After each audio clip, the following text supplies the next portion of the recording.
Kia ora everyone, ko Jules Redick toka ingoa. Welcome to the Dunedin City Council Council meeting for December. I'd like to start the meeting with a prayer from Mr. Greg Hewson, who's the retired university chaplain and represents the Remuneration Interfaith Council. Thank you.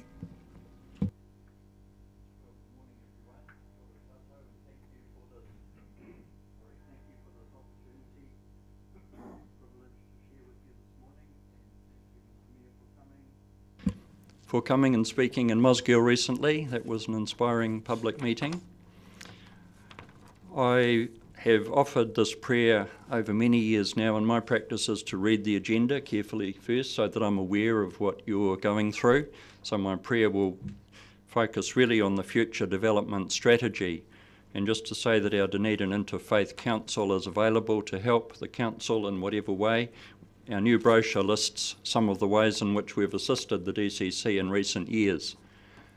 And so thank you for this opportunity to acknowledge the spiritual significance of all that you do. So let us pray. Kia inoi tātou. Loving God, we thank you for this opportunity together as a city council, as representatives of the people of Dunedin. And I pray especially this morning for wisdom for the councillors as they plan for the future development strategy for this area. We pray for wisdom in housing capacity assessments, and as the council plans for a medium growth scenario, we pray that plans can indeed be made in partnership with mana whenua to ensure that there is enough housing and business land capacity available for a medium growth scenario, and that the necessary infrastructure is available to support the growth and development of a truly well-functioning and healthy urban environment with healthy and affordable homes that meet people's needs. We pray for a society that enables tangata whenua and all people to express our cultural traditions in ways without restraint, and for a way of operating in our world that supports reductions in greenhouse gas emissions, and a life that is resilient to the effects of climate change. He honore, he kororia ki te atua, he maungarongo ki te whenua, he whakaro pai ki ngā tangata katoa. Hanga e te atua he nākau hau ki roto ki tēnā o mātou, whakatongia tō wairua tapu, hei āwhina, hei tohu i a mātou, hei ako hoki i ngā mahi mō tēnei rā. Honour and glory to God, peace on earth as Christmas approaches, goodwill to all people. Lord, develop a new heart inside all of us and instill in us your sacred spirit. Help us, guide us through our agenda today. These things we sincerely pray. Amen. So all the very best to you all for Christmas and for the year ahead. Thank you. Kia ora. Thank you, Mr. Hewson. Obviously, all members present who've been here before are now aware that the sound system is working very well. And it's very easy to hear that the microphones are working well, but it's important to be reminded that we have to use the microphones so that the meeting is recorded. So I now move to public forum, and we have 6 speakers in the public forum. The first of those is Wayne Stevenson. Would you like to take the microphone? And there's a button in the centre of the microphone to switch it on. Thank you. And reminding for all those in public forums, they have 5 minutes to speak and 5 minutes for questions. Thank you. Kia ora, Atamaria, ko Wayne Stevenson, take ingoa. I'm an associate professor in the School of Geography at the University of Otago. I have a PhD and more than 20 years experience as a coastal geomorphologist, researching and teaching coastal processes such as waves, currents and sediment transport, and coastal hazards such as coastal erosion and the impacts of sea level rise. In addition, I've provided advice to councils and governments on the impacts of seawalls, breakwaters, groins on coastal processes and sediment transport. This includes recently advice to the Bayside City Council and local community in Melbourne on the mitigation of the negative impacts of groins built by the State Government of Victoria at Sandringham. What follows then is my professional opinion as a coastal geomorphologist. It is my view that the proposal to build groins at St Clair offers no substantive benefit to resolving the problem of localised erosion caused by the geotextile bags placed at the end of the seawall. This is because St Clair Beach is dominated by sediment transport in an onshore and offshore direction, which would be parallel to any groin. Storms transport sediment offshore, then this sediment moves slowly back onto the beach under calmer conditions. This onshore and offshore cycling of sand is how beaches respond to changes in wave energy. Beaches left to work in this dynamic way, unimpeded by engineering structures, offer the best protection against storms and sea level rise. Groins work best when sediment transport is dominantly alongshore, perpendicular to a groin. Alongshore transport is unlikely to be enough for a groin to trap substantive amounts of sediment as proposed at St Clair. Even then, it may well be removed by the end effects caused by the sandbags. Even when there is enough alongshore sediment transport for a groin to trap sediment, there are numerous negative impacts that arise, not least the cost and ongoing maintenance. There's no cheap fix at the beach. When a groin does trap sediment on one side, it will cause erosion on the other. So the result is that the erosion problem is simply transferred along the beach. The worst case scenario is that another groin is built in response to the erosion caused by the first groin. And this is what happened at Sandringham in Port Phillip Bay, Melbourne. I want to reiterate, groins do not trap sediment when storms transport sand offshore. Previous reports of groins successfully trapping sand at St Clair are likely based on observations made after the beach had had a period of onshore sediment transport as part of the normal post-storm recycling of sediment onshore. This is not a result of the presence of a groin. So the appearance of success of previous groins is simply coincidental with the cycling of sediment back onshore. Even the photograph in yesterday's Otago Daily Times wrongly attributes the state of the beach to the groins. Further problem with groins is that they are effectively a fence across the beach that prevent users from walking uninterrupted, so it degrades the amenity value of the beach as well. Groins are known to create rip currents that are hazardous to swimmers and obstruct sight lines for rescue operators. I note that the proposal to build a groin results from the erosion caused by the geotextile bags. These in turn were built to deal with the erosion caused by the latest seawall that was built to replace the one before. So responding to localised erosion caused by a structure with another structure seems a poor choice when experience shows these degrade the beach. In short, a groin offers no substantive benefit, requires ongoing maintenance, degrades the amenity value of the beach, and in my view would be a substantive waste of ratepayers' money. Thank you. Thank you. Are there any questions? Councillor Gary.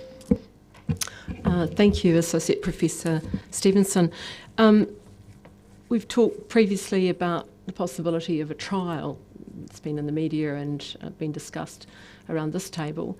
What comments would you have to make about the practical aspect of that in your experience? Well, I think the first problem is that trials are expensive anyway, and the idea that you might remove it if it's unsuccessful is, I find difficult to accept. Engineers are very reluctant to remove things after they've been built. We actually tried to argue for the removal of the groin at Sandringham after it was built, but the state government's engineers wouldn't have a bar of it. They don't want to remove something after they've built it. Thank you. And I'm interested to know, you mentioned the rip currents. Obviously, the beach is very popular for surfers. What effect might it have on the surf? Oh, well, you might want to ask the surfers about. I'm not a surfer, but obviously it really depends on the design and the structure and how far you build out.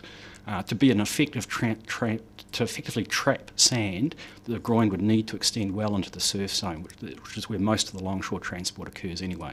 So that might become a problem for surfers. On the other hand, surfers like rip currents. They can use them to get out the back of the surf zone. So for some people, rip currents are actually a good thing, but for uneducated beach users, they can obviously be a hazard. Thank you. Final question. You're a coastal geomorphologist, so this is your specific area of expertise. How does that differ from a coastal engineer? Well, coastal engineers design and build things, and whereas I don't do that. My interest is in sediment transport, waves, currents, those processes that shape and change beaches. Thank you. Thank you. Councillor Walker. Yeah, thank you, Mr. Mayor, and thank you, Associate Professor Stevenson. I'm just interested, I've written down here the negative impact in Australia, in brackets Sandringham. Can you just, you said you had experience with that, could you expand a wee bit? Sure. So Sandringham Beach is in Port Phillip Bay, one of the Bayside suburbs. It's actually a beach that does have a longshore sediment transport. So it was understandable why the first groin was built, although I stress the groin was built in response to an erosion problem that was perceived, not real. The erosion on the other side of the groin caused the loss of the beach, so the response was to build a second groin, which caused the loss of the beach on the other side of the groin, and I became involved when the state government proposed to build a third groin. And that's when the local community kind of got up in arms, and I gave some advice to them and some advice to the Bayside City Council. We managed to stop the building of the third groin, but the state government did then have to spend money re-nourishing the beach between the two groins that had eroded. Thank you. So, looking into what you've just said, would that potentially mean that at St Clair, if a groin went in, there is a potential to keep building groins ad infinitum to keep curing the problem? Yeah, I don't think it's that simple, because what I'm arguing is a groin will have relatively little effect on trapping sediment. If you had a strong longshore component here and you did trap sediment on one side, you're going to get erosion on the other side. But I don't think that's the case here. This is a beach dominated by onshore and offshore exchanges of sediment.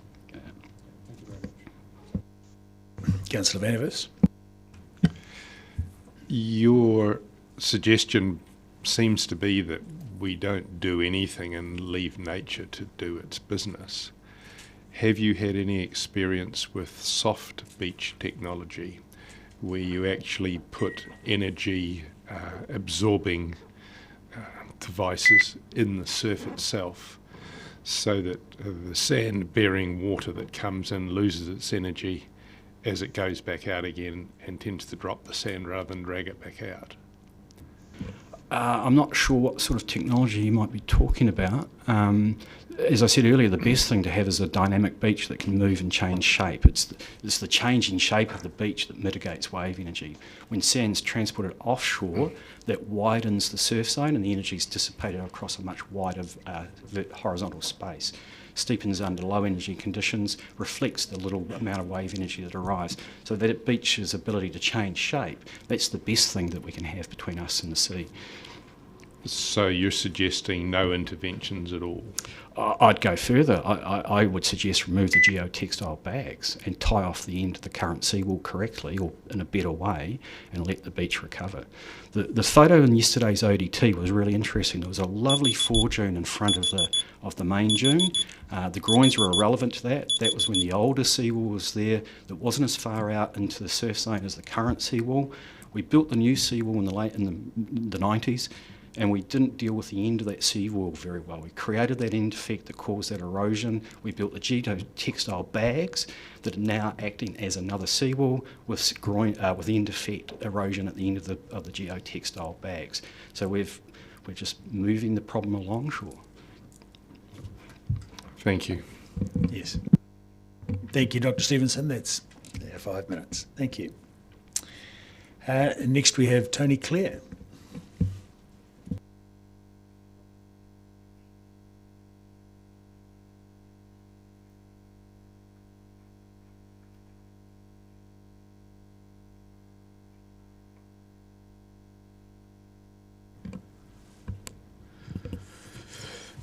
Thank you.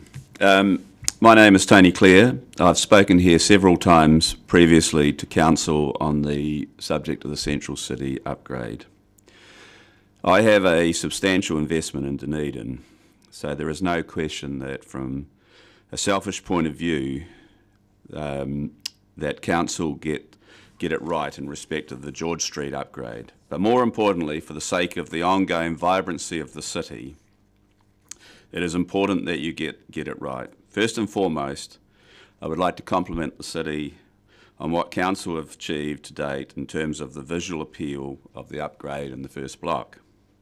However, my criticism is not about the upgrade per se, as this was many years overdue. My concern is about the traffic flow and the impact of that decision.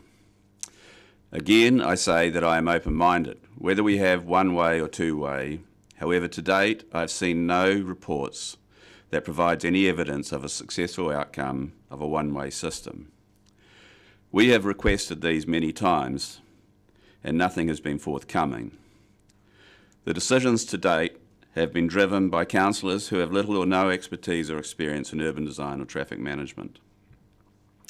In an ideal world, I'm sure we would like to think that we would all use public transport, cycle or walk. However, realistically, we live in a hilly city with a cold climate. Private vehicle use is going to be the primary means of transport to enter and exit the city for many years to come. We need to make sure that the decision-making process is in the correct order, and the most important decision when considering the future of the CBD is its ongoing economic success and vibrancy. We have something in Dunedin that many other cities are envious of, and that is a heart, and we must do everything to protect this. Well, not being considered today in terms of the reference of the Central City upgrade, Council really need to consider the future car parking requirements in the CBD as well. We have to make it easy and convenient to get in and out of the Central City, and we have a real car parking problem within the city in general. I've heard several times recently when there is mention of revisiting the decision on the one-way, two-way decision for George Street, reference to the additional costs. Of course there will be additional costs as it will require some redesign, and contractually there is a change of scope. But what is the long-term cost to the city if we get it wrong? This decision is going to impact on the city for the next 20 to 30 years. This is the front door of our city. So while we don't want it to be financially delinquent, any additional cost will be small when you compare it to what the potential downside is.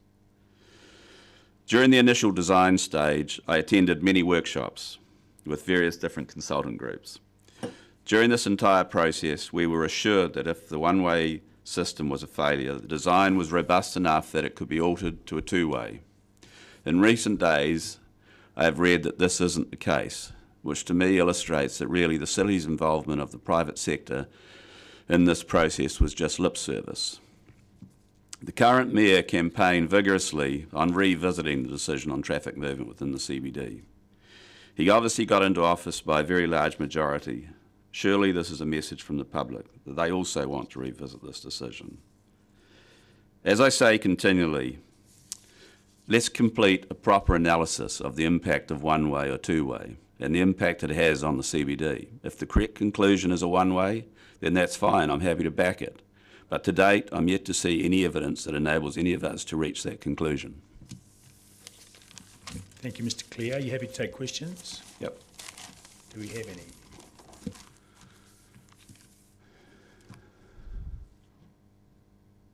It appears not. Thank you very much. Perfect. Thank you. Next we have Quinton Jane.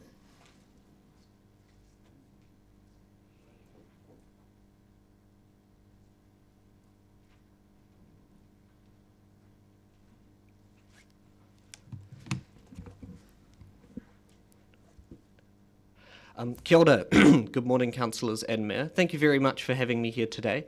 For those of you who don't know me or haven't had a chance to meet me yet, I'm Quinton Jane and I have been elected the 2023 president for the Otago University Students Association. As I'm here speaking on behalf of the association today, I thought I'd remind you that OUSA represents around 21,000 students who are members of the Dunedin community, and so I'm very excited to be here today to continue OUSA's strong relationship with the Dunedin City Council. I wanted to come in today to speak to two things. First, I want to applaud the work that has been done as a part of the George Street Upgrade project. This was something that, as I'm sure you're aware, OUSA campaigned very strongly in favour of, and we will continue to support into 2023. This upgrade supports a more beautiful Dunedin and further promotes a more sustainable and accessible Ōtepoti.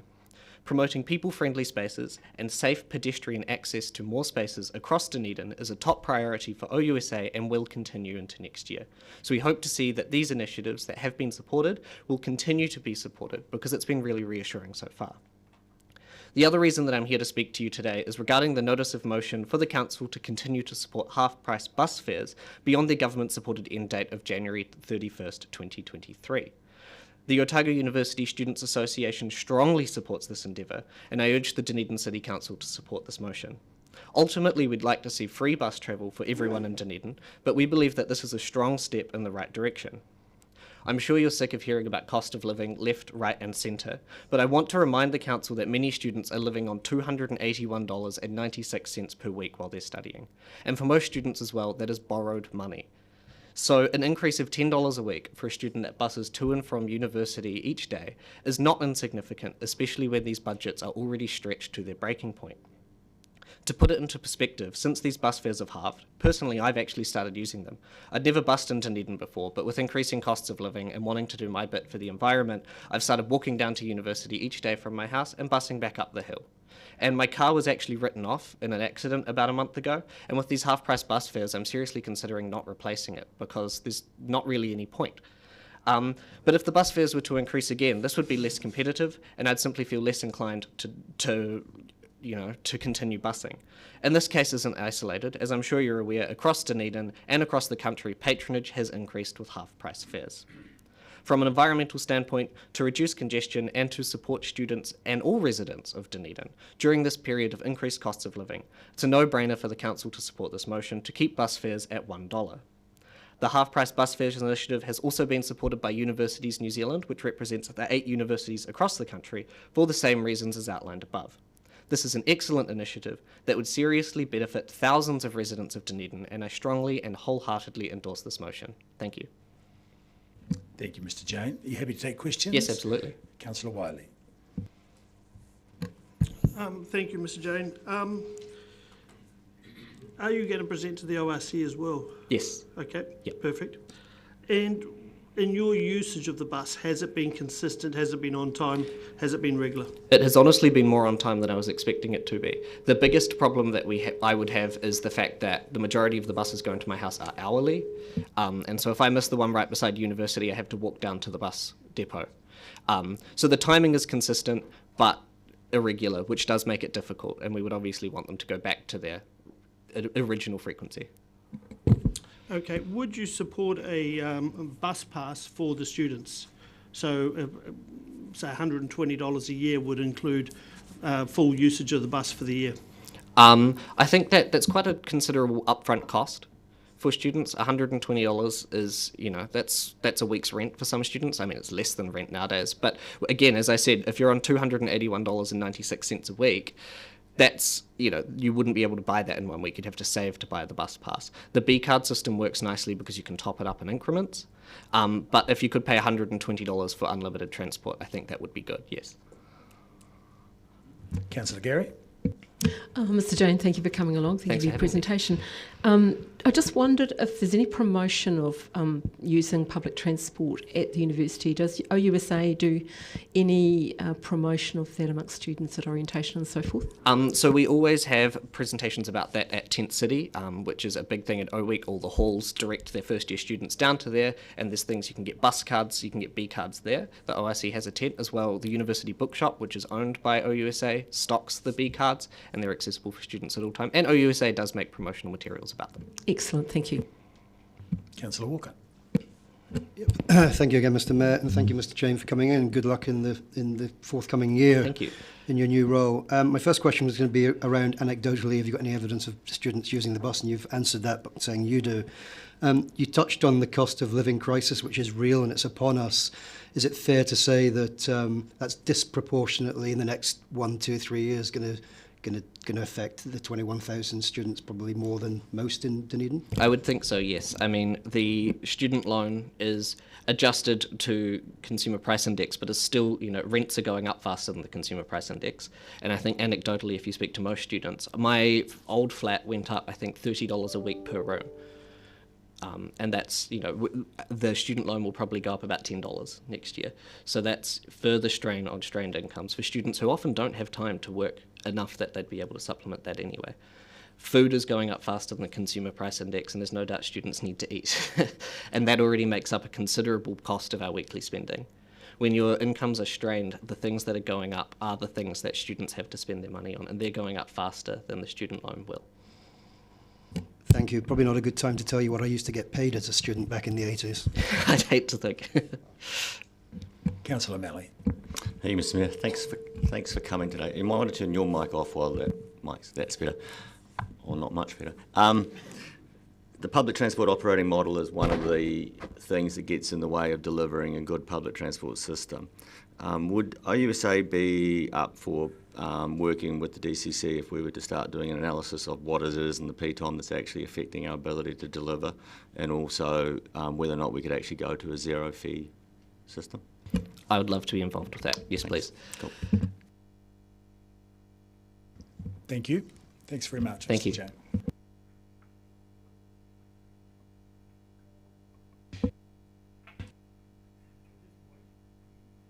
At this point, we're definitely going to overrun our 10:30, our half hour for public forum. So I move that we extend public forum. Thank you. Seconded, Councillor Walker. All those in favour say aye. Aye. Agreed.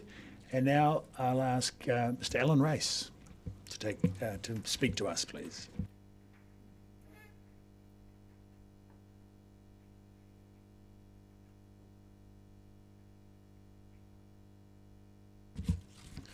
Good morning, and thank you for hearing from me. My name's Alan Race and I represent Urban Access. Urban Access would support a review of the George Street project, primarily around traffic congestion. We're not interested in relitigating the one-way, two-way issue, but the one-way change to George Street is already starting to show areas of congestion in other parts of the city. The traffic modelling was something that at the workshops we asked for it to be done over a wider area than just the immediate vicinity of George Street, but this wasn't done, and the impact from that traffic modelling suggested the one-way change, which of course brought a 10 kilometre an hour speed limit, was going to have minimal effect. But there's wider areas that are starting to already show pinch points in traffic, especially at peak times, and primarily south of the Octagon. Coupled with the plethora of roadworks around the central city, traffic congestion has significantly increased, although we hear that the population has gone backwards a little bit in the last few years. Our concern is that making travelling difficult around the central city gives us few options to look for alternative routes. And the geography of the city, being close to the sea and between the sea and the hills, gives very few options as to which way we can travel. And so the routes that are free are getting more and more congested as time goes by. In 2020, Urban Access conducted a public survey in the Golden Centre over 3 days, and we interviewed over 1,000 people. 75% of those we interviewed chose to come into the city by car. The purpose of the survey was to find out how people got into the city and where they were able to find a park. With 75% of those people using their vehicles, the majority of those chose not to use public transport for a variety of reasons, and the survey identified the different reasons for that. But primarily the public transport system And the city as wide as Dunedin is, covering such a wide area, simply can't get to all the areas necessary, and the timetables can't be frequent enough to be able to suit a majority of commuters.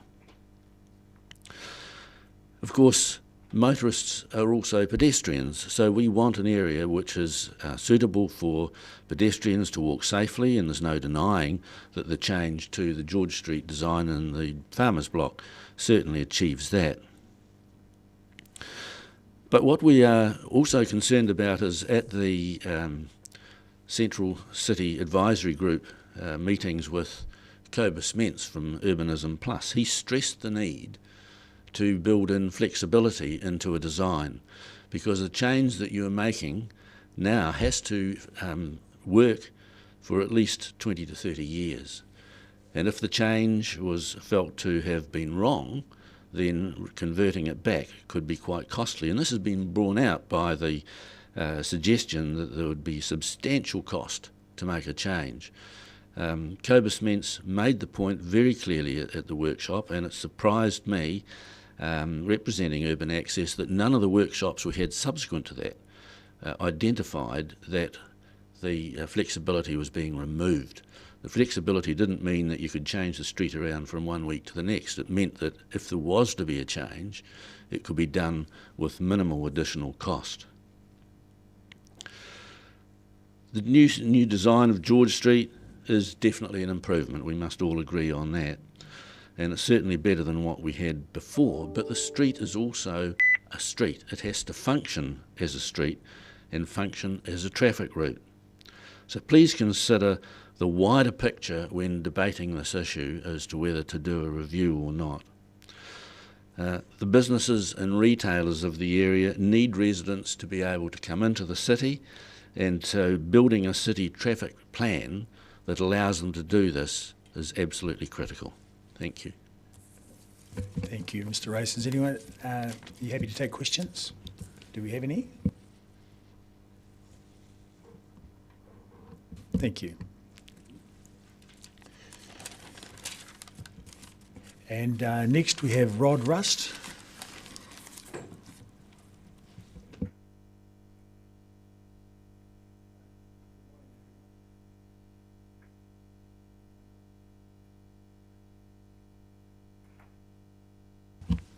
How's that? My name is Rod Rust, and members of the previous council may remember that I presented a petition on behalf of the 100% of the businesses in St Clair who were over the debates of whether to build a groin or not to build a groin, decided the only way to prove that it works or doesn't work is to actually build a trial.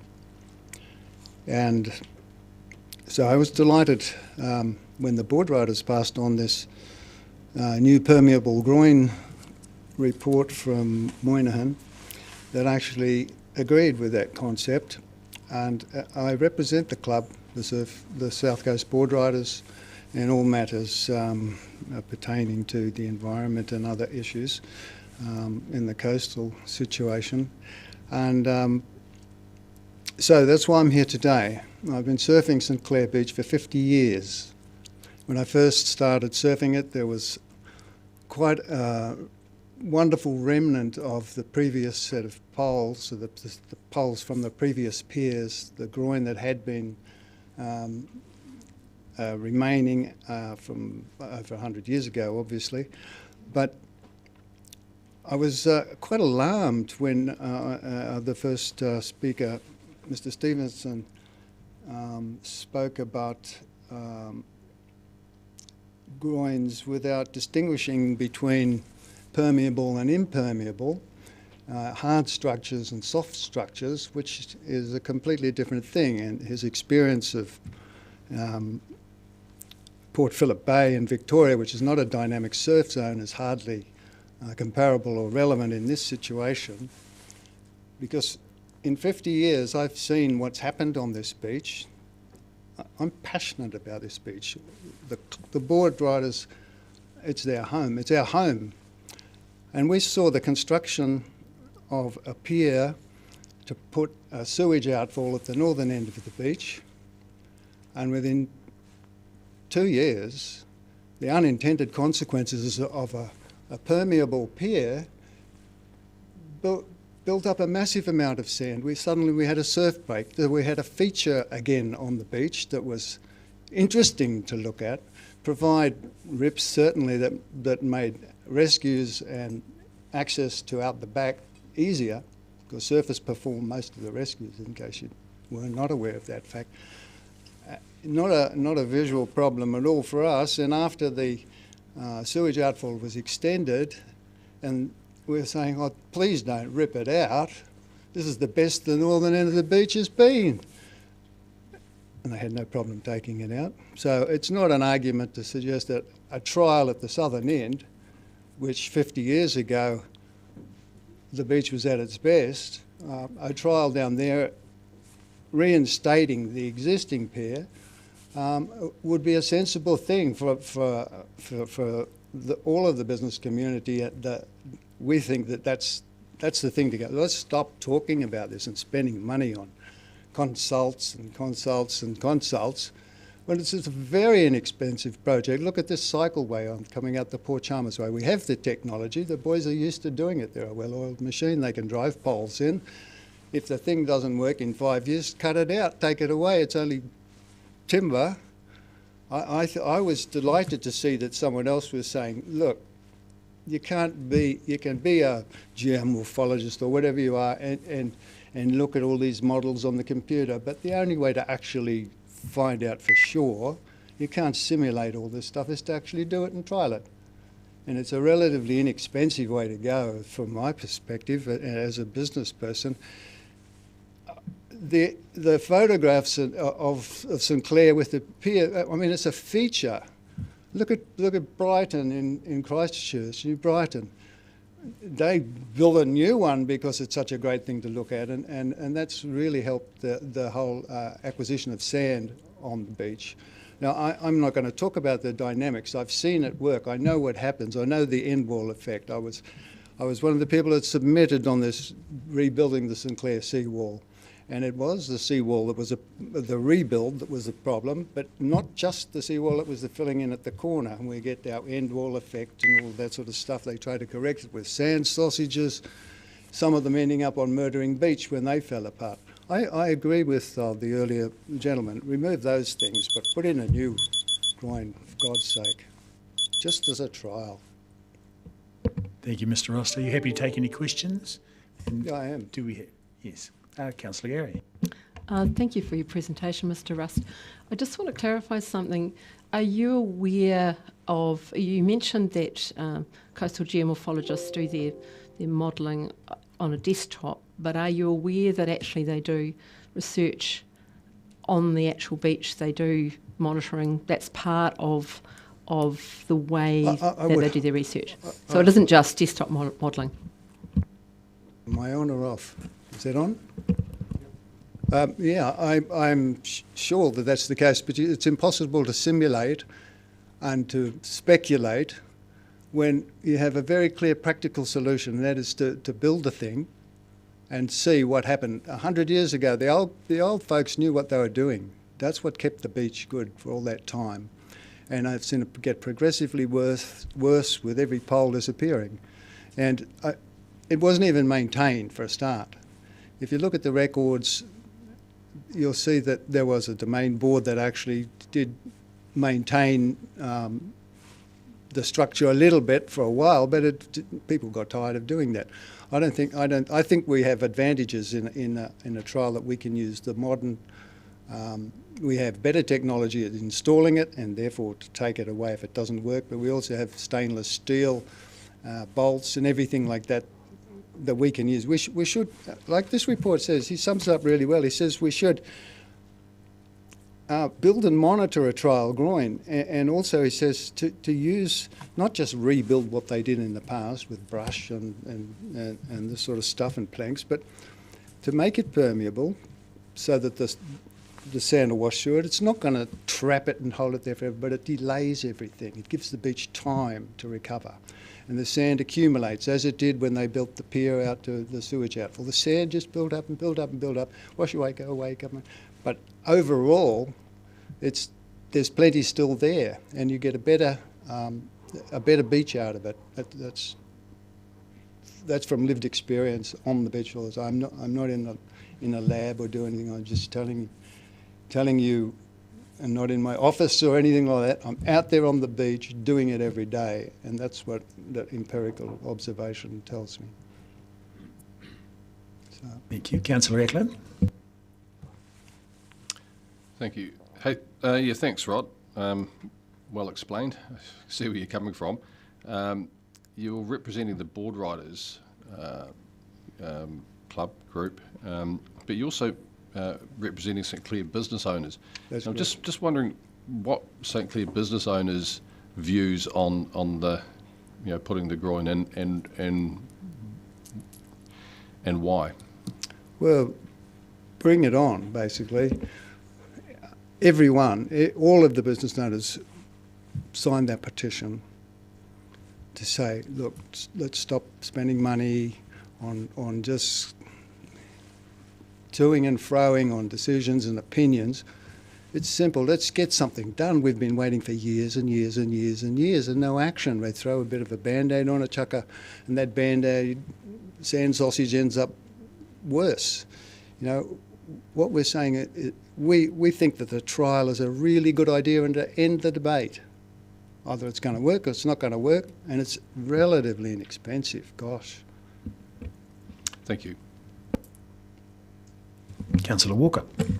Thank you, and thank you, Mr. Rust, for that detailed explanation. I'm just wondering if the boarders and the St Clair business owners are A, cognizant of the St Kilda St Clair Coastal Plan, and B, whether they're generally supportive of that, and C, whether you're aware that that plan does speak to groins, but not singular. It talks about multiple.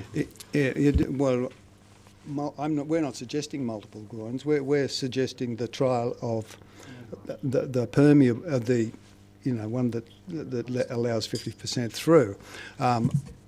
I represent the South Coast Board Riders. I'm also in the St Clair Action Group, and I'm a business owner in St Clair since 1985. So I've been surfing there for over 50 years. I've been at business in the area for 40 odd years, and I keep up to date with what's going, and I read all of that stuff, and I submit wherever possible on all of these things.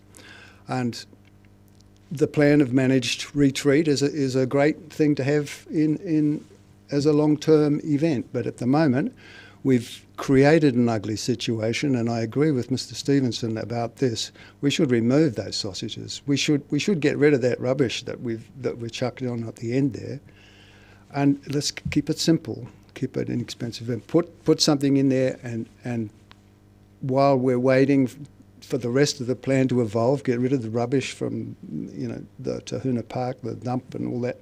That's what we should be doing, and doing our planting, and allowing the dynamics of a free beach where the sea can come and go and take it away. This is a dynamic environment. This is not like Port Phillip Bay, which is like a lake to us. This is all part of the program. But for some action, for us now who have got our businesses there and the buildings are shaking from the impact of the sea against the wall and the detritus at the end of the walkway, let's do something that, again, people can say, oh, look, something's happening here. It's like the old days, And if it works, whoopee. Can I glean from that answer that you are generally supportive of the St Clair Kilda Coastal Plan? Yeah, good. Yeah, but there's things that need to be. Yeah. Thank you, Mr. Rust. All right. That's very good. Else? We're done. Oh, sorry. Thank you very much. And next, we have Mr. Ray McLeod.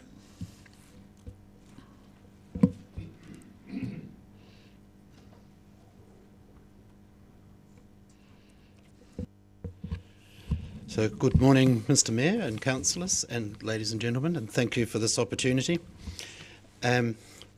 put my glasses on. So my name is Ray McLeod, and I'm here today to talk about the Moynihan report, which discusses the pros and cons of a permeable groin at St Clair Beach. So my background is in civil engineering and economics and project management, but more latterly I work in management and governance.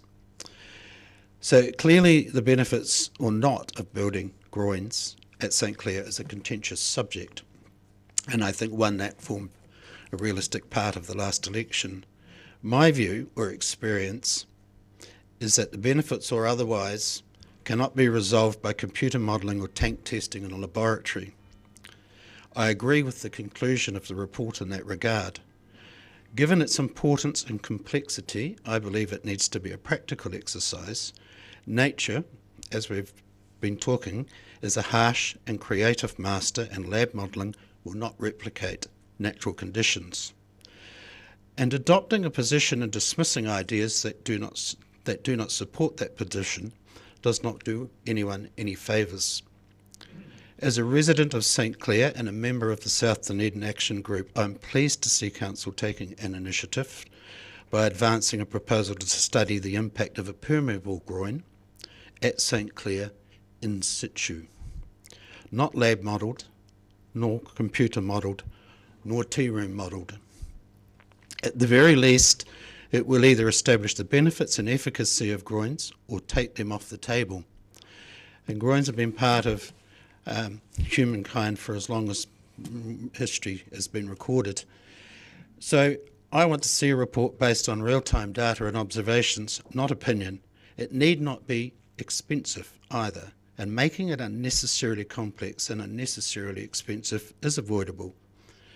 The report's conclusion is simple: keep it simple. I would be horrified to see a repeat of the hugely expensive but ultimately failed urban design experiment that was the Octagon, or a repeat of the several hundreds of thousands of dollars of ultimately lost ratepayers' money on St Clair studies to date. An extravagant approach to modelling outcomes has no place in this current environment. My sole concern is not the modelling of a permeable groin, but taking a responsible approach to the trial and subsequent modelling process.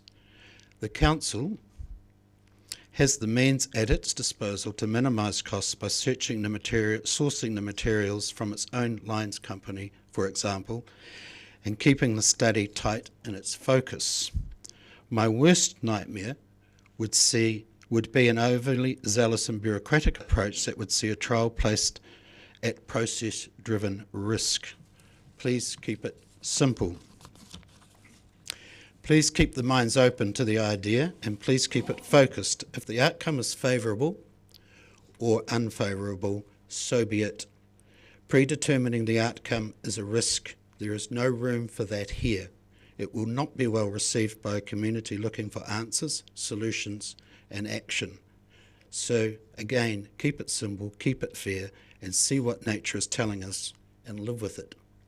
And as an engineer, I can't see why in 5 years' time, if it doesn't work, you don't get a chainsaw out and remove it from the beach. It's not a permanent or long-term structure that we're talking about here. It's a simple trial that's going to give us an answer, yes or no.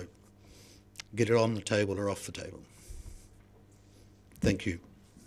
Thank you. Are there any questions?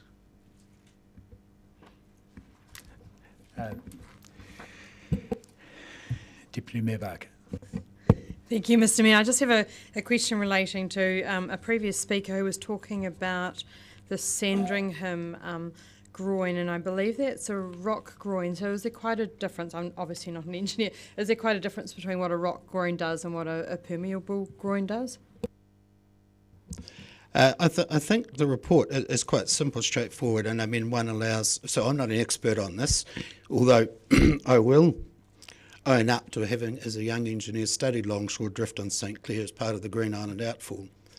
And so I have sort of probably a dangerous level of knowledge in that respect. My understanding is a permeable groin doesn't create the same issues both sides of the groin. If we don't have erosion one side, accretion on the other side. And in fact, it allows it to find a better balance. But I'm not the expert. It's not my profession. but I like what I'm reading, and I think if we keep it simple and to the point, and prove it or disprove it, we can move on. Thank you. We've exhausted questions. Thank you very much. Thank you. All right. And that concludes public forum for today. I'll move on to the agenda proper. Firstly, for apologies. There are no apologies. And thank you very much for all those public forum submitters. And there are no apologies for the meeting. We have 2 participants on Zoom, and their votes do count under the new regime, so that is good. So moving on to declarations of interest, members are reminded of the need to stand aside from any decision making when a conflict might arise between their role as an elected representative and any private or any other external interests they may have. Are there any changes or alterations to the members' register? No? Then I'll move the recommendation in the report that we accept the members' register as it is. Do we have a seconder for that? Councillor Mayhep. I'm going to put the motion that the council notes the elected members' interest register, which is attached, and confirms the proposed management plan for elected members' interests, and notes the executive leadership team's interest register as well. All those in favour say aye. Aye. Any against? The motion is carried. And so, on to the confirmation of minutes from the previous council meeting of 29 November this year. I move that the council confirms the public part of the minutes of the ordinary council meeting held on 29 November 2022 as a correct record. Do I have a seconder? Deputy Mayor Barker. Would anyone like to speak to that motion? Any comments or questions? No? Thank you. So I shall put the motion. All those in favour say aye. Aye. Against? The motion is carried. Moving on to the agenda proper, item number 5, the future development strategy, the scope and focus areas on page 25 of your agendas. We'll have Mr. Drew, Ms. Johnson and Mr. Stocker to speak to the report. Do you have any comments in advance? I do, thank you, Mayor. I'd just like to welcome and acknowledge our colleagues from ORC. So sitting over there is Anita Dorr, who's the General Manager of Policy and Science, and Fleur Matthews, who's the Manager of Policy and Planning. So if there's any questions about the ORC work program or the decision of ORC, our colleagues can join us. Other than that, happy to take the report as read and answer any questions.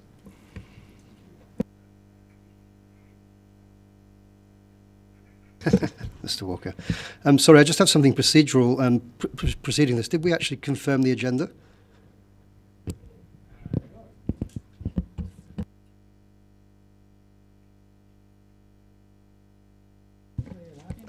I've just been advised, Councillor Walker, that the CEO has confirmed that we don't do that anymore.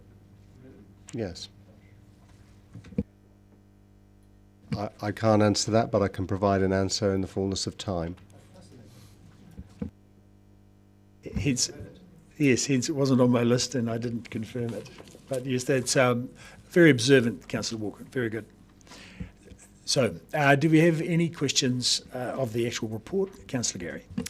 Thank you. And it may not be my only question, but first up, I was wanting an update on the projections from Statistics New Zealand in terms of population. Do you have those, Mr. Stocker, at hand?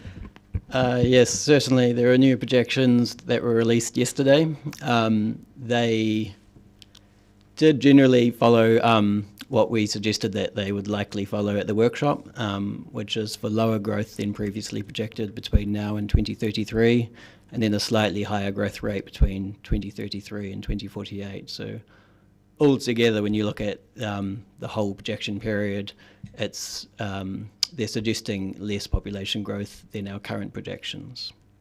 Thank you. There would be a degree of uncertainty around that given, I mean, I can recall when we were expecting a low lower population growth and the city was booming pre-COVID. I guess there's a certain degree of uncertainty with post-COVID. I mean, we're still in COVID, a global pandemic, but that degree of uncertainty is there in the equations, I'm assuming. Yes, absolutely. There's always a significant degree of uncertainty. One of the reasons why there is a decrease is because from the data the government has, they have suggested that the population's declined over the last 2 years. It's slowly picking up, but that goes against what we projected, which was for growth between 2018 and 2023. So they're seeing lower growth now, and they're expecting that to kind of continue over time. Thank you. I have a question regarding point number 30. It's proposed this work focus on opportunities for developing blue and green corridors. What do you have in mind for that?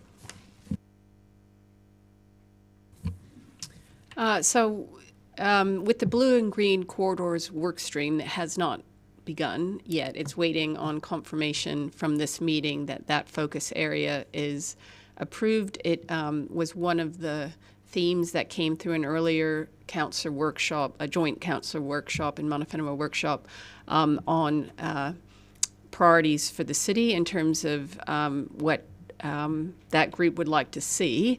But I think because the work hasn't started yet, it's still to be seen how it might turn out, would be my answer. Yeah. Deputy Mayor Barker.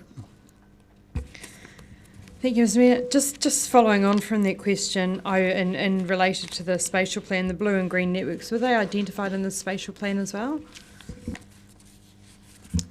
There were no mapped blue and green networks in the previous spatial plan. It certainly it has come up through a number of community engagements that the council has had over my time in council, which has been over a decade. So it certainly seems to be a theme, and there's been various suggestions I've heard around them over that course of time, but they've never been put to paper, so to speak. And would it also, I'm guessing, I know I've read all of this, part of the environment strategy as well. I'm assuming that there's green and blue areas mentioned in that? I can't answer that right now, but I do know that there is some open space work being led by the Parks Department that I'm not overly familiar with, but certainly can find out more information if that's required. My next question is just around, so the future development strategy, there's obviously a whole lot of legislation going on. Does that supersede or replace our spatial plan? Yes, that's correct. So our spatial plan would almost be being migrated over to the FDS? Well, the spatial plan would be replaced by the FDS. So at the time of the spatial plan, there was no requirement for DCC to produce it. So it was done on a voluntary basis. The FDS is now required, and there is certain content that's prescribed. So it would replace the previous spatial plan. Thank you. And I just note in the options, what page is that? Page 32, that it's talking about the advantages and disadvantages between option 1 and option 2, where the difference is really the scope, doing the mandated content only versus doing the additional content. And I just wonder, it says less resourcing would be required to develop mandatory content only, and then when we look at the financial considerations, it says that it would come out of operational budgets. I wonder if there's any opportunity costs there. Like, is option 1 a huge more amount of work, or is it work that you have basically planned for and don't need more resourcing for? There is a high degree of overlap in the focus areas in option 1 with existing work that's been committed to. It's a very difficult question to quantify specifically, but I would not anticipate it would require significant additional resources or have significant opportunity costs. A lot of those priority areas are areas that already have some strategic, intent in existing council policy, so there's work being undertaken already. Thank you. Councillor Vandevers. Thank you, Mr. Mayor. The population decline over the last 2 years. You have some demographic ideas of who left. Do you have some ideas of why Dunedin in particular experienced this unexpected decline? Not to a great extent. I know that the predominant component of the decline was put down as internal migration, which a net internal migration loss. Like more people left Dunedin for other places in New Zealand than came to Dunedin from other places in New Zealand. We don't have solid evidence as to why, apart from anecdotal stuff. And those that left mostly to other places in New Zealand, was it families, young, old people, professional people? Do you have any information on expanding on what that demographic was? We do hold the information. I don't have it to hand, unfortunately. I know usually migration is predominantly at kind of the working age groups and families, and the 20s and 30s have the highest rate of migration, but I'd have to check for the last 2 years as to what the demographics were. Perhaps you could forward that information. Thank you. Cheers. Councillor O'Malley. Thank you, Mr. Mayor. Looking at option one, my question really is probably for Mr. Drew. A lot of the focus will be on housing capacity and other such things, but obviously we're doing renewals of Three Waters infrastructure at the same time. Is there a capacity in the renewals of the Capital Works program to offer enough flexibility that if we were to go into a higher population growth rate, the core facilities wouldn't have to be rebuilt again? I mean, I guess actually if you can do it another way, what's the tension we're dealing with here in terms of how far do we build for extra capacity, why we risk stranded assets versus wishing we'd done it because now we had growth and we hadn't put that asset in? There's a lot in that. So the current renewals work program does look at the district plan and growth, and when we renew an asset, we are increasing its size where it needs to be increased. I guess the renewals program will just roll through like that. Where there is, I guess, more is where there are some of these transition zones where the infrastructure's not there at the moment, and the team are working through what infrastructure is required and how do we join it into the existing network and what are the downstream effects. So that's where the predominant focus of the growth area from the teams are. Do you want to add anything to that? I can also add to it that Three Waters will come to talk to us about what they're looking at renewals about the sort of surrounding catchment and what might happen in future in an informal sense. And I think we have a pretty good understanding of where growth definitely won't occur, because when we know there's known hazards or other areas, and where there isn't an obvious reason why growth might not occur at some point in the future, you might advise that you need to consider that this area eventually may be required for growth. So I certainly don't think the way they do their job is, to the what's known growth, but they also consider what might be a future growth beyond what we need. The other thing that I would mention in terms of renewals is within the focus areas, the intent is to look at further intensification opportunities that meet the criteria set out in the national policy statement. And in those areas, a lot of the reasons the areas weren't included in variation 2 was because of infrastructure constraints. So those areas would be planned for that level of intensification, even though it's not in the plan yet. So certainly I think future growth will be identified through the FDS process, but it will primarily focus on opportunities that reflect those focus areas, which does include intensification. And transport will also be a component there as well. I mean, I know that we focus on Three Waters, but public transport and mass movement and other such things will be part of this as well. Correct. Thank you. Councillor Walker. Yeah, thank you. Thanks for the report. It was detailed and interesting reading. First question is a rhetorical question, and I'll ask it anyway and put it out there, around option 1. We obviously adopted the medium growth scenario for the housing capacity assessment and the LTP. So is it clear for me to assume that from a planning perspective it's good to make sure that the LTP and the FDS align on that? Yes, we will be working with the LTP team to make sure that we use consistent assumptions.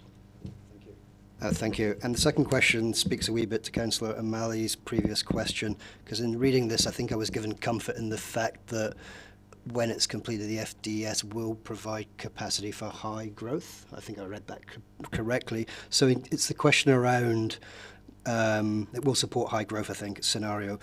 So it's about that question of stranded assets and the potential loss of development contributions, etc. In terms, do we, in essence, risk oversupply? And how do we build in capacity not to do that? Yes, that was in the assessment of option 1, and I think it reflects what I said earlier about the focus area around intensification, which also has overlaps with the social and community housing focus area, are likely to identify further growth opportunities. We're working quite closely with Kāinga Ora to look at development opportunities that they would like to progress and how to support those. So I spoke with Nathan. Nathan would probably like to quantify that a bit more precisely, but and I will be honest, I can't guarantee the numbers there, but certainly because we are so close to a high growth scenario anyways, I think the assumption is it's likely that will tip us into getting close to that figure through that work, but it's not Nathan's numbers that are driving that. It's my my assumptions based on the quantum of that work and what I know is in the pipeline. Councillor Wiley. Thank you. When I look at page 30 and I look at the approach to engaging with the community and stakeholders, especially points 35 and 40, when is that engagement likely to take place and how widely canvassed will it be? Okay, so the way that the project is being structured is that we are setting up a number of work streams with separate project teams, and they are being given a sort of a framework of a project plan, which is primarily built around engaging with the governors of the project. The community engagement plan for each of those work streams might be slightly different because they are quite different types of focus areas. So we don't have the dates yet for the community engagement. We're certainly trying to align them in a logical way, and also we need to align with other engagement that's going on with council and other projects that overlap in this. So it's quite a complex process to line all these pieces of work, but certainly we can come back and report on what that's going to look like when that work has been done. Okay, thank you. And then I look on page 37 when we look at demand for housing, and I look at Dunedin expected to grow by an average of 430 homes per year over 2024 to 27, dropping to 370 per year over 27 to 34, and 80 per year over 2034 to 54. So is this telling me that we're projecting 1,600 houses to be built through a 20-year period?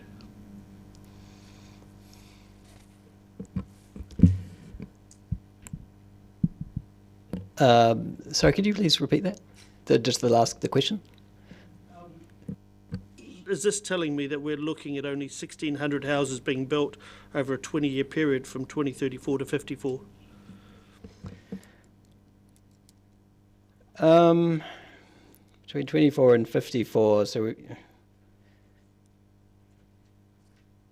the numbers are very low.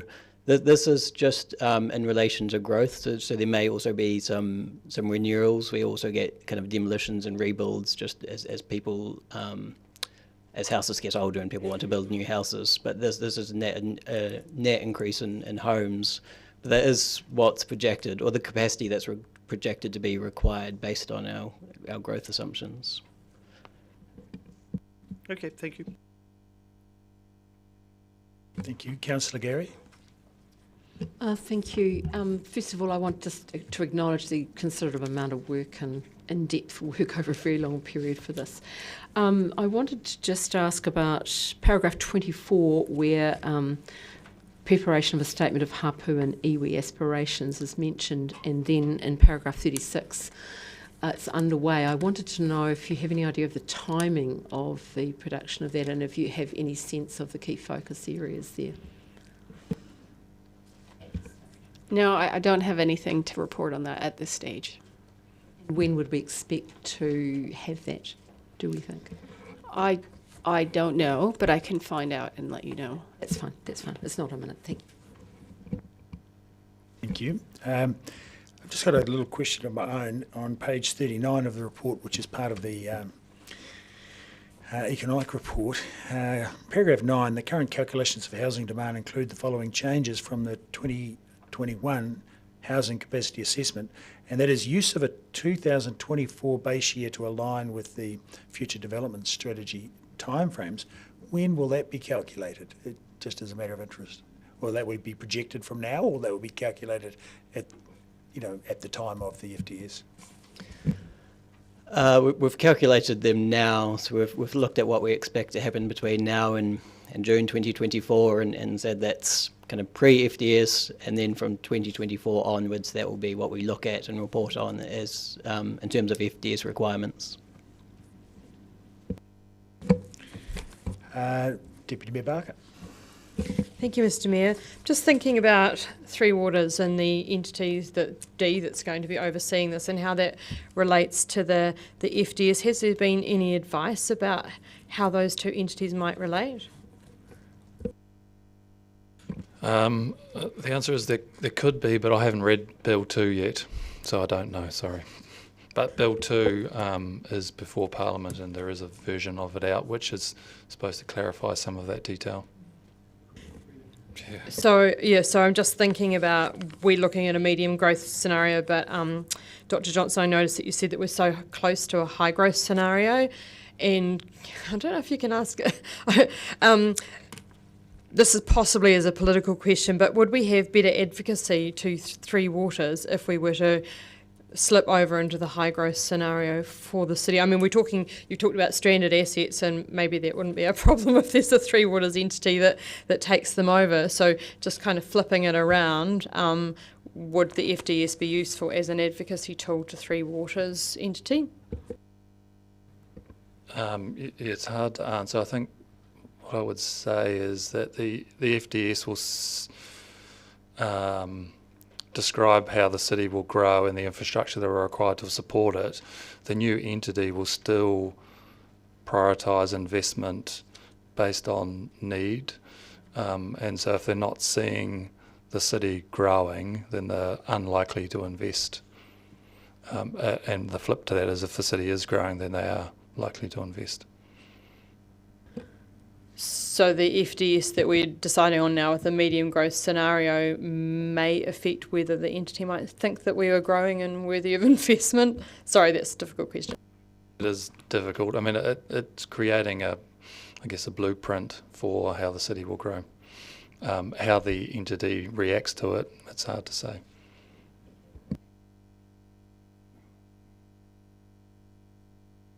Okay, that appears to have exhausted questions. Do we have someone that particularly wants to move the resolution? No. Councillor O'Malley. Do I have a seconder? Deputy Mayor Barker.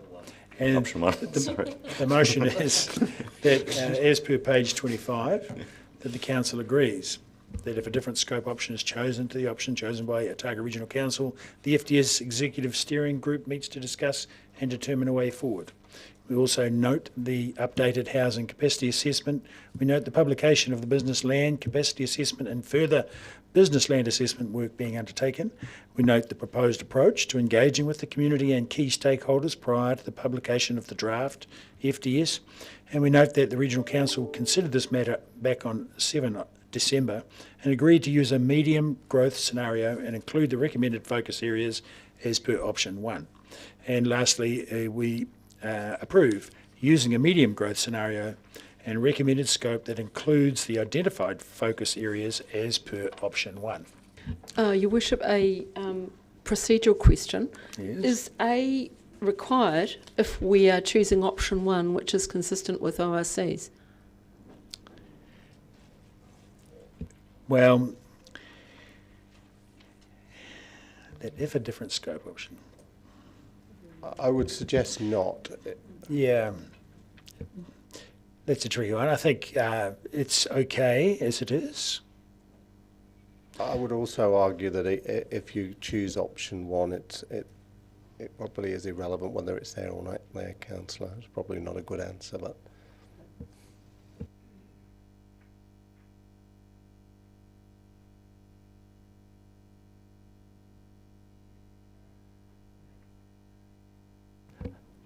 I mean, it's a valid point that it might make it redundant, but I think it's not going to make any difference either. I just assumed we'd insert option 1 into A because we're not opting to, or you're moving something that's consistent with the ORC, so we don't actually need that. You'd put option 1 in there, would you not? Yep. We'll leave that with the mover. Well, I think we're clear on what we're moving. And I guess in parts E and part F are mentioning option 1. Again, I think at worst option A would be redundant rather than inconsistent with the item. So I think I'm happy enough with the way it reads. You can start the clock now. The future development strategy is as mentioned by staff, it is imposed upon us by statute, but however it's also a necessary activity for us to perform as we're going forward with the city. It's important to set our trajectory correctly when we move forward with this strategy. So I think choosing a medium rate growth is appropriate. We run the risk if you go to high rate, as it's said in the report, that you may end up with stranded assets, and you can also end up with effectively stranded developments if you don't end up with the right relationship between your city's footprint and where you're going to develop in the future. So setting that mark is absolutely appropriate. It's good also that with our statute that we are working closely with the ORC during this, and I look forward to this process as we head into it.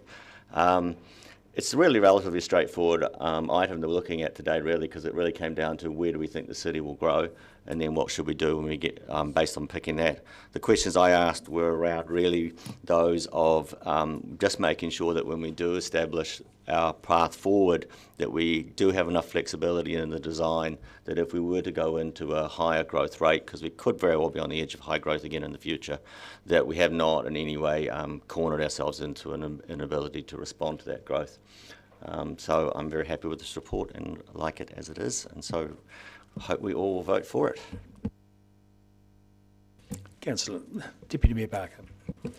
Thank you, Mr Mayor. Just want to clarify the reason I asked the growth question was that I think that the FDS may be used as an advocacy document when we go to the very, very complex place, which will be the Three Waters entity. So I just want to flag that we need to keep an eye on this. I'm happy with the way that it is, but I also think that we do need to keep an eye on it. I note that there's going to be an implementation plan and update annually, so that makes me feel satisfied that we will actually be keeping a sharp eye on it so we can advocate for our city. I'm sure we're all ambitious for a high growth city so we can remain New Zealand's first city. Councillor Walker. Yeah, thank you. I'll be very brief. I don't really need to say much beyond what Councillor O'Malley has already said. As he rightly points out, this is imposed upon us via the National Policy Statement for Urban Development. It is a blueprint for how we will grow as a city. I think the advantages listed in option 1 speak for themselves. And along with Councillor O'Malley, I also want to applaud the ORC for their joint work on this, even though they are mandated to do that via the National Policy Statement. And as I asked in questioning, I'm giving comfort that the final long-term capacity after the FDS is completed will support a high growth scenario if that eventuates. Thank you.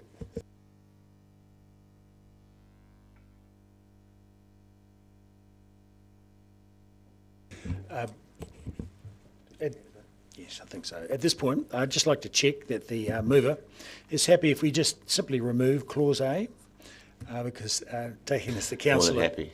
Yes, I think that just simplifies the motion, and it is a redundant clause, so let's just leave it out, as long as you're happy with that. Do we have any further comments to the report? Councillor Gary. Thank you. As I've acknowledged already, this is a hugely in-depth piece of work over a very long period, and we are very lucky in the staff that we have to do the work, so acknowledging that. And great to see the work being done with the Otago Regional Council and to have the team here from ORC.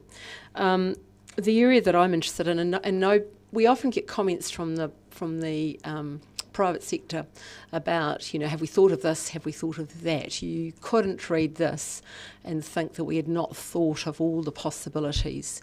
And there is great uncertainty at the moment. As I referred to earlier in my questions, there was a time when we were planning we were anticipating a low growth city, and it was all doom and gloom, and voila. We had a lot of growth, a boom, and we were thriving as we approached COVID. We have had some decreases, that is true. People often forget somehow to remember that we have been in a global pandemic, and it is not surprising. We don't understand yet the complexity of that and the whys and the whos, but I think that would be of great interest. I have great faith in this city, and I believe we will hit that high growth target again. I think this city is particularly desirable, and if we continue with the aspects, and this is mentioned in the report around the livability, and that includes things like the George Street upgrade, the Centre City upgrade. The livability aspects for the city are an attractive point. We continue the work that is already underway to continue to make this an attractive city to appeal to people. I believe as time goes on, we will achieve those goals, and that our city will become a high growth city again. And I acknowledge former Councillor Rachel Elder in the audience giving the thumbs up because I think she believes that as well. So thank you to the staff, an excellent, very technical and dense at times report, but of great interest, and we're certainly doing all of the planning to think about what could happen, but we're going to need to be nimble on our feet to, I believe, encompass the growth that will happen, I feel sure.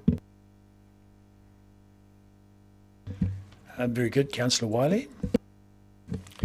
Thank you. I too want to acknowledge the report. I will support this, but I do find it quite frustrating when I look at some of the detail in here in relation to how we talk about the growth of the city. And when I look at the values of our city and what we have, we are one of the world's great treasures. And this report sort of at points tells me that we're not ambitious enough. I understand the reserve approach of basically managing our infrastructure with our growth. We saw Tauranga go through that in the probably about 15 years ago, and what the effect it had on their city and on their ratepayers.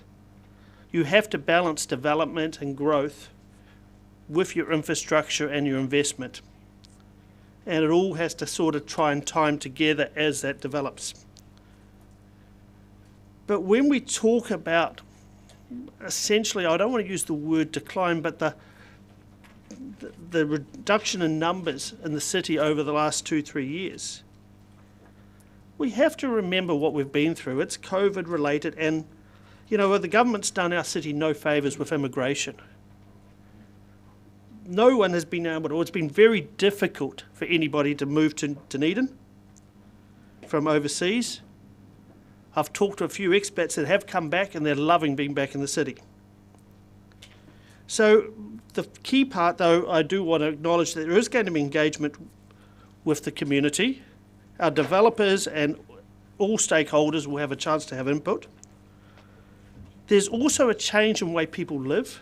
There is going to be more density in a city living, and the lack of need for such a wider footprint for the city, and I acknowledge that. I do struggle when I read that we only need 1,600 new houses between 2030, 1,600 new house builds between 2034 and 2054. When you look at those sort of numbers, you go, are we ambitious enough? So as Chair of Economic Development, I'm looking at, wow, I've got a task to put some real oomph behind the city, along with my deputy, as we actually challenge these numbers and actually try and turn them on their head. As we go into doing our economic development strategy for 2023 and 33, we have to factor in what's going to be happening around our city. It's the hospital build. It's also the growth in our hospital environment. It's the growth in our education. It's code. It's our environment. When we then look at our council agenda, we look at item 7, the tracks plan. If that all comes together, how livable are we going to be? How attractive are we going to be? Then item 8 in our council papers, investment in film. Again, that's greater input into the city, a greater appeal. As Councillor Gary said, we are an attractive and very livable city, and we are a great place to live. And I think it will be appeal even more after COVID.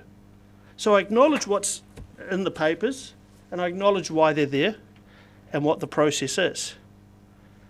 But I am really wanting to stress that personally I see a stronger vision for our city.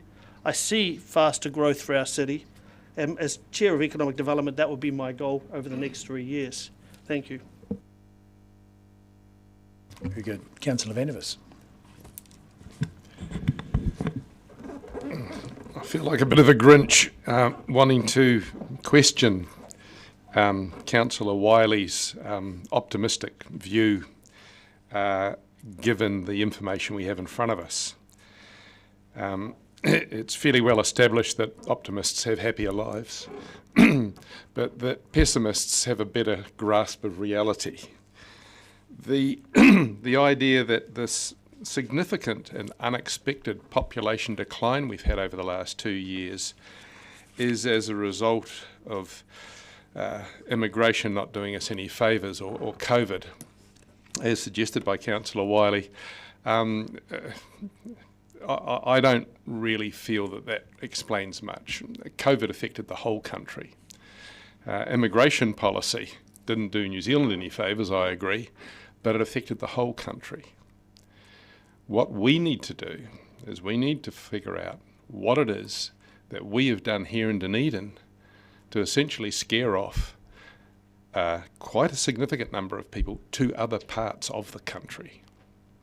What is it about what has happened in Dunedin in the last few years that has made it a less attractive place for people that already lived here than it was before? Notwithstanding the fact that Dunedin is still one of the most attractive places in the country to be, you know, I've never had any doubt about that personally. But when we have a significant, unexpected graphic downturn and our citizens voting with their feet to go elsewhere in New Zealand, we need to look at some specifically Dunedin reasons for that. I don't have answers, but I have some ideas that may have been contributing factors. They have probably been around for quite a long time, and there was a tipping point when things just got too tough. One of them is that we have a not as business-friendly rating system as other cities in the South Island particularly, with our rating differential. Another one is that there has been quite a bit of divisiveness in the last few years about how Dunedin develops. We have had I think, quite a schism between older and younger people, where younger people wanted more of a cafe culture, and older people perhaps wanted more established business investment. There are a number of things that I think need to be looked at more deeply to explain the graph that we have on page 99 that shows the previous population growth significantly declining. We need to find out why it was, and we need to address those particular issues. Just saying that, you know, it was immigration not doing us any favours or COVID related.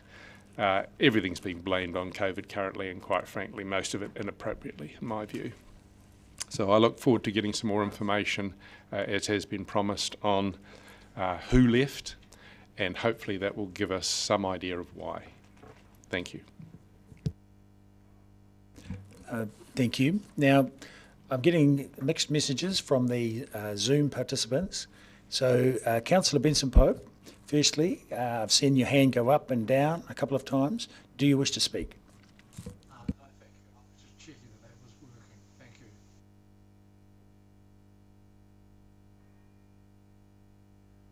Sorry, did you hear me? And further to that, Councillor Houlihan, I've also seen your hand go up and down. Do you wish to speak? Oh. Thank you. I'm okay at the moment. Thank you. Very good. Thank you. I'll just say a couple of words. I think we've had some interesting discussion on the matter. I would point to page 49 and page 79 in your reports, because page 49 just makes some suggestions from Principal Economics about what we might do, which I think is very helpful. And I think the report's very good to actually discuss the genuine data. And we do have quite a blip in our population as shown on page 39. And we similarly, from Infometrics, about a year ago, we had a dip in the number of jobs. So certainly people have left.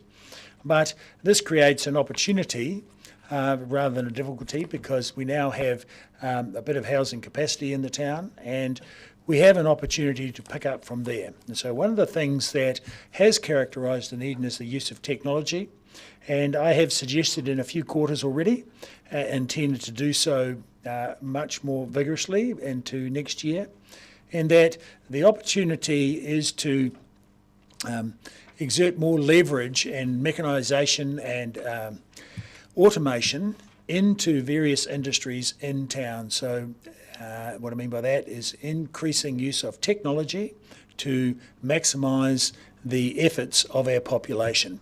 And I think that has been an historical response to any time there's been a reduction in population of any area across history. And I think that's the appropriate intention, the appropriate response from Dunedin, especially once we are so well catered for with intellectual endeavours in the town. So our ability, and is exemplified by code, but also other areas, and in particular industries that rely primarily on brain power, such as the recent winner of the Business South Business Excellence Competition, or Retain, which is very much a cerebral company and is moving worldwide, but based in Dunedin. And there are a few businesses like that, and obviously I think it'd be very helpful for us to see more and more. And on page 79, we have the comparison of productivity, and there's plenty of scope for improvement. And so I think for us to have this report, which gives us a number of areas to work on, will be helpful going forward. So I would like to see us, work vigorously to achieve better results in the year coming up. Thank you. Back to you, Councillor O'Malley. Thank you, Mr. Mayor. I want to thank first Councillor Vandervis for being in the Christmas spirit and coming as the Grinch today. When we look at the population curves, I think understanding a change in population curve is kind of like reading the global temperature charts. You will have ups and downs, and it really depends on what you want to take of those downs, as opposed to looking at the whole trend. I kind of am comfortable with where the staff have landed in terms of where they're predicting future growth. But I take note of Councillor Barker, Councillor Wiley, Councillor Gary, and the Mayor saying that it doesn't mean that we don't have the ambition for pursuing a higher growth environment. And I do genuinely believe that it is an important component for our survivability to achieve a status in the central government's eye, and size is actually a component of that, achieving that status. And obviously our Economic Development Unit is charged with growing the economics of the city, which often will come with population growth. So I think we do take that into account, but we must remember we don't want to do a Kaipara and build a massive amount of infrastructure for nobody and then find ourselves in terrible trouble. So it's always a balancing act between the two. I'm comfortable where we are at the moment with that balancing act, and I think that so long as we design in the future, as we go through the FDS, the capacity in the FDS itself to respond to our economic ambitions, then we should be fine. I really do want to emphasise that I think we have a tendency at times to focus on the negative and forget to talk about the positive, and that then affects the national assessment of us when we do that. So basically, I think there's nothing wrong with where we set this development strategy target, and I think there's nothing particularly wrong with the city. So let's get through with this, and it doesn't get in our way of having aspirations of economic and social growth. Thank you. Very good. I'll now put the motion that you see on the screen before you, which is as written in the papers, less the agrees that. So, all those in favour, say aye. Aye. Against? Carried. We'll now move on to item 6.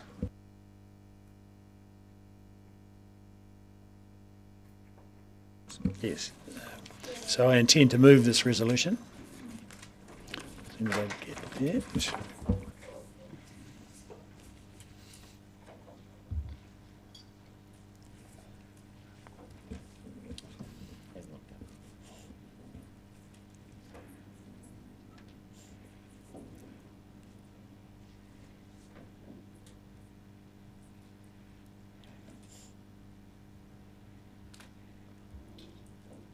I've been asked for a 5-minute adjournment to reassess some numbers, and so I move that we do adjourn for 5 minutes. Do I have a seconder? Councillor Fiso. All those in favour say aye. Aye. Against? Fine. Let's do that.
getting ready to begin again. I'll just let the IT people get into gear.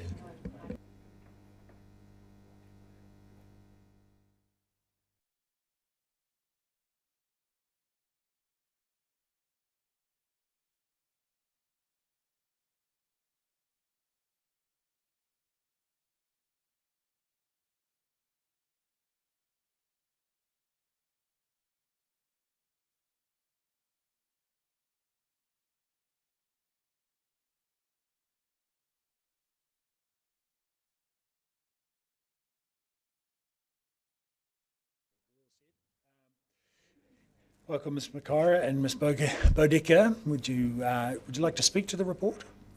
Or just happy to take questions? Happy to take questions, thank you. Thank you.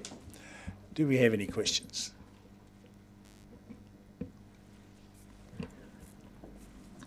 Councillor Gary. Thank you. I just wanted some clarity on paragraph 11 around the back pay. So the first sentence in particular, once a determination is made, all councillors will receive a back pay at the rate of the councillor with no additional responsibilities. So I'm assuming, which is what is already happening, is it not? I mean, I didn't think there would be any back. I'm trying to work out where's the back pay part of that. So what will happen is if the determination is approved, you are back paid from the 14th of December back to the 1st of July at the lowest rate. And from the 14th of December forward, you have a pay rate that will recoup and give you your full remuneration through to 30th of June.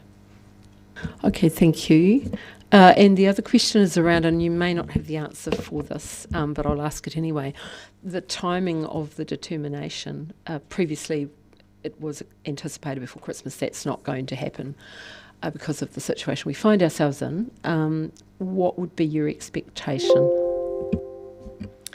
My expectation is that we would get a proposal through to the authority this week and it will go through in the new year, and they would be probably looking at late January, early February. Thank you.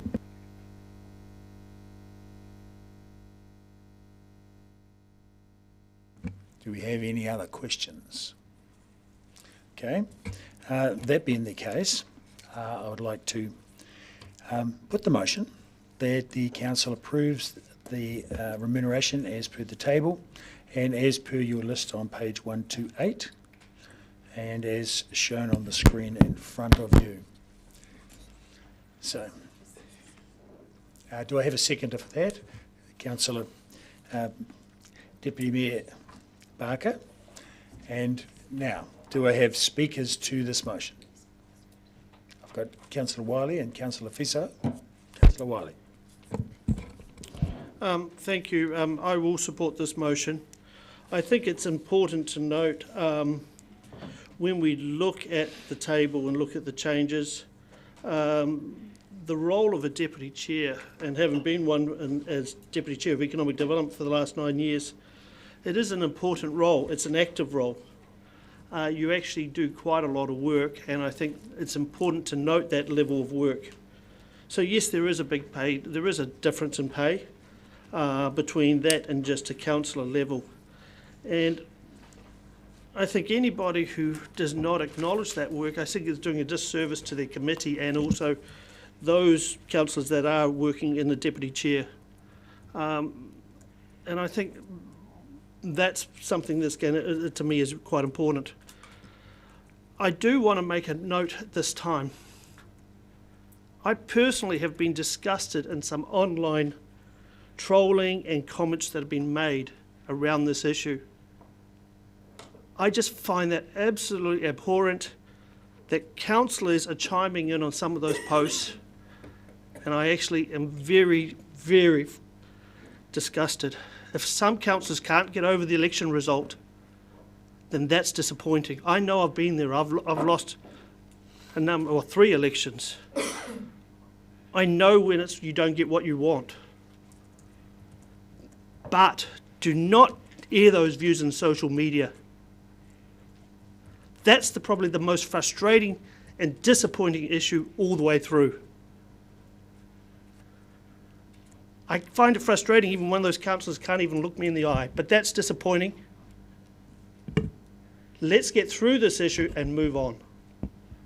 It is what it is, but let's also respect the role of a deputy chair and the work that the chairs do, plus the deputy mayor and the mayor. We've got a council to run, we've got a city to get behind and lead. I can't believe we're still talking about this. Thank you. Well said. Tēnā koe, Mr. Mayor. I'm sorry, I tried to get your attention earlier because I had a proposed amendment to the motion to propose. Is it possible to do that? Yes, it is. We'll send this. I think the GSOs have a copy of this, but I'll just read it out loud. That the council approves.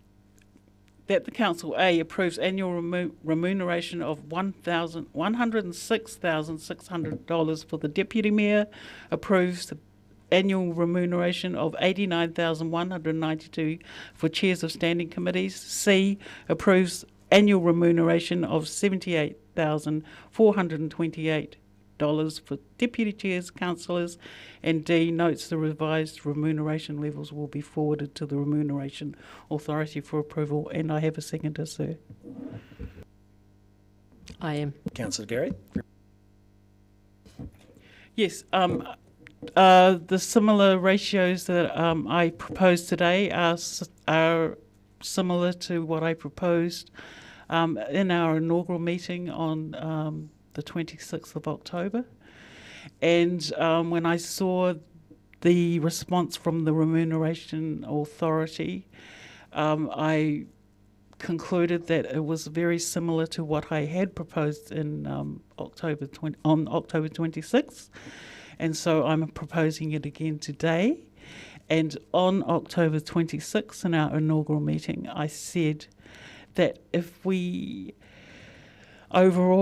our picture is to really represent our communities and the interests of all our communities and all our people, then we need to start by actually treating with equity and justice our own people. And to me, the October 26th proposal was not about councillors sulking because they didn't get their own way or because they lost. It's about actually, if we're really talking about not being divisive, because apparently in the campaigning there was a lot of talk about how divisive and scrappy the council is internally, then I think that just on the principles of natural fairness, natural justice and equity, we should consider paying councillors and ordinary councillors and deputy chairs same rate. So that's why I'm bringing this here today. Thank you for that. Thank you. Who are the speakers? Councillor Eklund. Thank you, Mr. Mayor. Councillor Lefuso, quite simply, if everybody had accepted the responsibilities that they were offered, what you're proposing pretty much is what would have happened. Not everybody did that. I will not be supporting it. Thank you. Councillor Gary. Thank you. Just to take up that point that Councillor Eklund has made, that is exactly the same scenario as last triennium. And I just want to quote, it's not often I agree with Councillor Vandervis, but I want to quote from the 25th of October 2019 swearing-in meeting in the last triennium, when Councillor Vandervis said, and I quote, that he would favour all councillors elected equally to be remunerated equally. And he also said, I think it is a mistake to significantly increase remuneration for chairs. Now, I'm not proposing that or supporting that necessarily, but what Councillor Lefuso has proposed is partway there. And it is about principle, because there is nothing different about the scenario that Councillor Eklund has described to the last triennium. And I'm a deputy chair. I've been a deputy chair in previous trienniums. And I don't consider this an issue to not be paid extra, particularly to acknowledge my deputy chair role. I consider it part of what I'm required to do as a councillor. And I absolutely support Councillor Lofiso's comment around this is not about people throwing their toys or being bad losers. It is about equity, and if we're really listening and we want to take everyone with us, and I've heard all of those sentiments expressed previously, then this is the opportunity to do so going forward.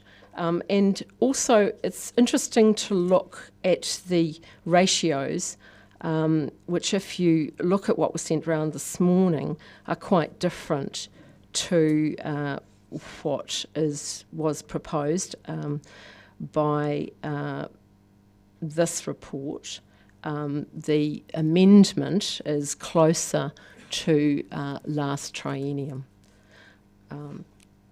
So I would urge you to consider and think independently about this, about what the right thing is to do. And I believe this is consistent with last triennium, and it is the right thing to do to take everybody with us. Thank you. Councillor Houlihan. Thank you. I'm not sure whether my video is working there. Sorry, having a wee bit of IT trouble. Yeah, I won't be supporting this. And honestly, as Councillor Wiley said, move on.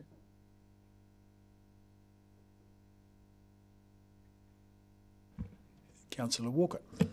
Thank you, Mr. Burt. I won't be so short and sweet. Thank you to the mover and the seconder for this, and thank you for the comments around being collaborative and echoing the Mayor's comments when he started this triennium of us working together as a team.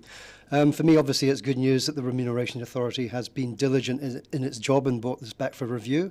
However, it is worrying in a recent RNZ interview that the Rem Authority Chair, Jeff Summers, conceded that Mayor Raddick's first proposal was unprecedented in its attempts to drastically cut councillors' remuneration.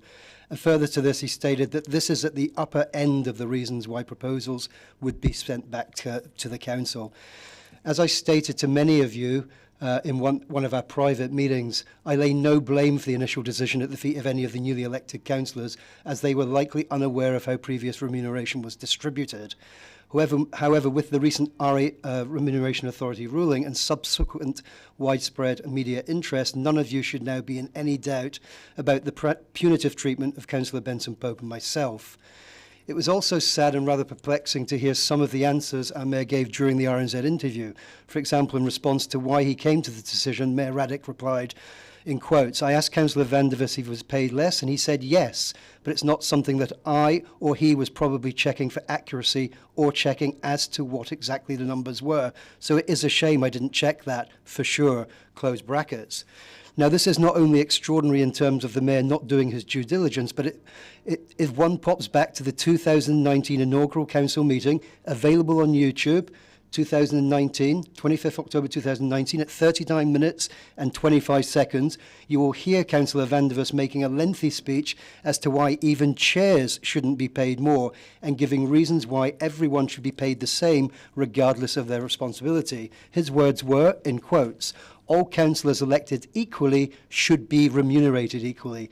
Interesting indeed that the named councillor now he is the chair of a committee, that his silence on this issue is deafening.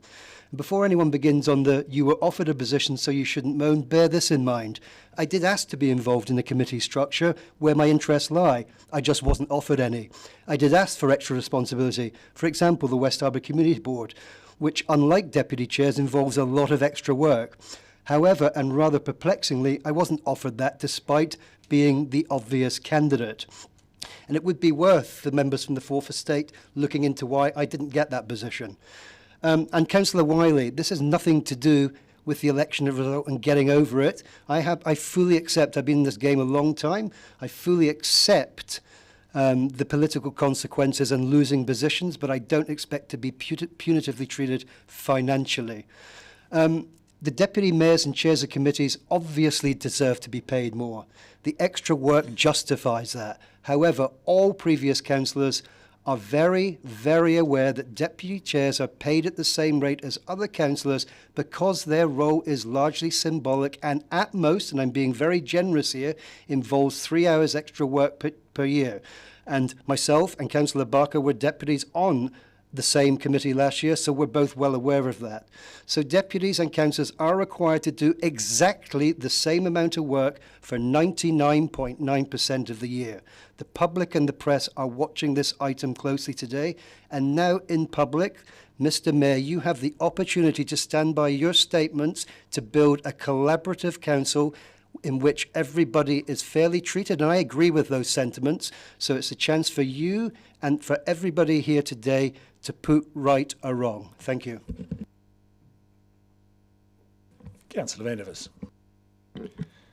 I'm delighted to be accurately quoted by both Councillors Walker and I think Gary.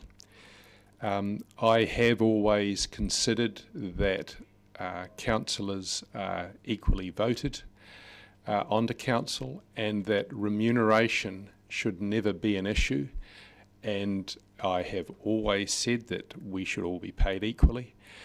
And I say that not because some councillors work harder than others, but because what that can or may do is remove some of the very awkward, self-serving kind of squabble that we now see ourselves in. For the record, it was my recommendation very recently to the Mayor and to the Chief Executive that we go for blanket same remuneration for all councillors, that the Mayor should have a very significantly increased remuneration, because the Mayor's isn't just a full-time job, it's an every waking hour type job. Now, I still hold with that. Having said that, there are also other considerations which I think the Mayor has, in some respects quite rightly, taken into account. And that is a tradition of paying people with higher levels of responsibility more. And I recognise that that tradition has some value. It was the Mayor's decision to go there. And having gone there, the Mayor was, because he hasn't been on council all that long, was not made fully aware of what the precedent was in terms of being able to ratchet the lowest paid councillor issue, which is why we have had the kerfuffle that we have now. So Point of order. Misrepresentation. You attended the meeting at which that was voted on, and the determination came back to council. So that is in fact not correct. Just explain what is the misrepresentation, please. It's a misrepresentation of the facts of the situation. It doesn't sound like it to me.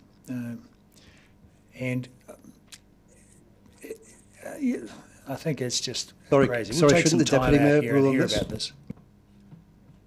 Have a ruling, please.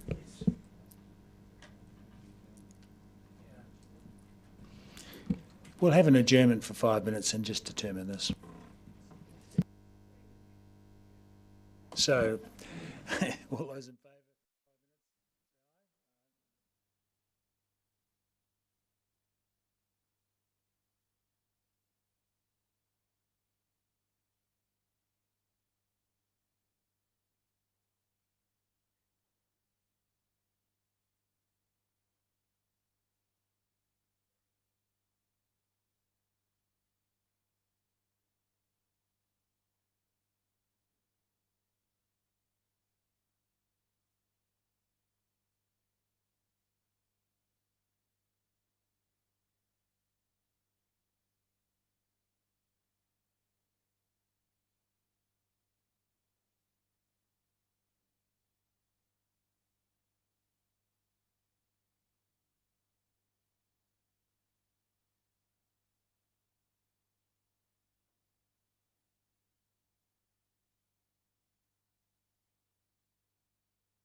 So, to recap, and it's awkward after being interrupted in this way, my view has always been that remuneration shouldn't be an issue.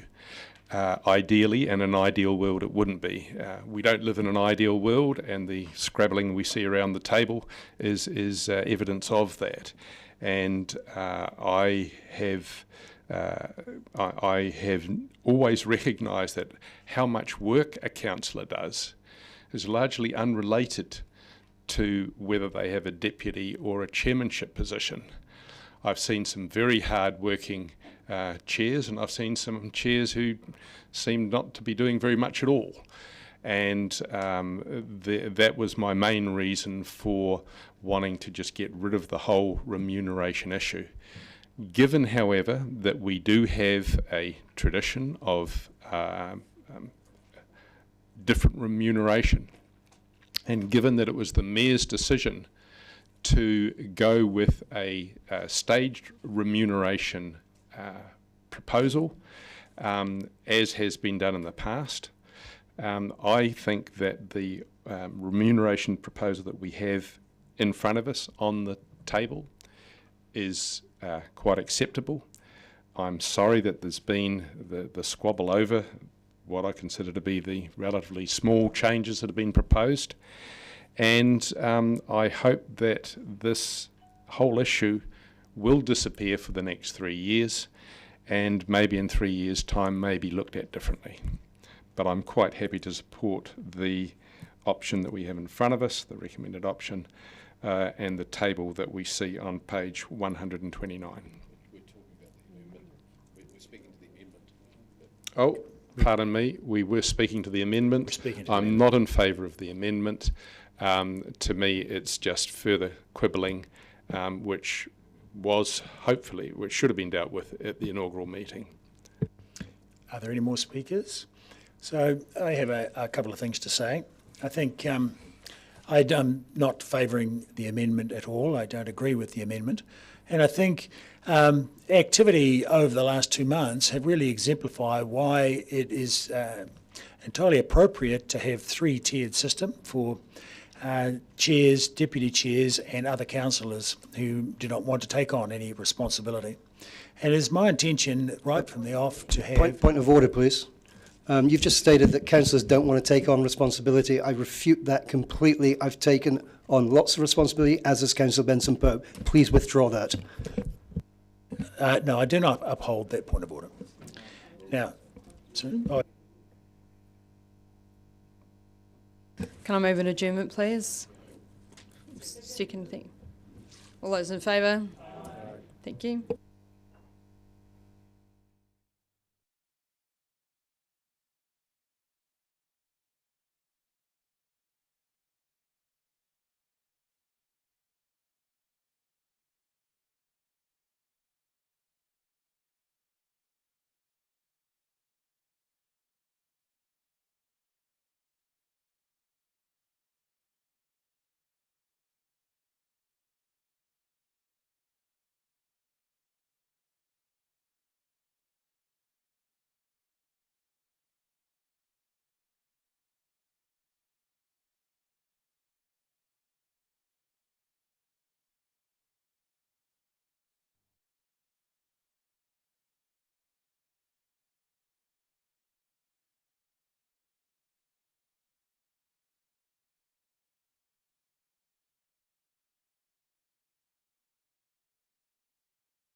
Call the meeting to order.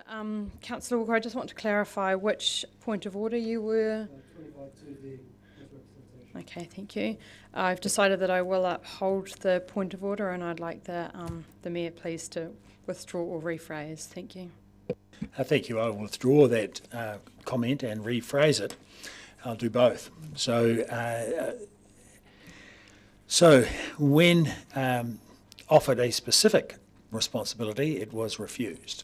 So, which is, what we're talking about in this context. So, and the specific responsibility of a deputy chair, I think, is significant. It certainly and absolutely should not be 3 hours per year. Certainly 3 hours per week, and quite possibly 3 hours per day in some instances. And I refer to my own experience as Deputy Chair of Infrastructure throughout the last triennium.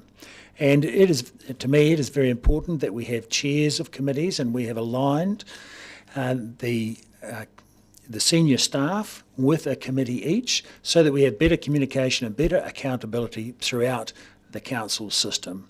And that is the point of having the 7 committees. And it is important, similarly, to have a deputy chair who is able to step into the role. And it is my intention to change the manner of the committee meetings so that deputy chairs will have the opportunity to chair meetings throughout the triennium with the chair present, so that there is a growth and learning curve throughout the triennium. And it is very important. I mean, we are elected to this position to take responsibility for the city, and in turn, the city council staff themselves are taking responsibility for getting on with the job and running the city. And so I think it's very important to have chairs and deputy chairs aligned with the staff so that we have a good handle and can report accurately to the citizens of Dunedin on the goings-on within council, so that we, both for communication and accountability, we have clear lines of travel of that of those communications in both directions. And hence it is expected, and I did align the committee so that everyone would have a job, because there's a natural synergy with 7 senior members of staff and 14 councillors. And so to me there is a difference, because other people have to step into the additional role have to step in to the additional role of deputy chair of the 2 committees that were left without one. And so that's very much a cause for keeping and retaining the 3 different levels of remuneration, in my opinion. So therefore I will not be supporting the amendment.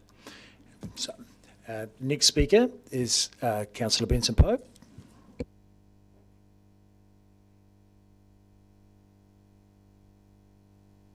Go ahead, David.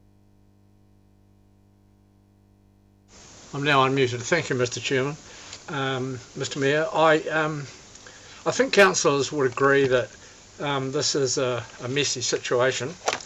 I certainly think it is, and that it's embarrassing for all of us, not just a couple of us, but for all councillors and indeed yourself, and for the whole authority. And it's an embarrassment that the council's recommendation has been rejected by the Remuneration Authority, and so I think it's appropriate that we ask how we got here. Councillor Walker has alluded to much of that, so I won't traverse all of that again, but I think the most useful public document is the Radio New Zealand report of 11 December. And the statements in that are attributed to you, Mayor Radich, do give me a cause for concern. I have to assume that report is accurate, and if it is, it explains why we're in the mess we're actually in.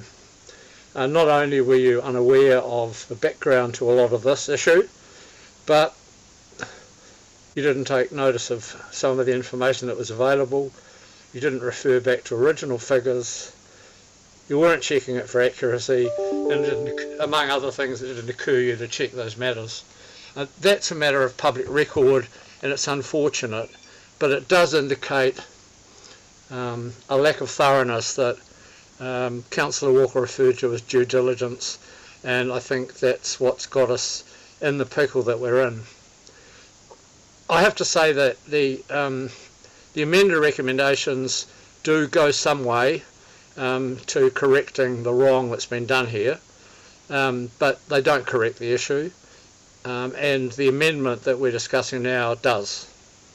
I've got considerable sympathy for newer members who've been dropped in this on day zero without knowing any of the background, and certainly not knowing the minuscule workload involved in the elegant title of Deputy Chair of anything. But they've had some time now, and they've had plenty of opportunity to look at the background, and now they have the opportunity to fix this. This was never about the money. For those of you who've been talking about numbers, this is about principle. It's about sticking with a formula that we had that was successful, that I believe should continue, and this is the opportunity, thanks to Councillor Lofiso's amendment, to fix it, and for those of you who want to move on, to do exactly that. Thank you.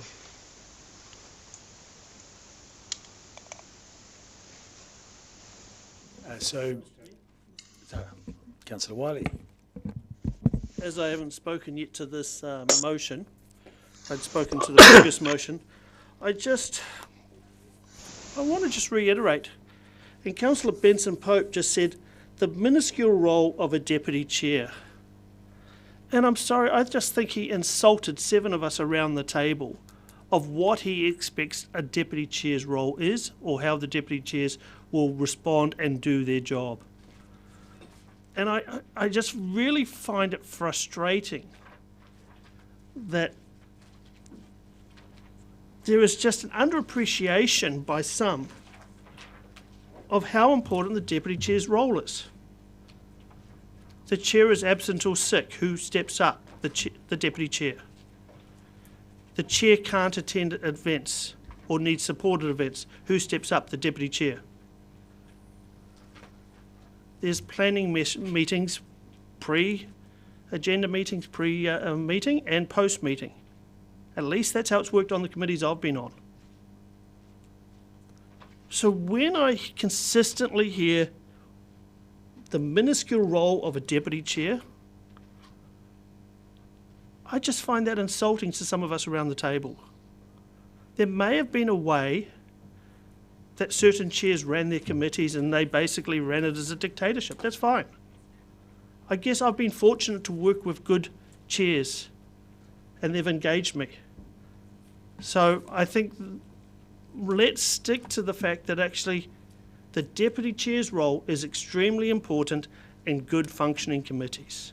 And let's respect that role, and let's respect the remuneration. In this case, this which seems to be a big part of the narrative. Thank you.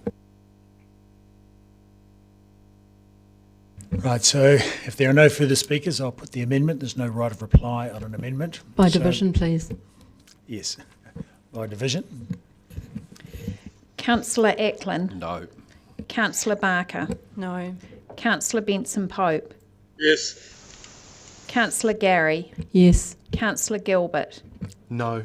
Councillor Houlihan. No. Councillor Lofiso. Yes. Councillor Lucas. No. Councillor Mayhem. No. Councillor O'Malley. No.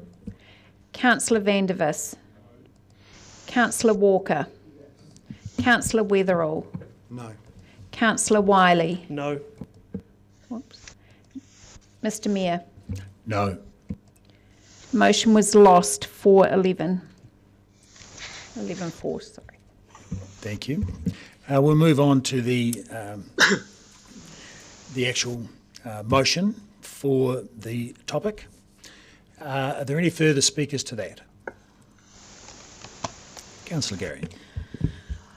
I want to put a different perspective on the role of Deputy Chair. There's no diminishing taking on that role. It's an excellent role to get your feet under the table and start to learn about how council works when you're a new councillor.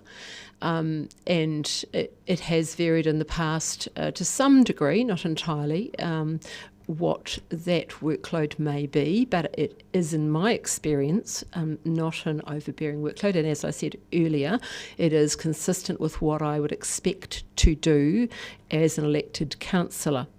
The point I would make is that when I think back to my experience of being deputy chair of a standing committee, I believe that there was only one occasion when I was able to chair the meeting, and that does provide a lot more work. And yes, you attend the chairs meetings, but that's not onerous either. So you're doing your work as a councillor with a little bit of extra responsibility, and I don't buy that it's a very large job. But we are now considering that will have a different tier. Point of order.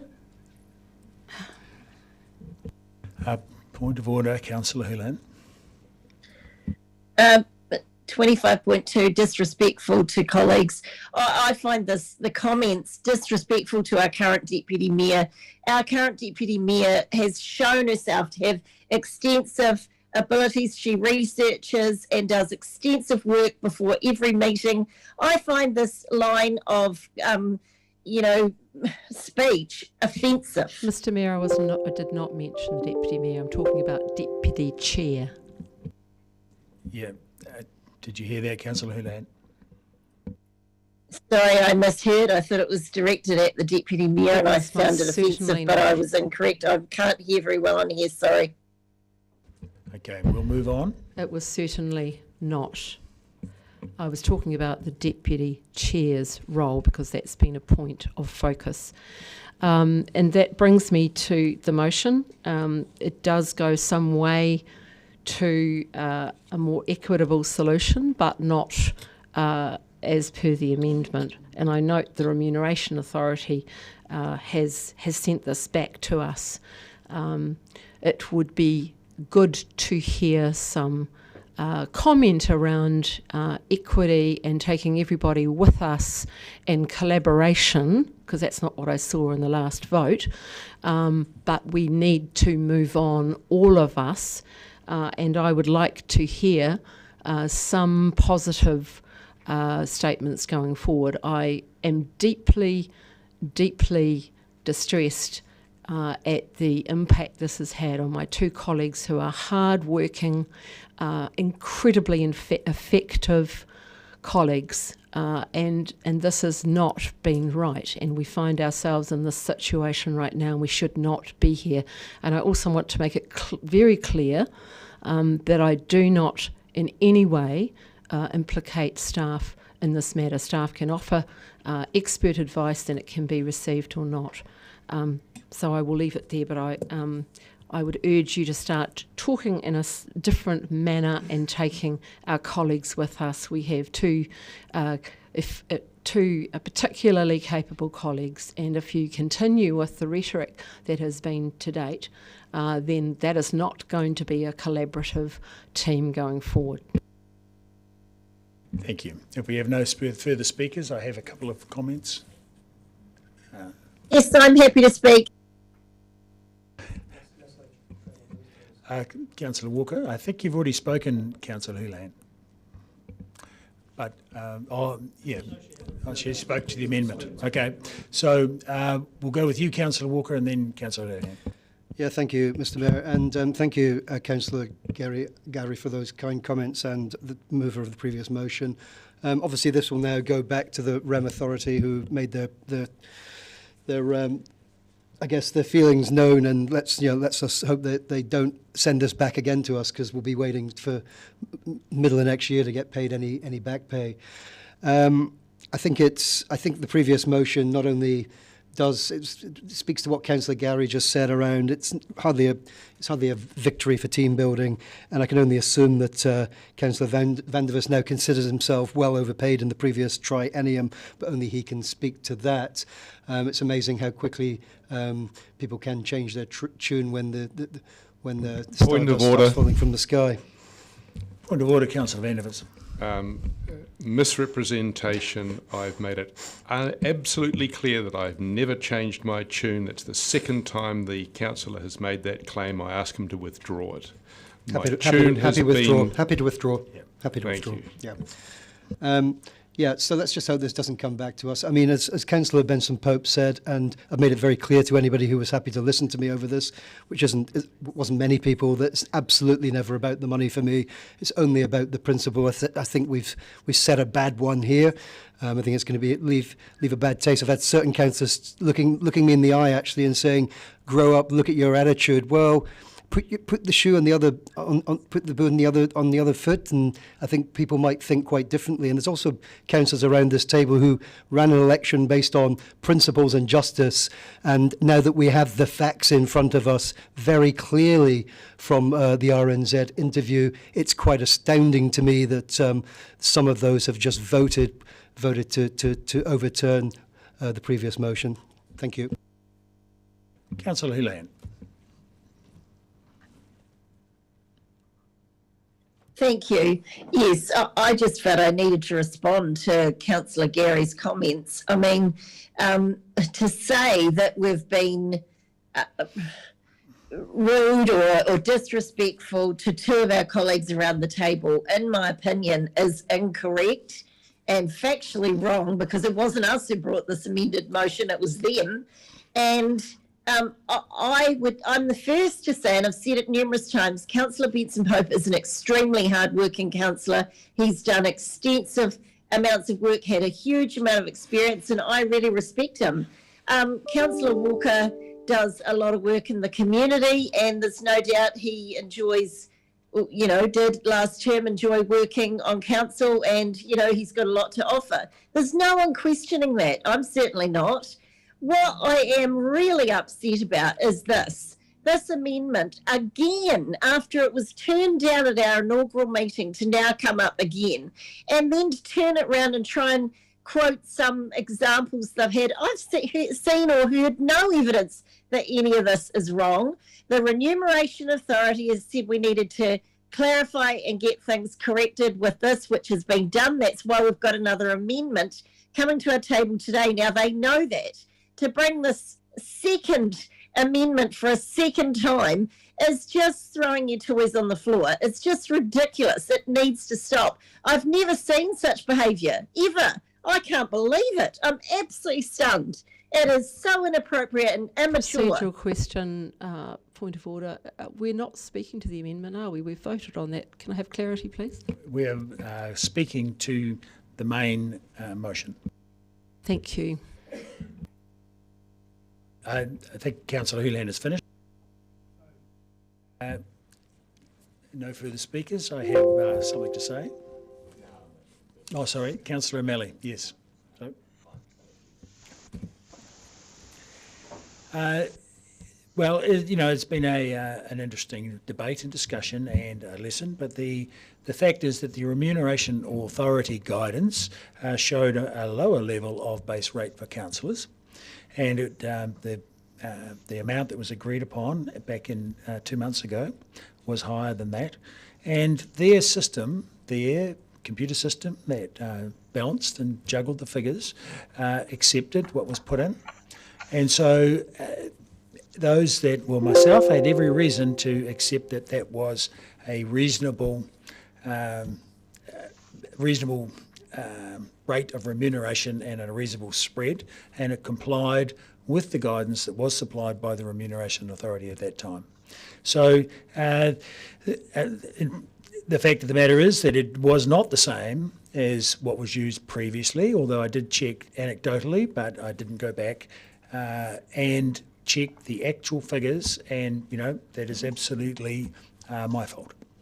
However, Be that as may, upon receiving advice from the Remuneration Authority, we have changed it and we have come back with this, and this has met, appears to have general agreement and certainly looks like it complies with everything that we've been advised of. Unless there's some fresh change to the advice, then this should sit well with the Remuneration Authority.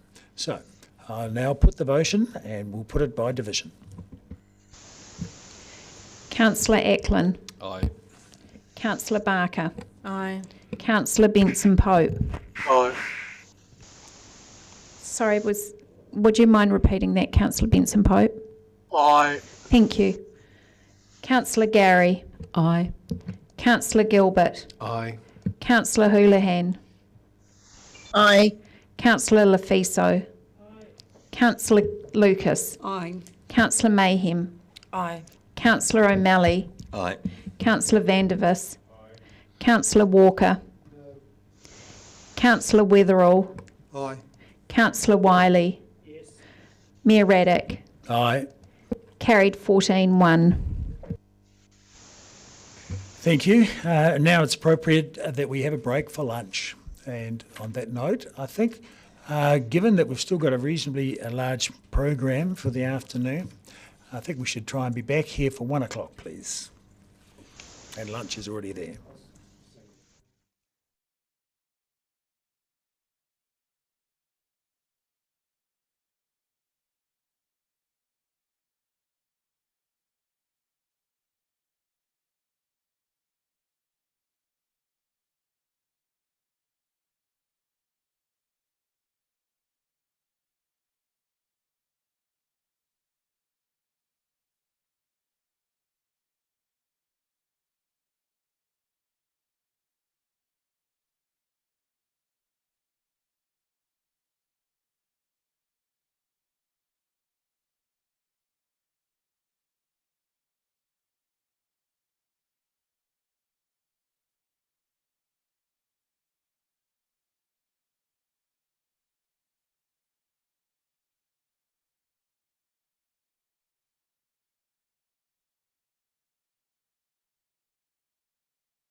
Moving along to item number 7.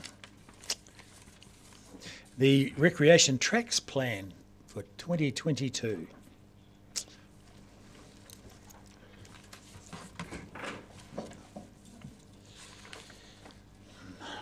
So we have Mr. Pickford and Mr. McLean. Do you wish to speak to the report? Thank you, Mr. Mayor. I'd just like to start off by acknowledging the input of the project team. It was really valuable, and the efforts of Claire Swift, who no longer works for the DCC, but this is a culmination of a lot of her hard work. So, and happy to take questions. Thank you. Where are my questions? Councillor Gary. Thank you. Thank you for the great report and the plan. It's very exciting. I wanted to know if work already done, and I'll give you an example. On the Otago Peninsula, just as I was leaving there as chair, I know there was some extensive work done on looking to see how to link up the tracks already there on the peninsula. Will you be using that kind of work to build on as part of this? I'm assuming you will, but I'd like clarity on that. Thank you, Councillor, and through the Mayor. Yes, we will. Someone involved in the Peninsula Tracks, someone quite heavily involved, representing the Dunedin Amenity Society, was actually on the project team. But part of our one of our goals is that collaborative partnership. So that's drawing on people's experience and knowledge and work. So yes. Thank you. Councillor Deputy Member Aka. Thank you, Mr. Mayor. Thank you for the report. I just have a couple of questions. One of them is around how this links to the recreation tracks. The Parks and Recreation strategy. I see there's a linkage there through to the new strategic framework, which we have noted but not adopted yet. So I was just wondering how this links back to that plan. Thank you, and through the Mayor. So some of the objectives and goals within the 2017 Parks and Recreation Strategy spoke specifically to developing a connected network of tracks, tracks for all ages and abilities and a wide range of experiences. So this is those actions coming to fruition. So my next question is around back to the Parks and Recreation Strategy, and I noticed that you're working to have some collaboration in the strategy. It has that there's going to be a Dunedin Parks and Open Space Forum as part of the action plan, and I just wonder how that's being addressed. Is that being addressed in this plan, or is that being addressed separately? That will be addressed separately. Thank you. My next question, this is my last question. Through the plan, there's 17 measures in the plan, and I just wondered how they're going to be reported on. I see there's going to be an annual implementation plan, but there's a whole lot of measures through. So how do they link through? So there's a reporting mechanism. Thank you, Councillor. So we'll be reporting back through to Council or an appropriate committee. We'll also be reporting regularly back through to our the stakeholders that were involved.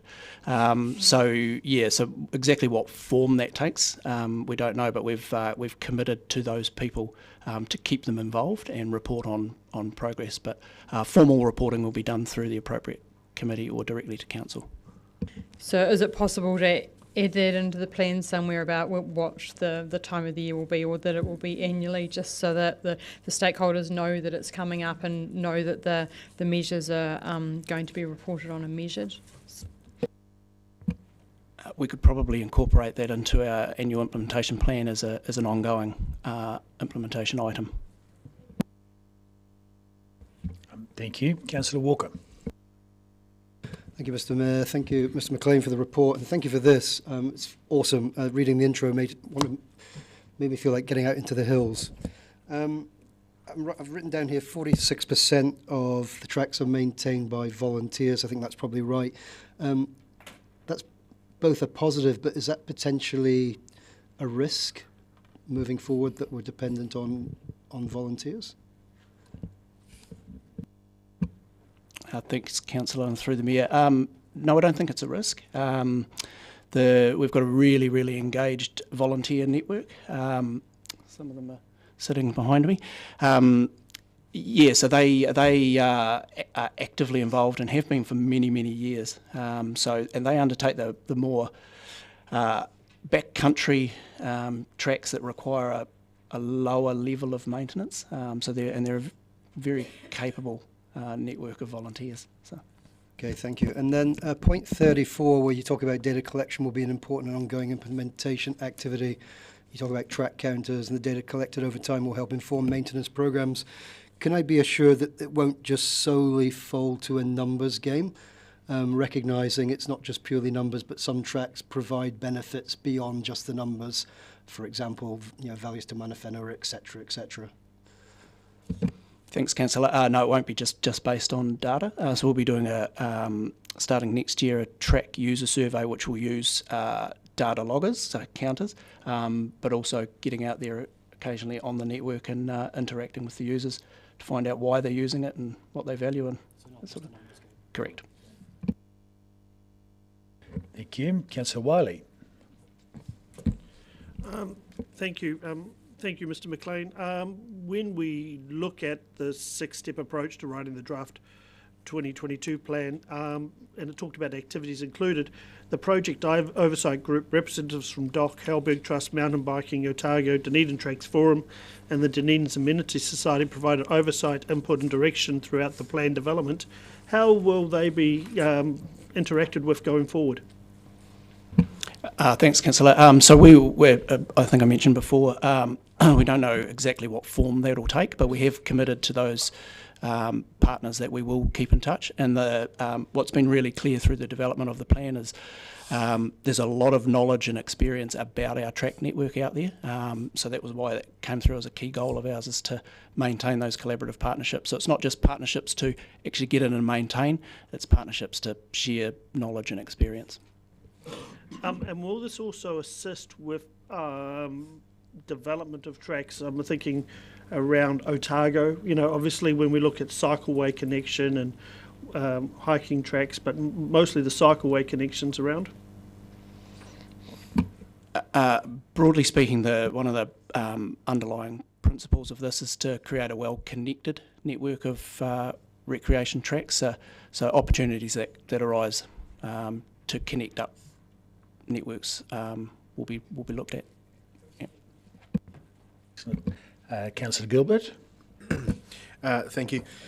My first question is quasi-redundant after Councillor Walker sort of beat me to the punch, but the use of track counters and data loggers and things that you've got, you mentioned that on page 135, item 21, or point 21, that there is currently no use, and then you mentioned that that data loggers will be installed at various locations throughout the network. Have you given any consideration to how those tracks that you put the data loggers on are going to be chosen? Is there, because again, much like Councillor Walker was saying, you don't want to only use the very popular ones, for example, to take note of. Thank you, Councillor, and through the Mayor. So we want to, a lot of our more popular tracks, we know that they're heavily used. While we might not know the exact number of people, we know that they're well used. So the data loggers will initially be deployed on the tracks that we're not quite so confident we know the use numbers. Okay, awesome, thank you. And also in this little booklet, which is exceptionally handy, thank you, there is, and forgive me, I may have missed it somewhere, you mentioned quite a bit about maps and the different parts of the network and different tracks, etc., and that signage would be improved to inform safety considerations and environmental impacts, etc. Is there, what's the word I'm looking for? Collation of these going to be easily available? Because when I'm out on the bike or wandering around, being able to go to a spot to find out what walks are in my area and what does where and all that sort of stuff, is it going to be easily accessible? Thanks, Councillor. I think in terms of information about the tracks, we'll load that onto our website, and on-site signage will be developed and improved to help wayfinding, but also to tell cultural narratives, history, biodiversity features and that sort of thing. So that'll be progressively implemented over time. Not sure that answers your question. I guess my question could come down to being rephrased as, have you considered something like an app that people could download that would have all of that information in one spot on their phone?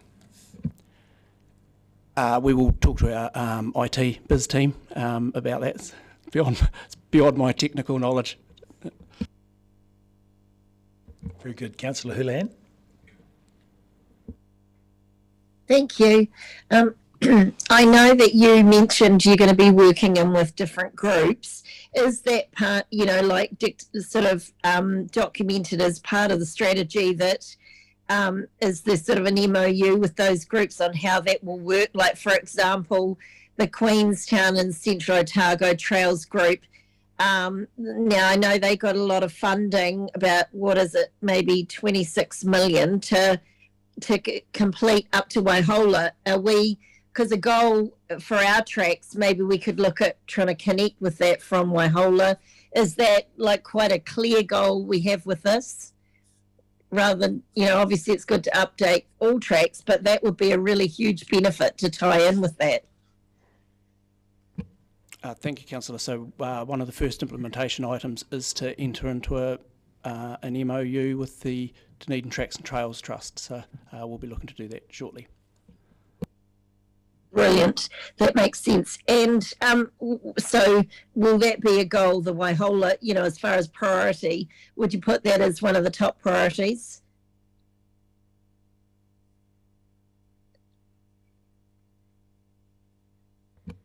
Yeah, so I think we would need to sit down with the Tracks and Trails Trust to discuss ways of working together, what we do, and then falling out of that will be some priorities. Thank you. Councillor Lefiso. Tēnā koe, Mr Mayor, tēnā kōrua. Thank you to yourselves and the project team. This is an awesome looking document, and I have just one very tiny question. And that is about the images used. Are they all local people? And do you, in the compilation of such documents, do you actually have to put it bluntly or crudely maybe, do you have like a quota to ensure that images of mana whenua children and people are used? Thank you, Councillor. So first part of that is I believe some of the images are locals. We got them off the Comms and Marketing team's library, and no, there's no quota for any particular group. Some photos are... Yeah, okay, thank you. Great. Councillor Walker. Yep, thank you once again. I had a question hiding over on another page, and it's one I often ask, and the CEO raises her eyebrows, but she's not here, so you can ask honestly. Is 150k over 3 years enough? Thank you, Councillor. Yes. To implement the plan as it currently stands, it's sufficient. Thank you. Thank you. Deputy Mayor Barker.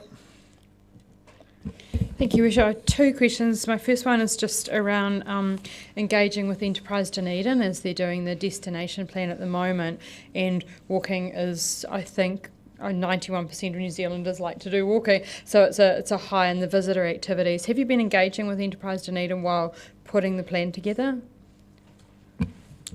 Yes, we have, and we'll be working with economic development as well and marketing to develop a marketing strategy, so that'll all plug into that. And that will include product development as well? I don't have the detail on what it might include. Because I think that some of the tracks look like they would be quite good for the visitor market. That's just why I ask, and visitors are mentioned through that. My other question is just around the ROS survey, and did you use ROS statistics when you were putting this together? I know that you had a survey for 200 residents. How did that take part? Was that a people's panel, or how were they selected? Yeah, that was through the people's panel.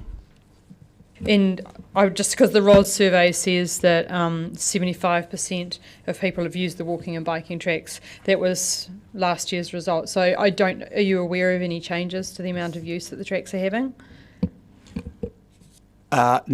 Not right now, but that's something that track counters or data loggers will help us with. We'll actually be able to get some real-time usage. Oh, okay, yeah. I guess there's that overall ROS survey of all of the people in Dunedin might be helpful as well. The satisfaction of the users, I note that in the ROS survey it declined 5% to 79%. This is last year's because we don't have this year's yet. Do you think you've identified all of the reasons that the satisfaction has declined and that this plan will help address them? Thanks, Councillor. I don't know the specific reasons why those respondents to the ROS survey were less satisfied, but certainly through our engagement, through the People's Panel and the feedback from the key user groups, we think that we've identified quite a number of the things that will certainly improve people's experience. Councillor Mahan.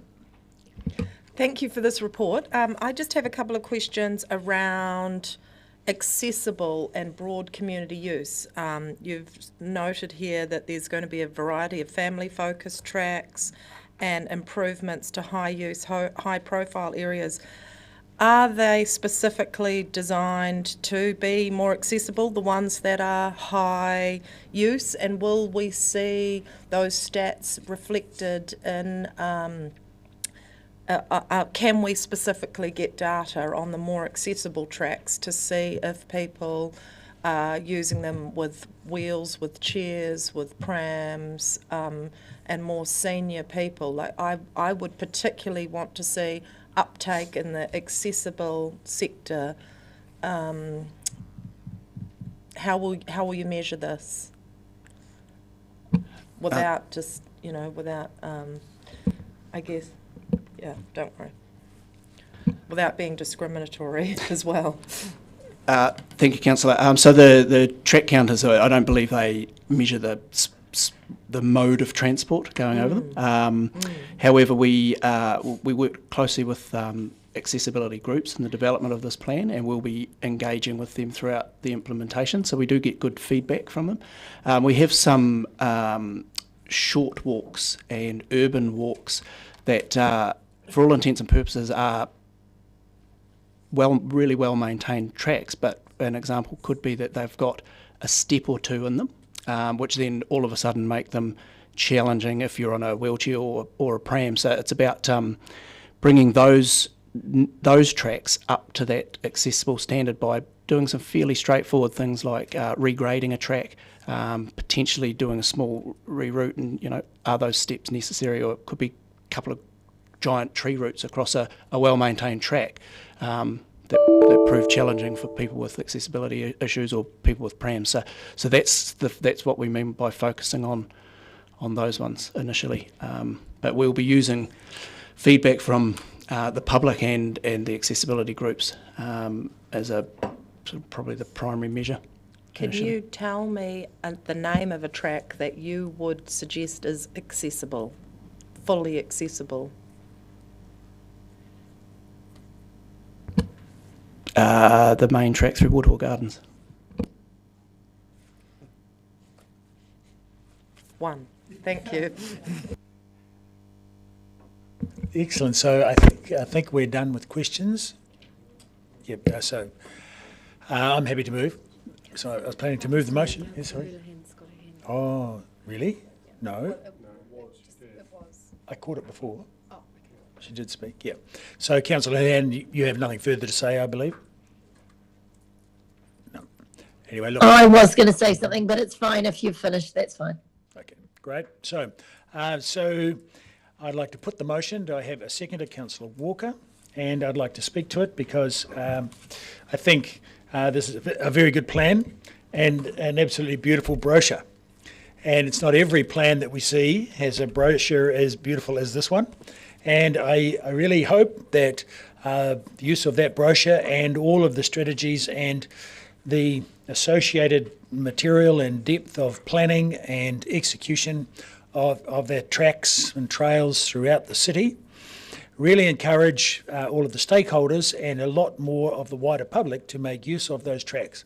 And everything I've seen from the Parks and Recreational Services team has been, shall I say, to put it simplistically, very useful and very productive, and everything I've seen has tended to point the way to growth in use of the outdoors for Dunedin. And I think that is a very good place for us to be. And I think this is just another step on that journey. And I hope that the use of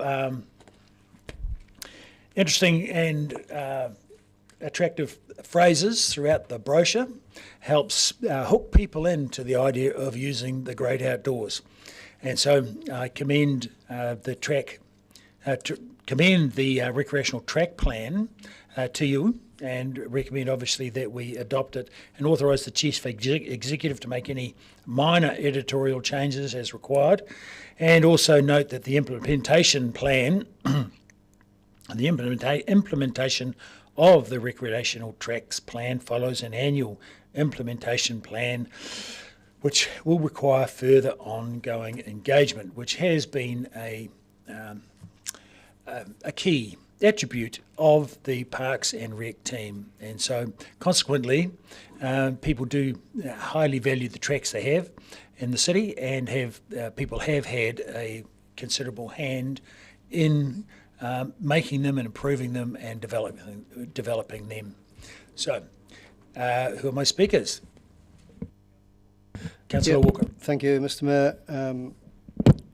Thanks to staff for. Are they gone? Oh no, they're still there. Thanks for putting this together, and thank you for the recognition of the previous diligent work of Ms. Smith, which played a great role in getting this together. It really is an inspirational plan. I really enjoyed reading it, and I quote from, I think it's the introduction, it says, in quotes, "We want our tracks to be amongst those recognised as the world's best." I like that sort of aspiration, actually, and those sort of aspirational goals. And I don't think there's any reason why we can't achieve those goals. And as I said in one of my questions, when I read through this early on, I literally wanted to just put it down, get my hiking boots on, and get out into the hills. So it really had an effect on me. Councillor Lefiso raised the question about the pictures.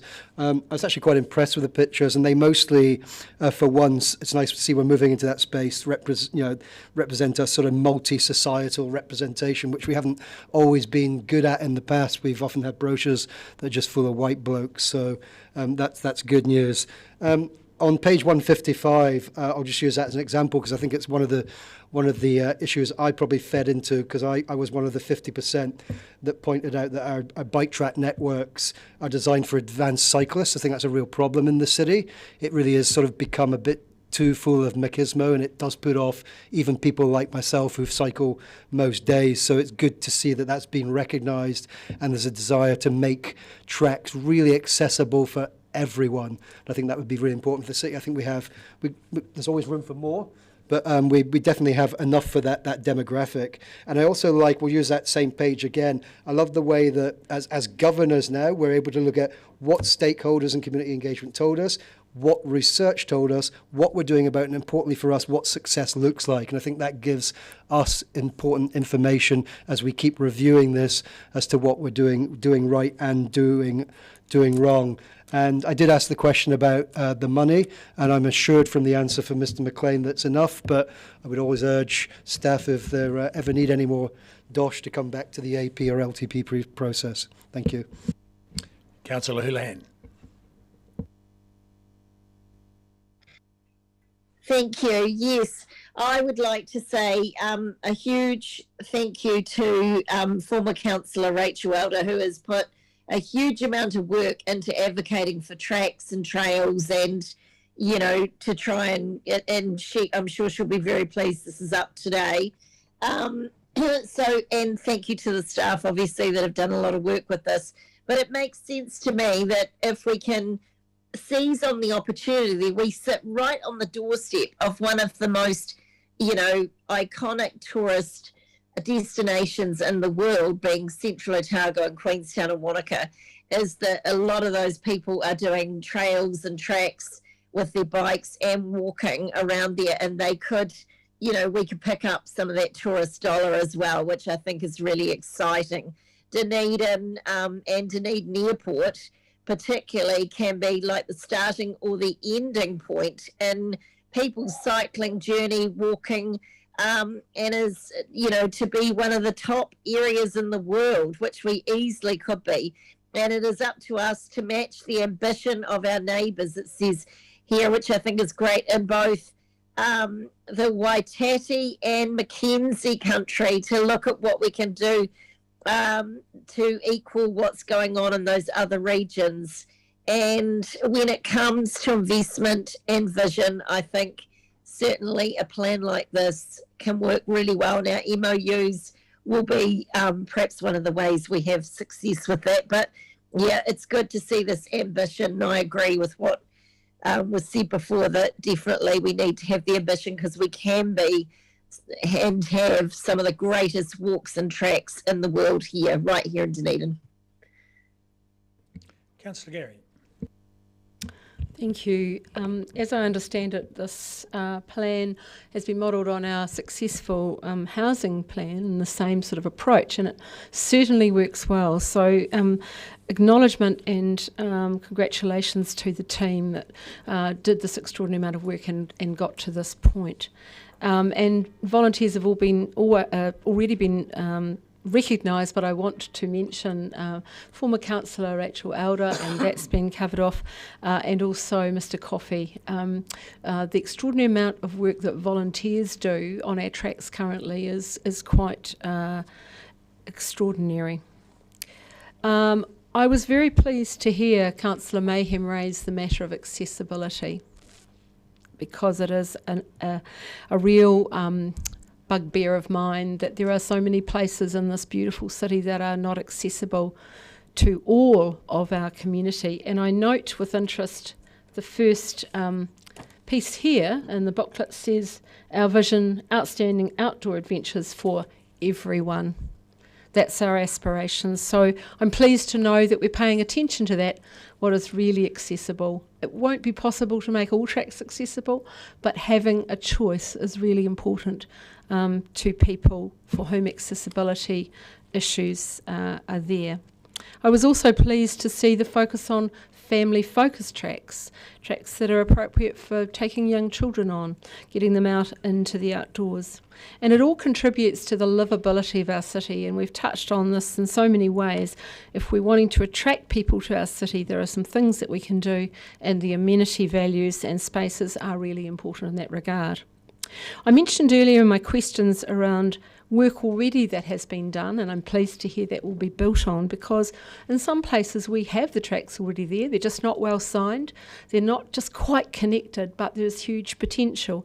And it takes me back to a presentation by a group of 3 people with a doc background and hospitality background who came to the Otago Peninsula Community Board some years ago now, and I can't recall which year, but it was quite some years ago, when they first arrived in the city and proposed a network of tracks out on the peninsula. Former Councillor Neville Pete pursued this idea of an internal track and all the benefits, and it feels like that time has come.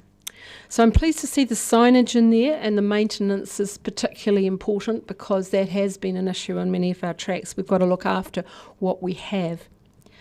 And this will make a significant contribution to the visitor industry, although it's also about looking after our locals, of course, and to the economy of our city. And wearing my Deputy Chair, Economic Development, I believe that is very relevant. But just as importantly as the economic benefits are the way that this will address the well-beings, our physical and our mental health. We have this extraordinary city. It is so beautiful with the outdoors, the wildlife, and we want everyone to be able to enjoy it and get the benefits of it. So well done. Look forward to the implementation plan. Councillor Mayhem. Thank you, Councillor Gary. I'd just like to echo your words. I also wish to thank amazing Rachel Elder for all of her energy and input that she's put into enriched experiences around our city and her appreciation of our outdoor spaces. I note that out of the 300 tracks we have of different types, the urban walk and the short walk, our potentially accessible tracks, take up less than 10% of those 300 tracks, and potentially those aren't completely accessible. So I look forward to our goals. Goal 2, opportunities for everyone. Goal 3, connected tracks network, and Goal 4, enriched experiences.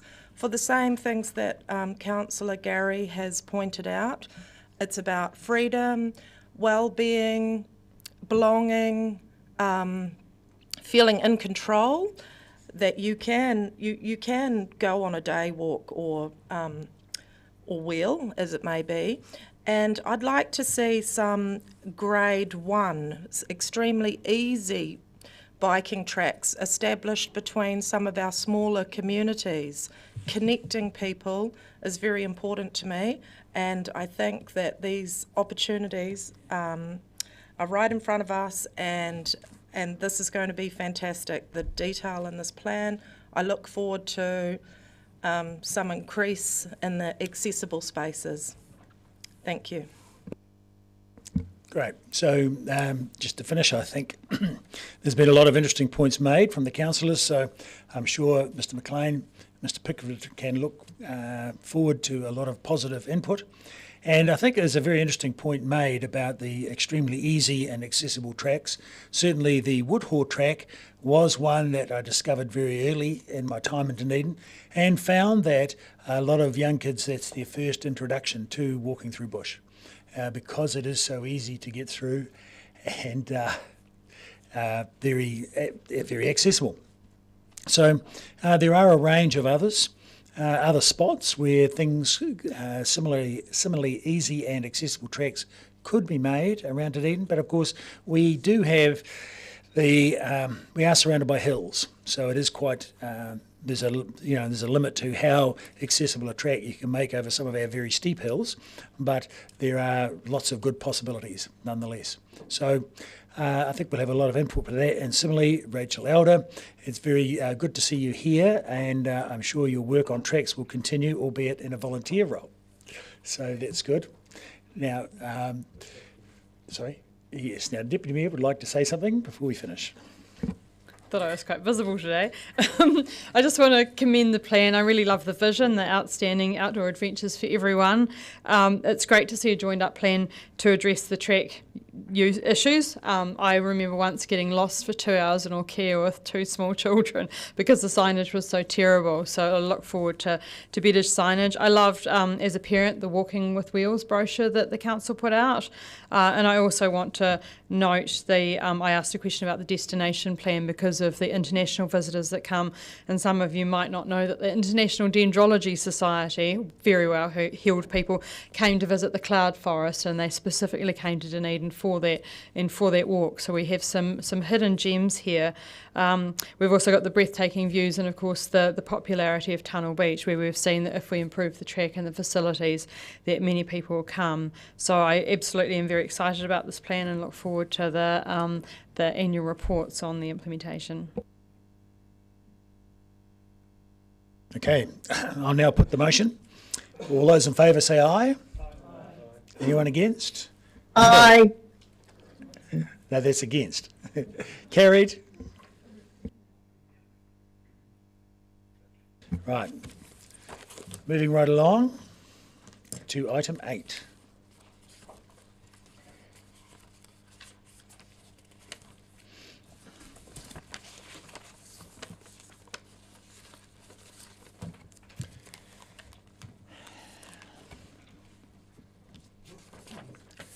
So I welcome Mr Christie and Mr Decker to the table. I presume you're happy to take questions. Do you want to say anything? Do you want to speak to the report? Thank you, Mr Mayor.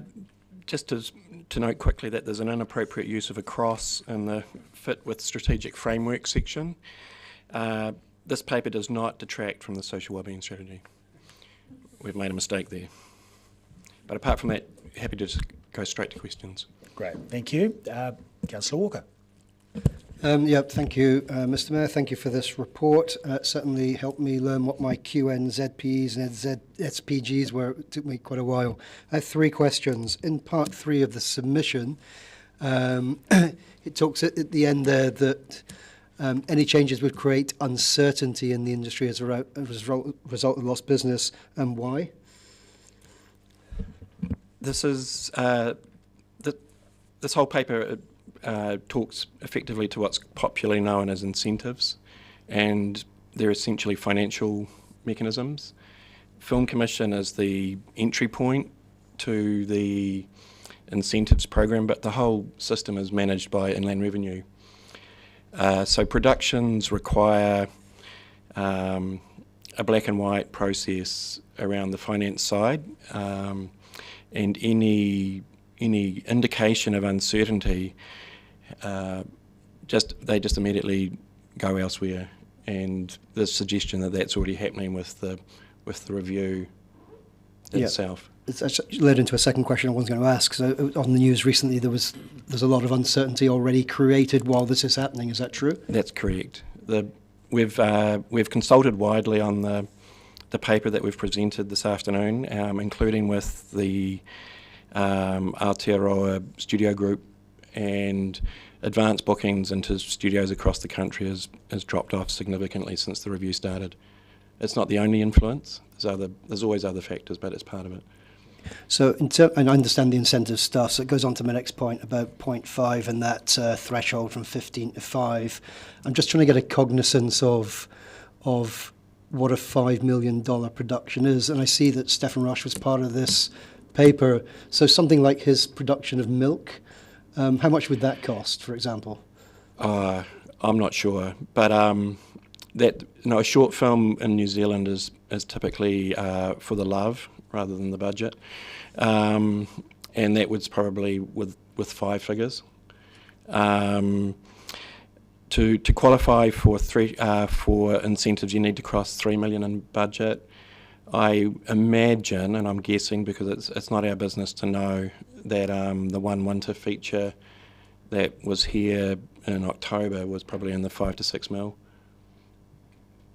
Thank you. And final question is around, I think it's 0.6, about the post-production stuff, going from 0.5 to 0.25. My question is, because Wellington is such a centre, and I guess Auckland as well, do we actually have the capacity to do the post-production here? It's actually been one of the growths in Dunedin as a result of COVID. We've actually seen a rise in the number of editing and post-production businesses in the city.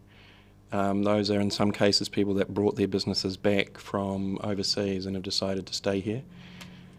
And the people come and that with permanence, not temporary. That's right. The shifts in technology. This is really, it's a weightless export, and editing in particular has moved to cloud.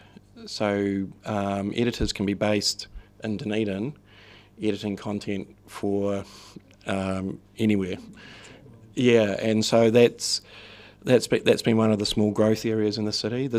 Clearly there's great capability at ARL and at Natural History New Zealand. They've got well-established facilities and crew of high level there, and there's a number of other businesses in that space, but not of that scale. Deputy Member Harker. Thank you, Mr Mayor. I just have a question about the value of the film sector to Dunedin, just to quantify it in the economic development sense, and the GDP and the numbers employed in the businesses. Has it changed much over the last year? I know we've had COVID, but has it changed much? There was a sort of a centralisation to Wellington, I guess, or Auckland, and you said that some businesses have moved down, but is there a quantum to that? Thank you. What we've done is we looked back 10 years, and we can see there's actually been a growth from around 12 million a year to 20 million a year GDP from the sector in the city, and from around 36 businesses to 50 businesses currently in the sector in the city, and a growth of employment from around just under 200 to just over 220 And so those are permanently established roles and businesses within the city. Those figures which come from Infometrics don't really account for, there's a word for it, but the projects that come in and out on a short-term basis, such as the feature films that come in, aren't picked up in that process because they're based elsewhere. They're international companies or whatever. Thank you. My other question is just around generally of the options proposed. Does Dunedin have a different view to Wellington and Auckland because it has different issues, or generally do they have the same view? I think universally there's a really strong consensus that the options presented are not helpful. And so we're strongly in line with what's being discussed nationally, and what we're recommending to Council and asking you to support is that we don't choose either of the options, that we stay with the status quo, but we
Oh, it's working in. My next question is around, I guess, our economic development strategy is coming up, and film wasn't necessarily mentioned as a cluster in the last one, but ICT is, so we can kind of say they're the same. When you talk about some of the barriers that are being not put in place, the barriers that we have, e.g. travel and stuff, would it be useful for our economic development strategy to perhaps focus more on film and some of the help that we can give that sector? I'll take that question, Councillor. Certainly would we see the weightless nature of film and screen, plus the fact that links into our creative sectors, as we've seen with the development of the Centre of Digital Excellence, all align themselves really nicely to the areas that we see have great potential for growth for the city.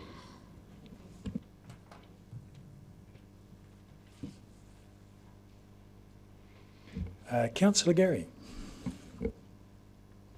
Thank you. Partially you've answered these two questions. The first one is around the suggestion of extra funding for travel to events. What kind of events are we talking about, Mr. Deaker? That would be the event of the production. Okay. And over the time you've been in the role, what comment would you make, and you've gone somewhat to answer this, around the pipeline of work? Because I know in the early times that you were in the role, there were issues around, we had extraordinary skills, but a pipeline of work to keep those people employed in a sustainable way, and them having to dip in and out of other jobs and then not being available was a problem. Can you just speak to that a little more? Thank you. The jobs that are noted in the Infometrics report will be permanently employed, full-time equivalents.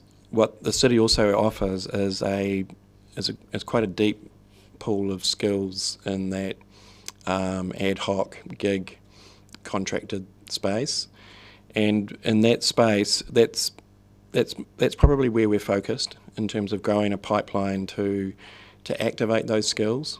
And to lessen the gaps between gigs for those people.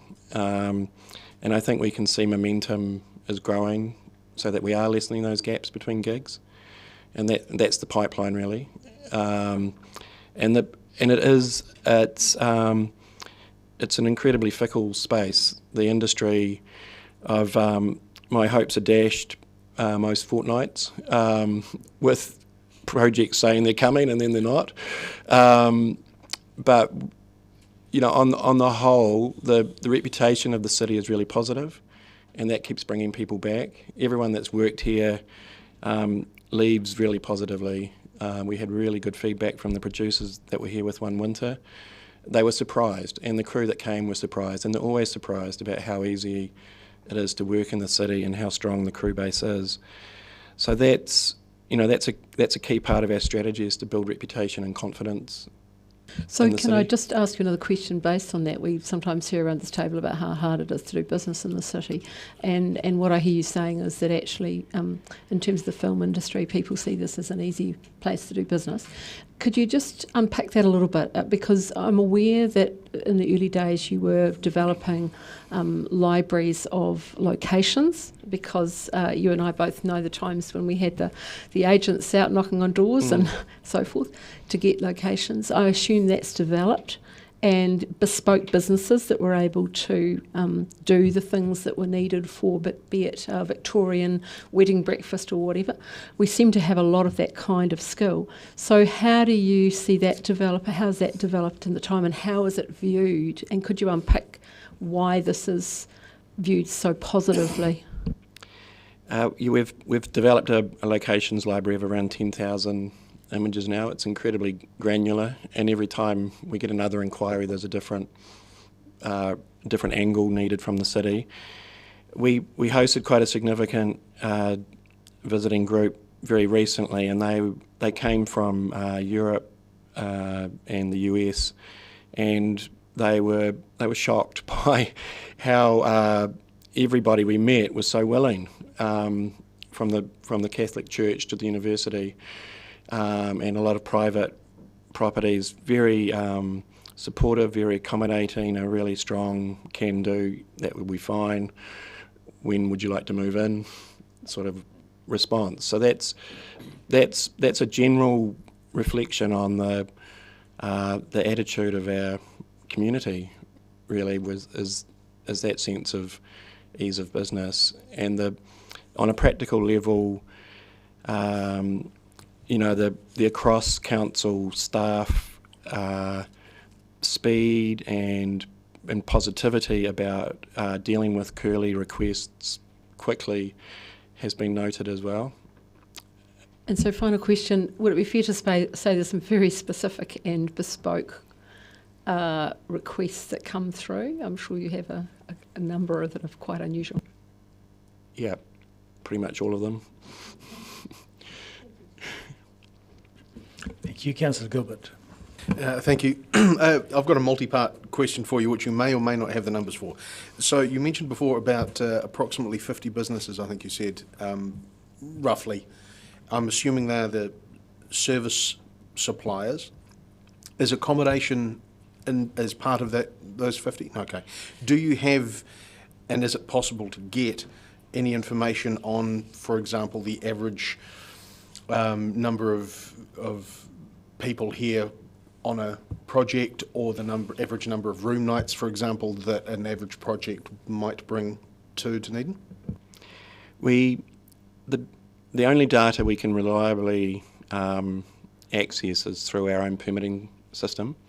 So council manages the regulatory impact of filming, and so whenever there's a request to film in a public space or utilise a public building, parks and reserves, our roading, we receive a permit request, and in there we ask number of crew and point of origin for the project.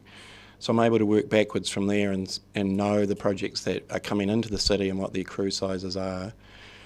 And we do report that up to Economic Development Committee. But it's important to note with that we not all projects have to talk to us, because not all projects utilise public space. So that the level of data we get is pretty, patchy. We do, with significant projects, tend to make good friendships with the producers who have that knowledge, and so we were able to report up to Economic Development Committee after the Netflix feature won the royal treatment that they generated around 4,500 bed nights.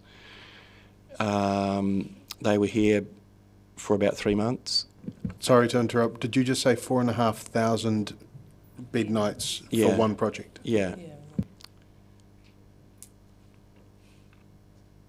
That would be consistent? That would be an average kind of a thing, do you think? Or is this a one-off that would go that high?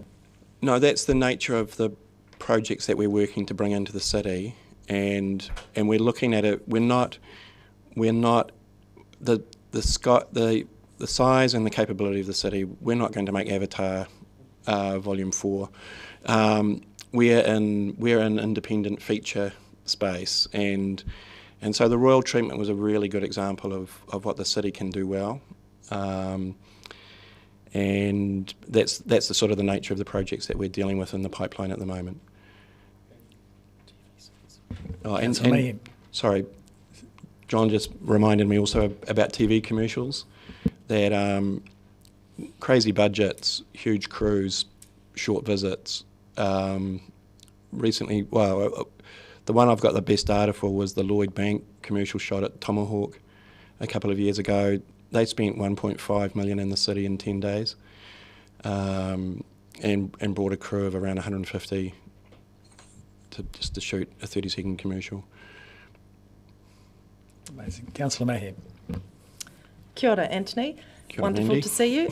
So my question, it says under the royal treatment, it was a work for about 80 Dunedin crew and artists, but I think you mentioned a number of 200 or 250. Is that a statistic of whom you employ all of the time, or does that cover the natural history unit, independent groups that feed into this? So the 80, the figure 80, was that 80 new crew that aren't on the permanent?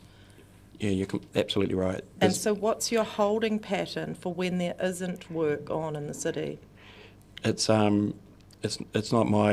up to me. It's Sorry. That's all right. But no, you're completely right. There's a baseline permanent employment of around 220 people in the city in film related businesses, and as projects come in, we're activating those floating crew, those ad hoc people, and they're often repurposing skills from other spaces, and they will rewrite their CVs to bring their film and TV stuff back up to the top. My favourite story is a chap we use a lot, who's a landscape gardener until there's a film project on, and then he's the greensman and art department chap. And so that's the kind of the juggling that goes on in lots of households. What we have in Dunedin are quite a number of crew that have chosen not to pursue that sort of nomadic industry lifestyle. 3 months in Auckland, 3 months in Wellington, back home in between. They want to have a family and have a life, and they've chosen Dunedin, and so we're blessed with that sort of available crew base to draw on quite substantial skills at times. So 2 more questions. When you are pitching Dunedin as the ultimate place with this incredible flexibility and can-do attitude, do you put that in the pitch? And also, and I know it was said of Queenstown and places where filming has happened in the past, we have this incredible light here in the Southern Hemisphere. Do you market that, hours of light in the winter time and hours of film availability and the incredible weather and the wildlife and all of those things? Is it in the package? We've prepared what the industry calls essential services lists, and that's how we introduce visiting productions to all of the businesses that might also service them in a second or third sort of relationship, like the engineering companies, for example, or commercial vehicle hires or caterers, for example. But also in the essential services packs, just as you say, everything everything a producer could need to know in terms of like seasonality, weather patterns, light availability, also medical services, transport services, taxis, the whole.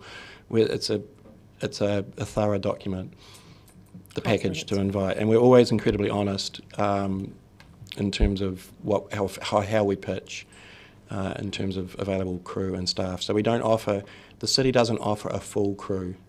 We've got a lot of people that can work in the lower and mid levels, but not at the high levels of crew.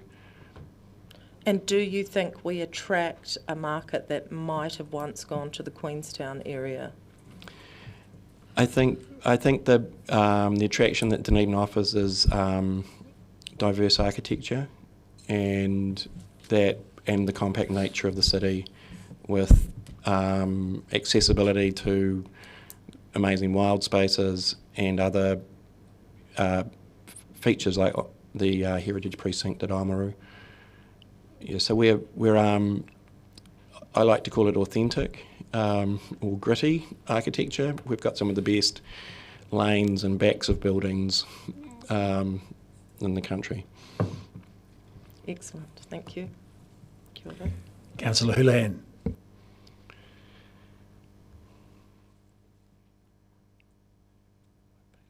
Sorry, I had a whole lot of phones calling.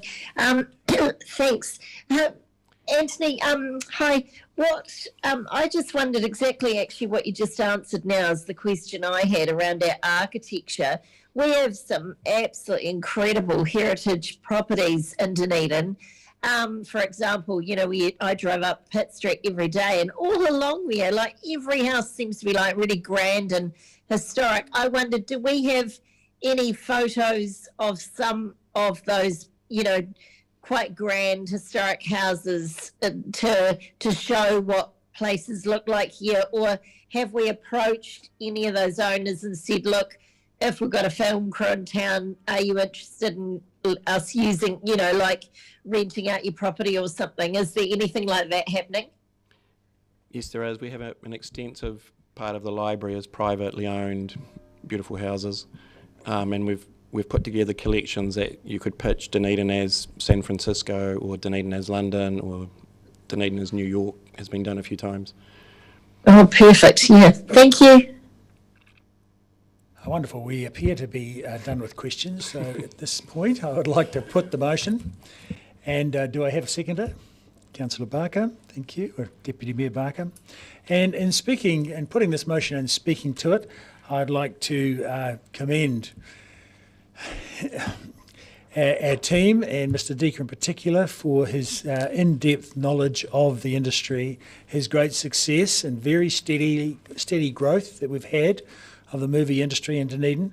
And that does appear in some contrast to a recent TV program I saw that talked about Auckland having fallen back, now that the Avatar seems to be coming to the end, and Wellington both bemoaning the lack of productions because people have pulled back from those very large productions back to their home shores.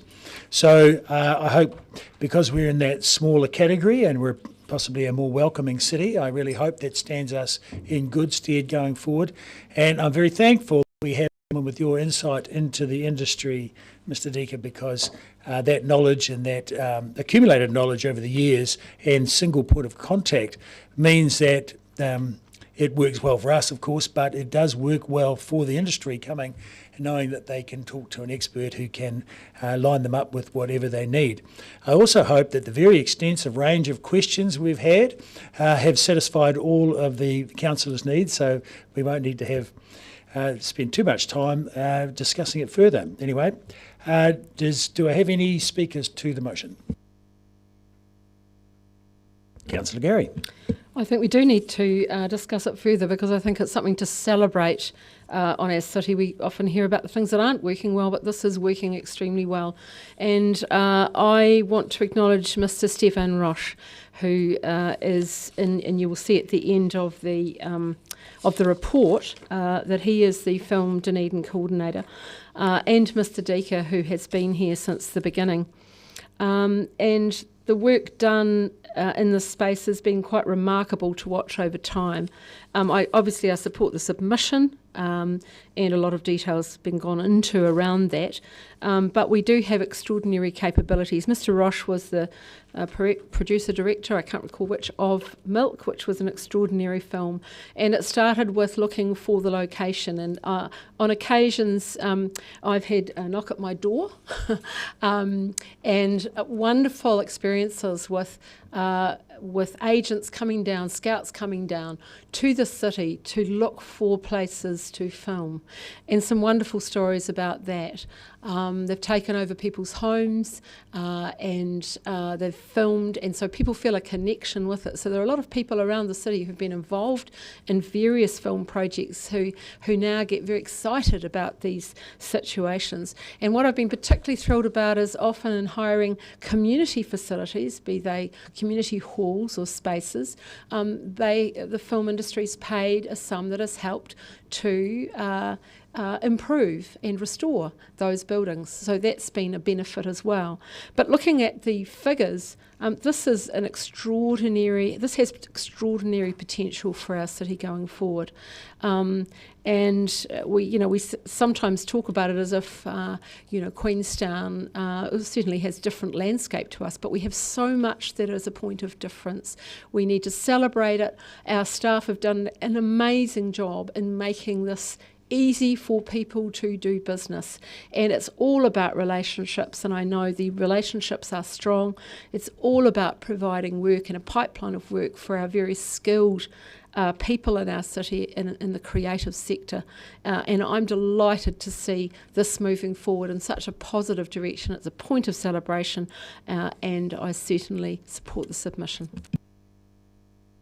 Thank you, Councillor Walker. Yeah, thank you. I'd like to say a few words as well. I won't repeat much of what Councillor Gary said, but I think it is worth celebrating the stuff that has been happening here, even if I'm not a fan of the sort of production that is the royal treatment. I'll leave that for others to judge. But I'm really encouraged. I wrote a few things down here that Mr. Dika said, and I'm really, really encouraged by them. He said productions here found people so willing, and I think his words were from the Catholic Church to the uni. He said people were surprised how easy it is, and the reputation of the city is positive, and they're getting great feedback. And I think we really do need to celebrate those words, because there's great potential value moving forward for our artistic community to leverage off that. But I think we need to formalise and disseminate this information in the best way we can. And as Mr. Dika says, we do have a bespoke indie-based setup in this city, and I think we really need to recognise that and create value out of it. So thank you. Deputy Mayor Barker. Thank you, Mr. Mayor. I just want to move back to the purpose of the report, which is about the submission, and it was quite concerning, I guess, to hear that that MB had decided to have option 1 and option 2, which the screen industry really didn't agree with. And I think that the great thing is that we've had the opportunity to put the submission forward. I think the consultation with the film industry has been fantastic, and I really hope that we can positively support the changes that the film industry wants. It's very concerning to see that these were put out and that the film industry really didn't like them so much. That's why I asked the question about is all of the film industry behind these changes, because I thought, well, maybe this is an Auckland, Wellington thing, but it is quite concerning that the government, I guess, are looking at their investment and not necessarily taking the industry along with them. So we really do need to keep an eye on this, and we also need to keep an eye on it for our upcoming economic development strategy. We've seen that film brings about $20 million into the city, and I know I've personally dealt with a lot of film crews. I know out at the castle where I used to live, we would be very disrupted by film crews, but man, they paid a lot of money, and it helped upkeep the castle. It also helped during the off-season with our accommodation, etc. And when Councillor Gilbert asked about, who else is getting the money from it, there is a lot of money that goes to a lot of people. So it's great to see this, but the key thing is about the submission, and I hope we get some good response from government and keeping an eye on what goes forward. Thank you. Thank you. Great. So just prior to putting the motion, I would like to commend the submission, which I presume Mr Dick had a large hand in, because it does combine various elements from both of the options and put our own thoughts into it. So I would like to move that we approve the submission and authorise a delegate to speak and authorise any minor editorial changes that may come up. Has seconded, Councillor Mayhem. Oh, already been seconded. Yes, so I'm ready to put the motion. All those in favour say aye. Aye. Against? Aye. Thank you. Now, moving right along. Next item. Item number 9. Taumata Arawai.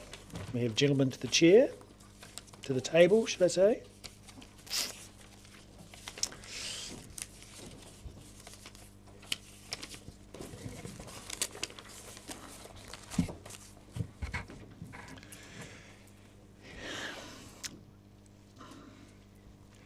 Mr Drew, Mr Ward, and Mr Campbell. Yes, very good. Do you have anything, do you want to speak to the report?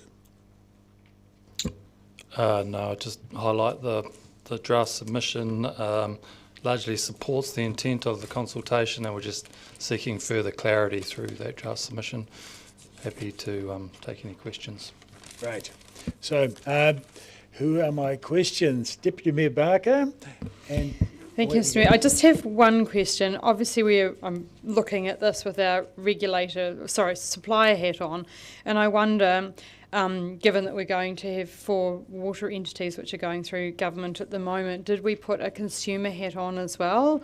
Because at some stage we will be holding the water entity to account. At this stage it's us being held to account, I guess, and there's things that we might think are annoying at the moment, where there's lots of, you need to chase up these minor infractions, etc. But as a customer of a water entity, we might like them to chase it up. So I wonder if that was considered when this was putting together, or is it solely from us as a supplier, as the DCC? Kia ora, Councillor. The primary lens has been from the Dunedin City Council as a drinking water supplier. That's correct. So will we get another chance to submit to Taumata Arawai about in the future as a customer, do you think? Or is this like it? No, potentially. So this could be the first round of consultation. We're not sure where they're going with this. So they'll get this feedback, and then they may go through another round of consultation. Thank you. Councillor Gary. Thank you. I have a number of questions. Would you like to speak to, there was comment in the report around the level of notification. At what point do you have to notify? Would you like to say anything further about that, unpack that a little bit more for us? No, I guess our comments are that there was a lack of detail, so we're seeking more clarity and making sure that the response is in the context of the risk to the drinking water.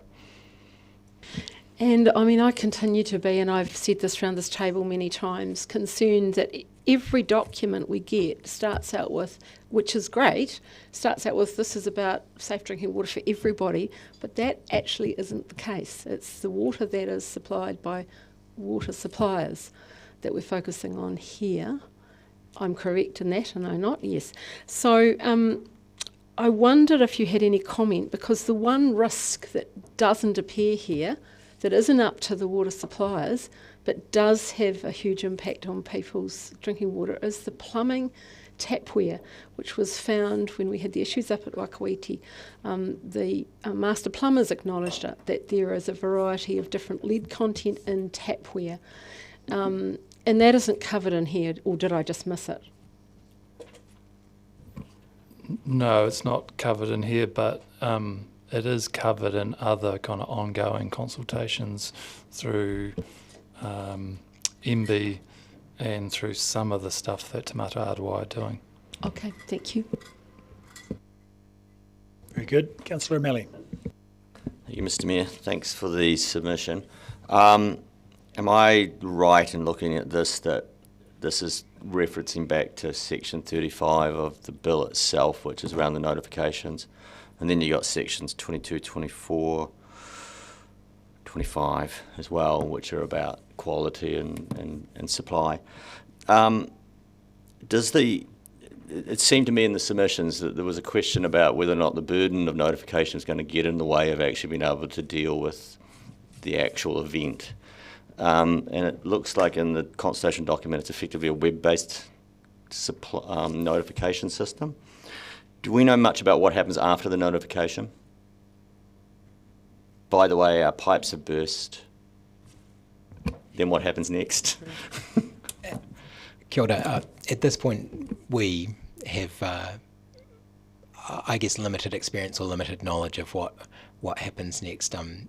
Taumata Arawai obviously has a legislative role to potentially declare drinking water emergencies in situations of incredibly high risk, but in terms of other sort of lower level notifications, the objectives set out in the consultation document sort of speak to some of, I guess, the kind of outcomes Taumata Arawai is seeking to achieve, which are, to track trends over time in terms of the issues drinking water suppliers face, be able to, I guess, adjust their regulatory tools over time in terms of the types of challenges, and in some cases to assist with responses. But I suppose beyond looking at those objectives, we've got, I would say, limited experience at this stage as to know what happens next. This is really Taumata Arawai starting to put together its operating procedures that come out of the bill in terms of reporting and action. Yes, in terms of exercising their ability to make these notifiable risks and hazards under Section 35. Yep, that's kind of, I guess, rolling out or implementing the bill progressively. Implementing Section 35. And I sort of want to follow up on a different direction from Councillor Barker.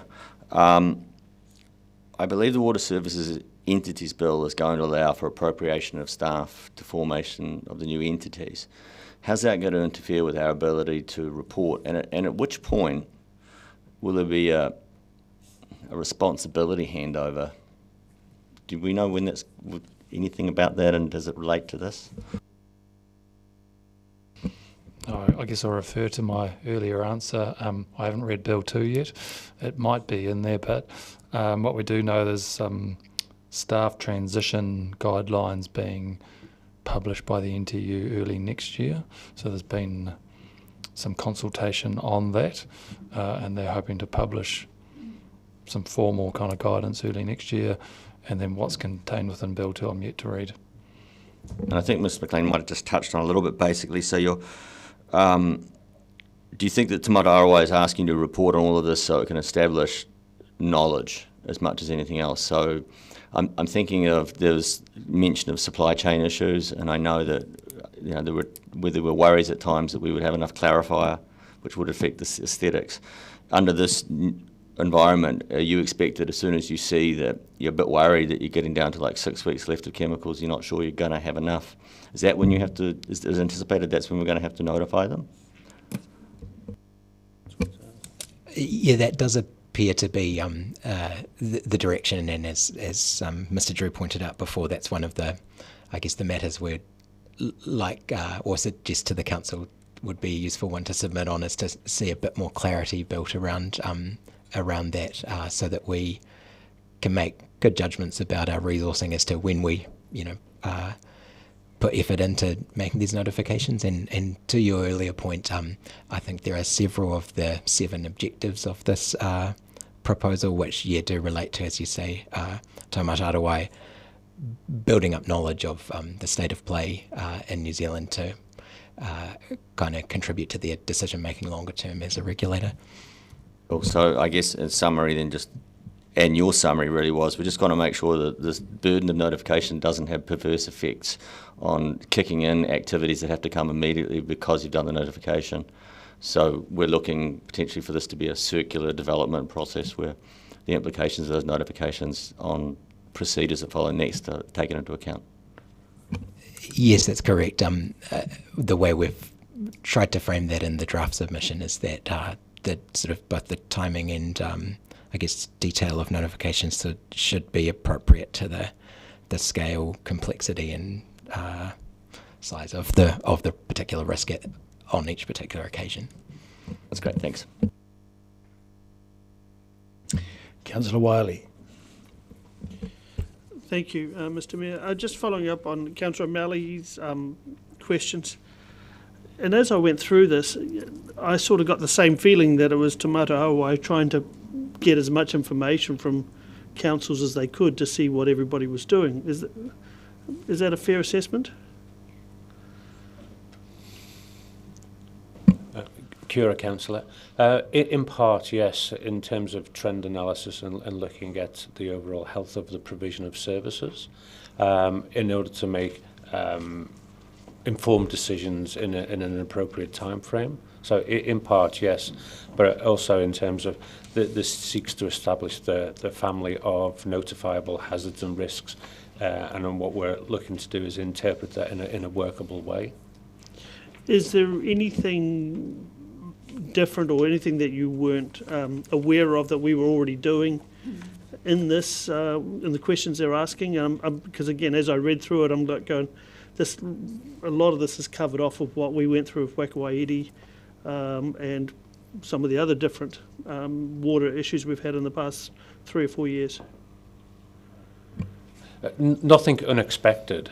Just formalises the family of notifiable hazards and risks, so that's that can be rolled out at a national level. So, I guess generally across the country, the suppliers of water, as in the councils, barring Havelock North, have all been relatively safe. You know, with minor boil water notices or sickness or things like that. Really, it's the private water sources where the thousands get sick, but they seem to try and combine the two together. Is that a fair assessment?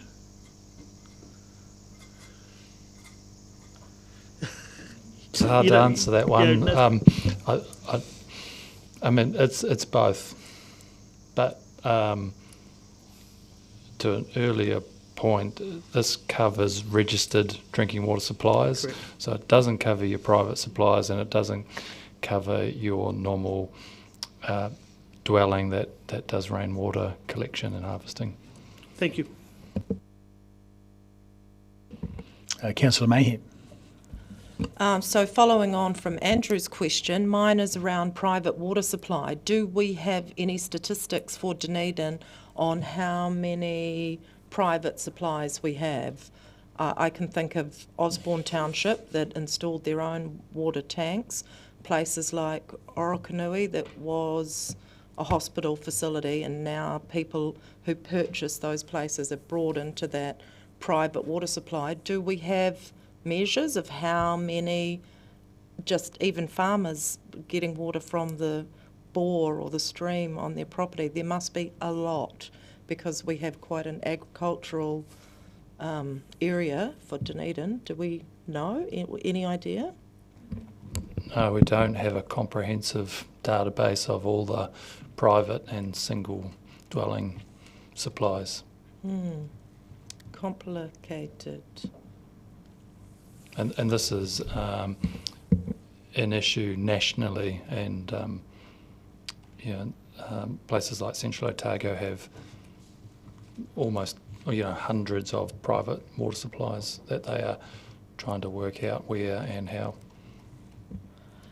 So hopefully in this next bill it'll give some indication of how we might measure those private supplies, because I don't even think that figure nationally, it just seems to keep on growing into the hundreds of thousands at the moment, which to me is the difficulty with the water regulation, is how we'll know what all the private supplies are at all. Yeah, there is a national working group that is coming together to work out how the industry, how the sector deal with those issues. Thank you. Great. Councillor O'Malley. Thank you, Mr. Mayor. I'm actually just getting back to those two questions now because I'm just trying to think who's covered here. I thought this was registered water suppliers, so they'll be both public and private. Correct, where they're registered. I'm not sure where it landed in the end, but it was going to just be as small as 2 houses off one source that would make you a water supplier. Do you know where that landed in the end? Potentially we could circulate the definition of drinking water supplier following the meeting. There's an exclusion for domestic self-supplier, and I just don't know if any of the three of us have that quite on the tips of our tongues right now. So a drinking water supplier includes a range of types of supplier, but excludes a domestic self-supplier, and I think it's the exclusion that we perhaps don't quite have our right on the tips of our tongues right now. But body corporates might be people who took over an old hospital per se are probably going to be a registered water supplier. Potentially, yes. Yeah. Okay. Thanks. So I'm happy to move. At the stage, so we have a mover, Councillor O'Malley. Do we have a seconder? Councillor Mayhead. So who are the speakers? Councillor O'Malley. Thank you, Mr. Mayor. Thanks, staff, for the letter, submission letter. I'd say very well written, Your Worship. It is interesting to. I think basically we're at the point here where Te Mata Arawai has got the water services bill. It now has to turn those bill statements into operating procedures, and now it's going out looking to water suppliers to say what's the implication of these conversions of this section of the bill into these operating practices. And I think that our letter has pretty much covered all of the issues that need to be raised as we go through this process. Fantastic. We have no other speakers, so yes, we have one more. I'm very supportive of the submission. I am concerned about unintended consequences around at what level you notify at a hazard, because not all hazards are equal, I would suggest. But I have no great concerns about that. But I do have concerns about this continued, in the documents that we get from Te Mata Arawai and around this issue that it keeps saying that it's to provide water, safe water, drinking water for everyone, and it's a great aspirational goal, but simply a number of people are excluded for this. And I do remember at some point figures around those private suppliers and the definition and so forth, but it does exclude domestic self-suppliers, and I would suggest that that's where a great deal of risk lies, in fact. It's a murky area. And it's not equitable, and I'm very glad to hear from Mr. Drew that the tapware issue is covered in other consultation documents, because that was put up as a significant problem. And you've heard me say before, I was in the middle of replacing tapware with a new domestic self-supply, and it was very on point for what I was personally experiencing at the time, and it was almost impossible to find tapware that was appropriate and safe, and the lack of understanding amongst plumbers and tapware providers was extraordinary. And master plumbers came out very clearly. I haven't seen a lot of visibility on the progress since then. And I am comforted by what Mr. Drew has said, but I hope to see more about that, because I do see that as a real risk. And in fact, I was reminded of it at the weekend visiting someone who just renewed their kitchen. I said, "Oh, did you check your tapware?" And they said, "I got the cheapest one there was." And that's the way we all kind of look at the costs. So that for me is a real risk, and something we should be concerned about. Thank you. I'll now put the motion. I know. We'll just have a quick right of reply. Yes, right of reply. Because it is actually specifically to Councillor Garrix, because she's the only one who spoke. I think we must be aware that all of this legislation is around suppliers, and therefore, if you are a domestic self-supplier, you are responsible for your own safety, is effectively what the government has said. But if you are on the receiving end of somebody else's supply, then as a supplier, they are now responsible for delivering safe water to what would effectively be the end of supply point. And at that point, upon you, the receiver, this legislation and none of this activity is looking at the receiver in terms of where they plan on acting. And just going back to, I think what Te Mata Arawa is doing with this consultation is exploring the notification of burden. So you have different levels of danger or safety or issue in general, and then you'll be expected to notify all of it. But then what you do next is probably what will come out of the development of this policy. Thanks. Thank you. I'll now put the motion. So, which you see on the screen behind or in front of you. So, all those in favour, say aye. Anyone against? Aye. Carried. We'll call that unanimous. Thank you. And moving right along to item number 10, warrant cards.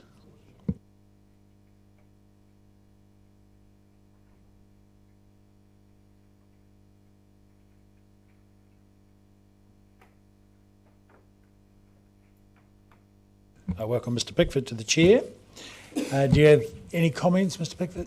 Just for clarity, I noticed when reading the report, I just wanted to make it clear that the only legal requirement that we have is that names appear on warrants themselves rather than this warrant report. So there's no legal requirement to provide the report. And in fact, we're the only council that we can find that actually provides this annual update. So I just wanted to put that in context in case that was a question you might have in your minds. Thank you. Do we have any other questions? Councillor Gary. Thank you for indulging me. Have we had any issues in the past? Do I have it right? It's a wee while since I've read this now. So we have shown their names previously, as I recall, those holding warrant cards. Is that right, Mr. Pickford? That's correct. Yeah. So this report comes out of a resolution dating back a number of years. So every year, about this time, we provide this update. I wanted to ask if we have been concerned, I mean, clearly in the wider scheme of things, of course, we're concerned about the safety of our people, but have there been specific issues that have prompted us to, apart from the wider things that are happening in society, that has prompted us to go this way? Thank you, Councillor. Nothing specific. It's really this general concern and the increase that we're seeing in abuse that are directed at enforcement officers, both verbal and physical. Thank you. I have a small question. So this time, for this report, we've got we have the report attached, but in confidential. So why would we want to have a report anyway? Because back in 2005, it was brought up, and so the motion is to just get rid of the report. But why would we want to have a report? I mean, it's good for curiosity's sake, but do you know of any substantial reasons why we should even be having a report on the names? Thank you, Mr. Mayor. That's exactly the question we asked ourselves. What's the purpose of the report? It's purely administrative. We're not sure why, when we look back at that 2005 resolution, why the report was even requested in the first place. Given it's an administrative report only, and we can report back on numbers through other mechanisms, we thought that was the best way, and just gets rid of another administrative report that comes in front of you every year. Very good. Do we have any other questions? In which case I'd like to put the motion. Do I have a seconder? Councillor Gilbert. So does anyone want to speak to the motion? No. Therefore I'll put the motion. All those in favour say aye. Against? Carried unanimously. We'll move on. Item number 11, road naming report.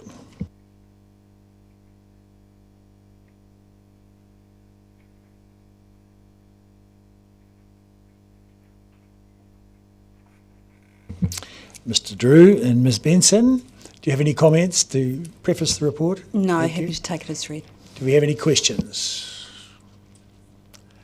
No questions. Oh, no, there was just waving a hand. So, would someone like to put the report, or do you have a question, Councillor Mayer? A comment.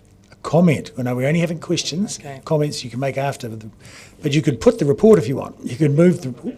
Happy to move. So, Councillor Wiley has moved the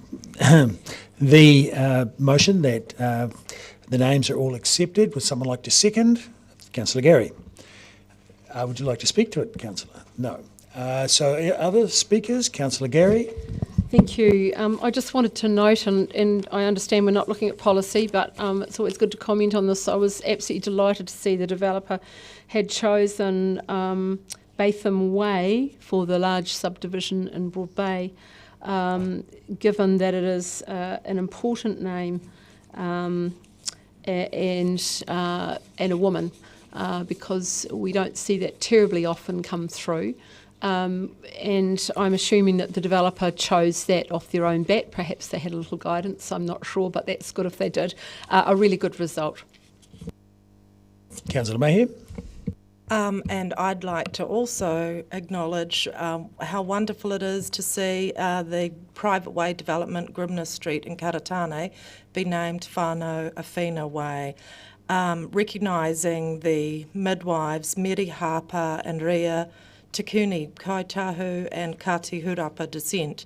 And this is particularly a triumph for David Allison Opoku, who has fought tirelessly to have these women recognised, because I think at the time Truby King and Lady Victoria Plunkett perhaps got the acknowledgement that was deserving of these Māori women. And we're going back to the early 1900s, and I just see that this is a wonderful triumph for Opoku David to have these wonderful women's names, although their names aren't there, but just simply Whānau Awhina, recognising those Māori women midwives. So well done. Thank you. We appear to have exhausted debate. So I'll now put the motion. All those in favour say aye. Against? Carried. Moving right along to item number 12, proposed event road closures for January to April 2023. We have quite a list there, A through I.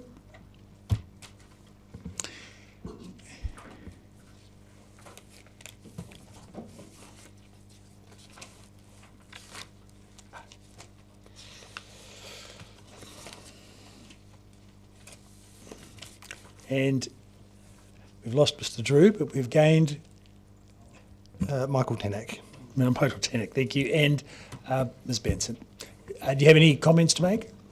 No comments to add, just happy to take questions, really. Okay, questions. Councillor Ackland.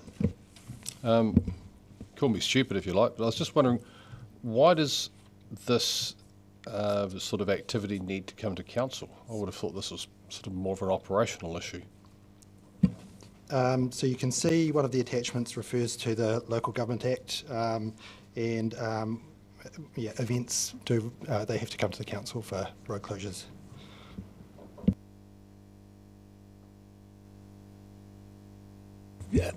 Councillor O'Malley, are you wanting a question or just waving? Traverse my PDF document. Very good. Councillor Walker. So moved Councillor Walker, seconded Councillor Ackland. Do you wish to speak to it, Councillor Walker? Anybody else? No? Okay, I'll now put the motion. All those in favour say aye. Aye. Against? Motion is carried. Thank you.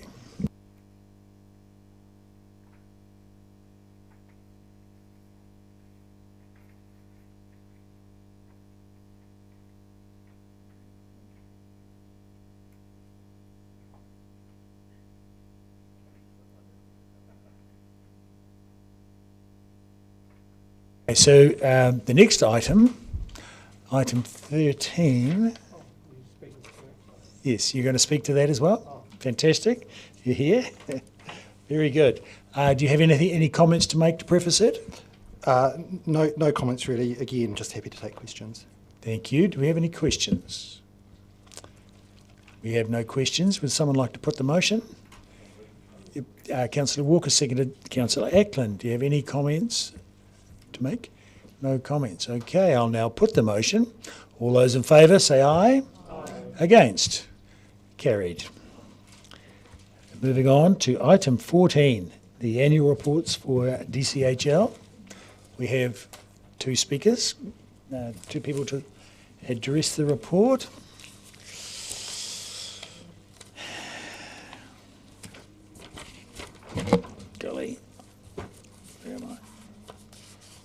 17.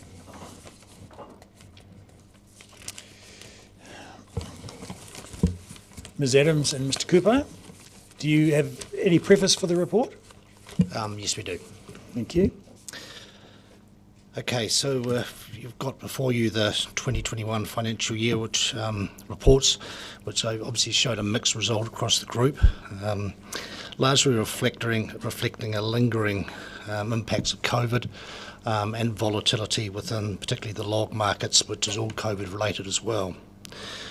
The major entities are Aurora, City Forest, Delta and Dunedin Airport, all recorded profits, some ahead of budget, some around budget. All these companies continue to generate positive cash flows with a positive underlying outlook into the future. Dunedin State and Property and Dunedin Railways recorded losses, and the key one was DSPL's $7 million loss, which was a significant contributor to the overall group's position. DVML also recorded a $900,000 loss due to the ongoing impact on COVID. Again, that has a recovery path in view of the impact on their operating environment going into remission. Their annual report's not available yet. It's been caught up with some audit delays, nothing material. It's just when we missed the window for completion, they went to the back of the queue with Audit New Zealand, so that will be coming in due course. So overall, the group recorded a $3.5 million consolidated loss. That's not just an aggregation of the individual companies' results, but it's also eliminations between intercompany transactions, particularly between Aurora and Delta, given one works for the other. So although we didn't declare a dividend this year, which obviously is our key focus, we have made a $5.9 million interest payment to DCC, and we've also absorbed the cost of running DRL in a hibernation mode. As you will see, all the audit reports are what they are. No surprises in the audit reports, and they are as anticipated. I would just like to draw your attention to some non-financial drivers of the group. On page 10, the specific highlights that we've achieved over the year. Page 11, the health and safety and wellbeing initiatives the group's been taking. Page 13, the community initiatives, again an important aspect which is in line with DCC's plans. Page 15, the environmental initiatives, and page 17, the greenhouse gas emissions activities we're taking across the group, which includes waste minimisation. So pleasing, on the non-financial side, some pleasing aspects of some of the initiatives that are being undertaken across all the companies. We'd also like to draw your attention to the inclusion of the group gender pay gap analysis. The first time we've put this in, distinct from pay equity analysis, is purely around the alignment of the number of people in the group to specific jobs, which generates what's called the pay gap. On that note, a couple of initiatives that are being undertaken, because the solution here is to have a better mix or a better diversity of employees between the groups. Key companies are Aurora and Delta. Aurora's launched a diversity and inclusion policy in January, and efforts are being made on how they can encourage more females into their area of trades across the industry, working with various graduate and intern roles. And I'd also note that Aurora's represented on Infrastructure New Zealand's Diversity Board. So they actually have got some initiatives to try to increase the available pool of talent which they can draw on and help to solve that pay gap. Delta's also recruited a GM People and Culture.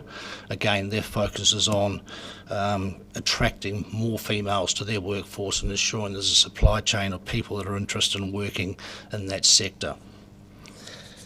So looking forward, given that the annual reports are a backward-looking product, Aurora Energy's CPP pathway underwrites their profitability. The company's performance continues to be forecast to improve as the years go by. The company, however, is carrying significant debt, which will undermine its ability to produce significant dividends for a period of time. We continue to have a positive outlook for City Forests in terms of their underlying business model. However, they're going to be susceptible to commodity price cycles and currency, of course, with the rising US dollar, and all their sales are generally in US dollars with the exception of the domestic market sales.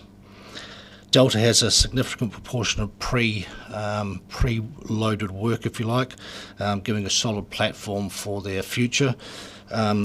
However, they've also stuck with various contracts which have longer range terms for realignment of cost increases, principally around fuel and pay increases. So in the airport, they've returned quite well to passenger numbers to their within 10% of their pre-COVID levels, excluding international flights, of course. So we see they've got an improving outlook, having come out of this COVID period. So happy to take any other questions people may have on those. Fantastic. Who has questions? Councillor Van der Vis. Thank you for that update, Mr. Cooper. You've said just now that dividends are obviously your key focus, and not achieved again this year, but we haven't had one since 2015. Why is it that we are not getting dividends, and yet City Forests, for instance, continues to buy properties, sell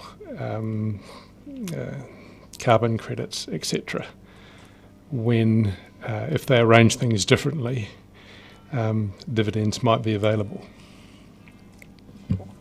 They do have a growth strategy, which is an intergenerational one, if you like, of 2% acquisitions per year, which is circa, call it 5 or 6 million.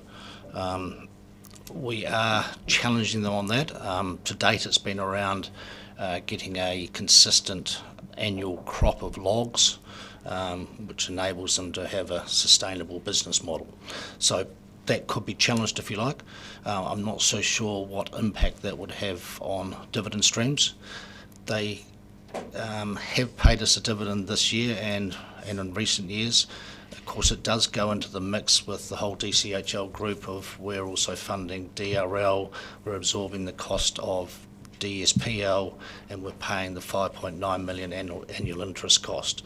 So there's a lot of moving parts within that, but City Forest is paying a dividend, and had the commodity, they were budgeted to make an $18 million profit this year, which would have seen a circa $15 million dividend.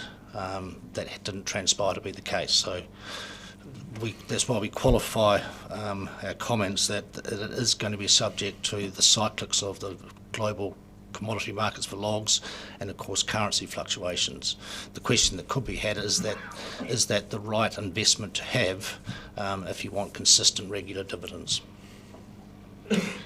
Right. Going to the Chair's review, if I look at page 5, I see again that we have a cumulative graph for dividends that have been sent to Council.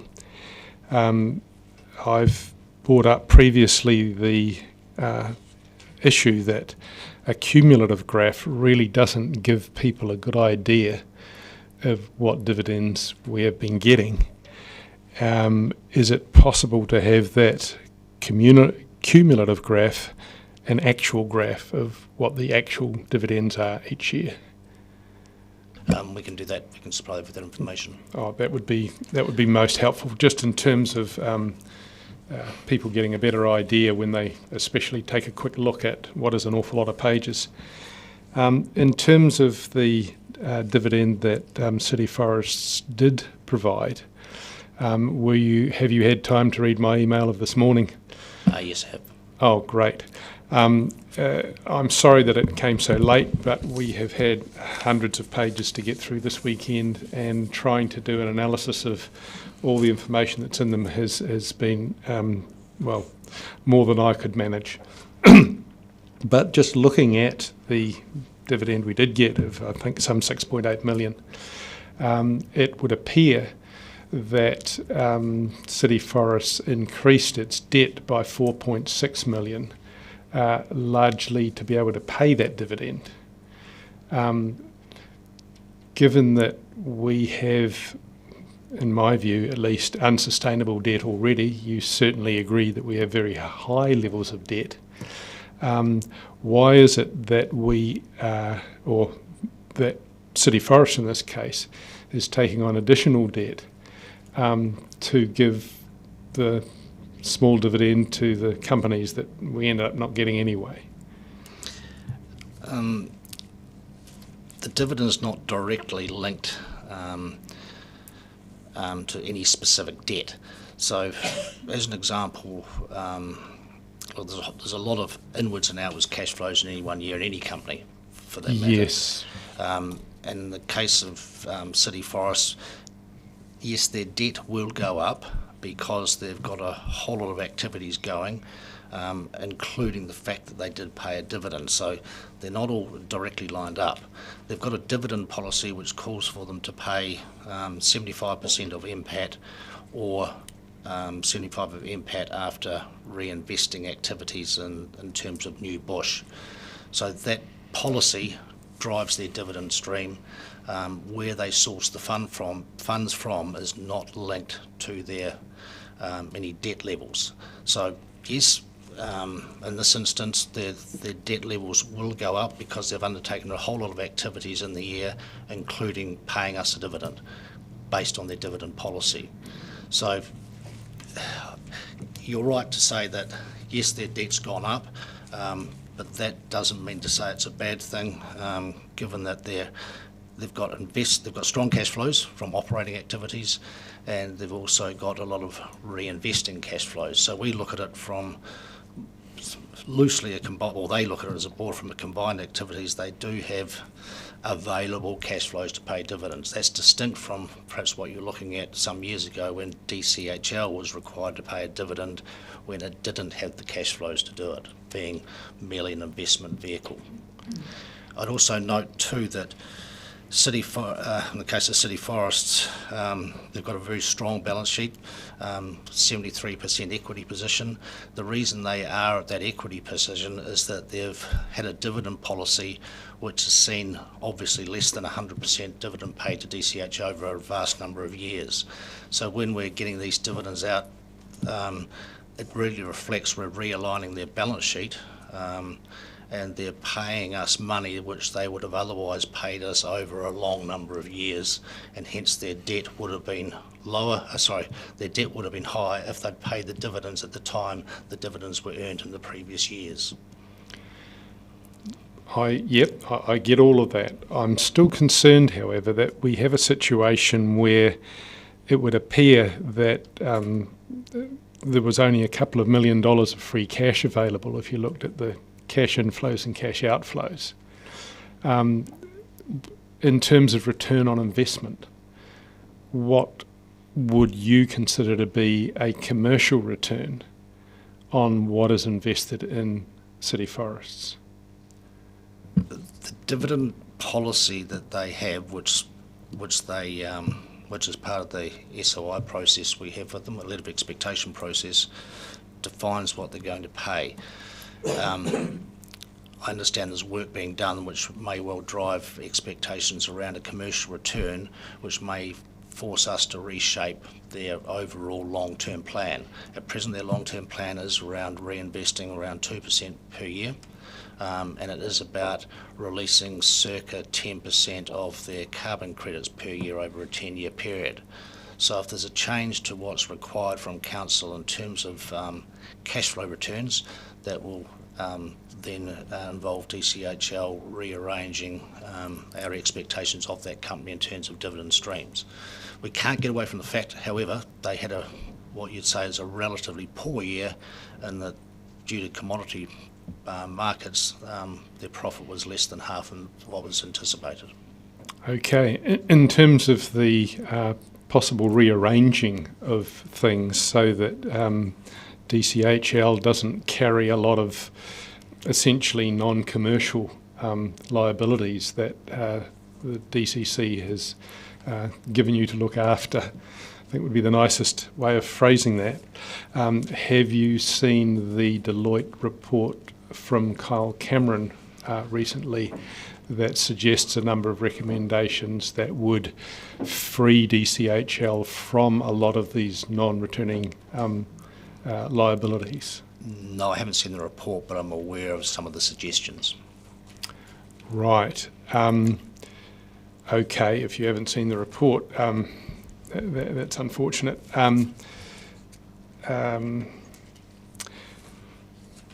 Please give me a moment and I will go to one other thing that I wanted to bring up. If we can move to Delta. It says in your report that Delta's debt with Infinity Yeldhurst was fully repaid in September 2021, and the company received a further $4.5 million in surplus sale proceeds from the development during the 2022 financial year. Is it possible for us to get a potted timeline of what went on in terms of Delta financials? This is over an extended period of time. Yeldhurst as a subdivision speculation seemed to follow some of the difficulties that were experienced with the Luggett speculation in Central Otago, with a lot of the same businesses and same directors involved. I'm wondering if it would be possible to get a timeline of what went on, what happened, how much money was lost or invested, and if that is now all concluded. I understand that the Yeldhurst subdivision is now largely built. There are only a few sections left, and that we should be in a point now to be able to look back and see what the overall result was, and perhaps to have some learnings on what went on through the process, where I believe that, a lot of money was invested, some of it not wisely, and we also had to forego a lot of penalty payments and some contractual issues. Is it possible to get a timeline of what happened with Yeldhurst with some figures attached to it? Yes, no, we can get that together for you in the new year. That'd be great. In terms of DSPL, is it possible to have a detailed breakdown of a stadium tax losses of 18.6 million? Or have I missed them? Are they somewhere in this lot? I think the simplest answer is we'll supply that to you. Yep. Yeah. Okay. Extract it from if it's not there clear. Yeah, because stadium tax losses of 18.6 million. I understand that you're able to use those losses to offset profits from other companies. Is that right? Are you able to use all of that? The 18.6? Yeah, in the future, because they're still making losses, we're using subvention payments to offset those when the subvention payments are available. Right. And just for everybody's clear understanding, is it your understanding that a subvention payment is something that a loss-paying entity can provide to a profit-making entity to offset taxation? Other way around. A profit-making entity, if it's due to pay tax to the IRD, it would make that payment to the loss-making entity. Oh, okay. It makes the payment, but the liability goes the way I suggested. That's fine. Yeah. Okay. Is that the only way that you use the term subvention payment? Yes. And the payments that have been between the various companies, there's been quite a range of them, where monies have been moved from one company to the other.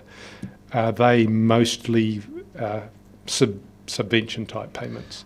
That would be the only instance that would be moving money between the companies. Right, there's no subsidies as such? No, none at all. Okay.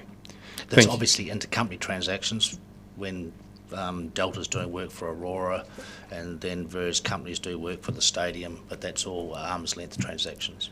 Right, and the hope for independence between Aurora and Delta in that regard, is that complete now? I believe there was a 4-year period in which there was still some preferred supplier for Aurora in Delta.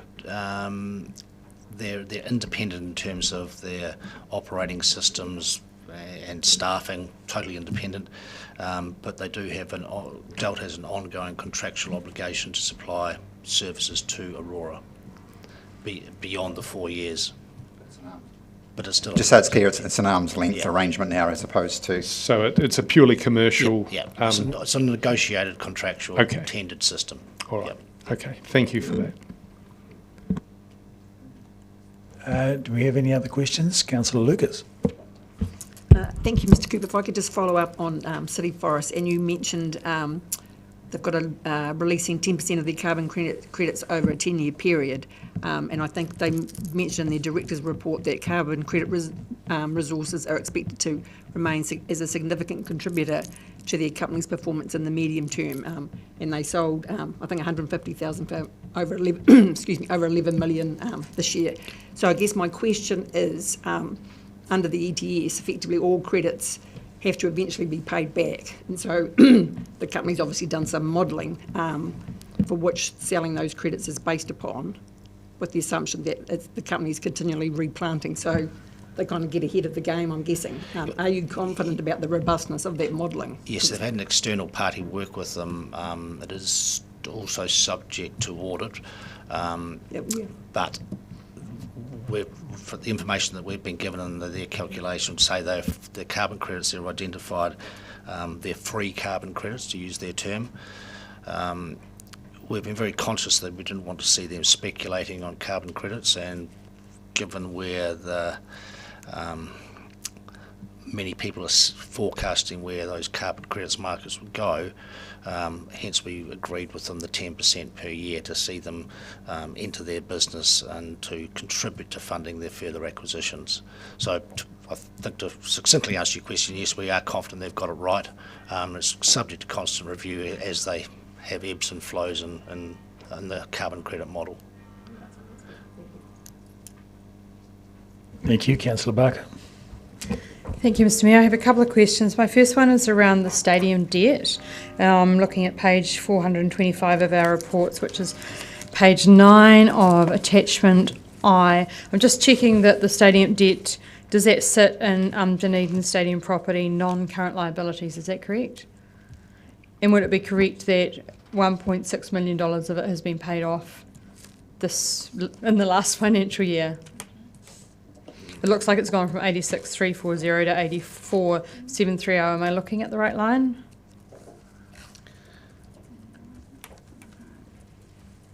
Maybe just to help the councillors, if you look at the cash flow statement, that will actually identify it. So that's the next one, normally the next one after the balance sheet, and that'll actually show you the cash flow.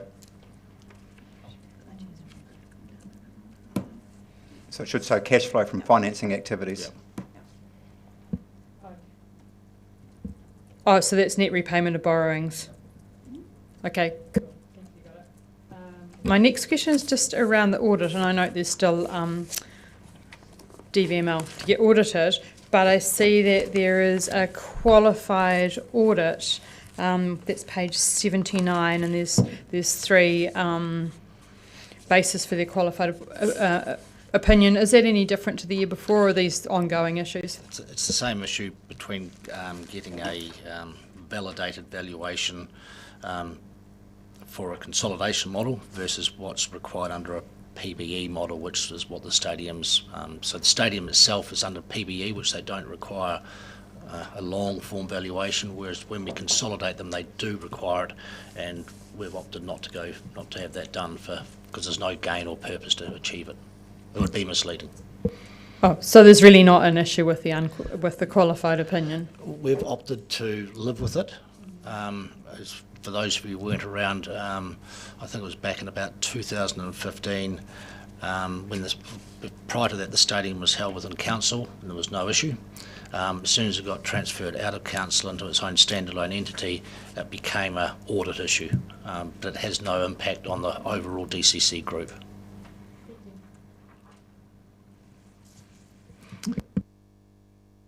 Councillor Van der Vos. If the stadium was to be, 30 million of the debt's been transferred back into council. If the whole of the stadium debt is transferred back into council, does that cure that audit issue? It does. Okay. It did back in pre-15, so I assume that's still and it the case. would again. Yeah. Okay. Looking again at Delta, there was a green space maintenance contract. Quite an extensive one with Christchurch that I understood had some difficulties in terms of actually being profitable. Has that green space contract finished, and was there a net loss through it? Have there been exit costs? Do we still have a substantial amount of the gear that was required to do that contract? Do we still have that in Christchurch, or has that been disposed of? It's either been disposed of or relocated, and we have exited the contract. You've exited the contract? Yeah, it came up for review and we opted not to review it. That had a net benefit by not continuing it. And the loss of going through it? There were losses. And substantial? Depends what you call substantial. I don't know the figures. I wouldn't say the material, but nonetheless they were losses, and therefore it was advantageous not to renew the contract. Okay. All right. So we don't have that as an ongoing issue. That's dealt with. Great. Given recent exceptional increases in interest rates, and I've done a back of envelope calculation that between us we're paying just about $1 million a week in interest now, at a rate if we assume a rate of something like 4.3%. I just had an ANZ advice that my interest rate's gone up to 8.1, and we're told that interest rates are due to rise probably again in the new year. It says, I think, in the in your paperwork, just wondering, do we have a more up-to-date cost of funds for the Dunedin City Council group, which increased over 2025 financial year by 0.68% to 3.1% as at 30 June? Do we have anything updated from 30 June 2002? Because there's been a lot of movement in the the residential interest rate certainly since then. Yeah, current cost of funds is circa 3.85, and that will rise slightly more as we roll to the end of the financial year in June, and then it will be subject to a reset in terms of what we give to council and the companies based on the mix of hedges and the market at the time. So we're certainly in an increasing interest rate environment, but our hedging policy will cushion us to a degree from what you call the retail rates. And the the major hedging cushion, how long is that set to last? In our quarterly review, we've got an average term of hedges. I'm sort of tempted to say 3.5 years. But that doesn't cover the whole amount. That's on average. So it covers what, half, or? Yes. So you've hedged about half of. Yes, out on different stage periods, but I'm sure I'm right about 4 years. Yes. So have you done some planning as regards what you anticipate to be your interest liability over the next year and further? We're running it into the end of balance date June 2023 for the companies and DCC alike. And beyond that, your expectations? What are you budgeting for, basically? We don't budget because it's difficult to do when we've got a mix of hedged and unhedged. We certainly look at the forward yield curve, which is a good directional tool which enables us to give a level of, or takes some of the guesswork out of it. It's never absolutely accurate given there's vagaries in the yield curve. But certainly coming into the new year, we'll be looking at that to give companies some direction in terms of budgeting for next year, and DCC alike. Given that you've confirmed sort of 3.85 now, that's the current figures. Current figures. Do you anticipate that we're really looking at a 4% plus next year? I would be pretty confident to say so, yes. Okay, thank you for that.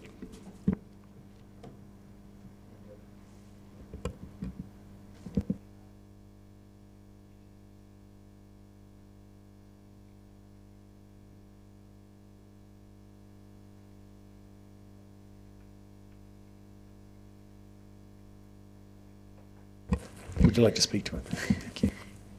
Thank you, Mr Mayor. I'd just like to congratulate the Dunedin City Holdings team on their achievements this year. I note that of the 164 KPIs that we put to them through the Statement of Intent, that actually achieved 90% of them, which is up from 87% last year. So that's a great achievement in itself. I know we've got one more annual report to come from Dunedin Venue, so I look forward to that. I know they've all been really impacted by COVID, so I absolutely thank the directors, the management, the team for everything that's gone on through this really difficult period. Excellent to see the carbon zero plans. We'd added that into the Statement of Intent. It was great to see the reporting back on that.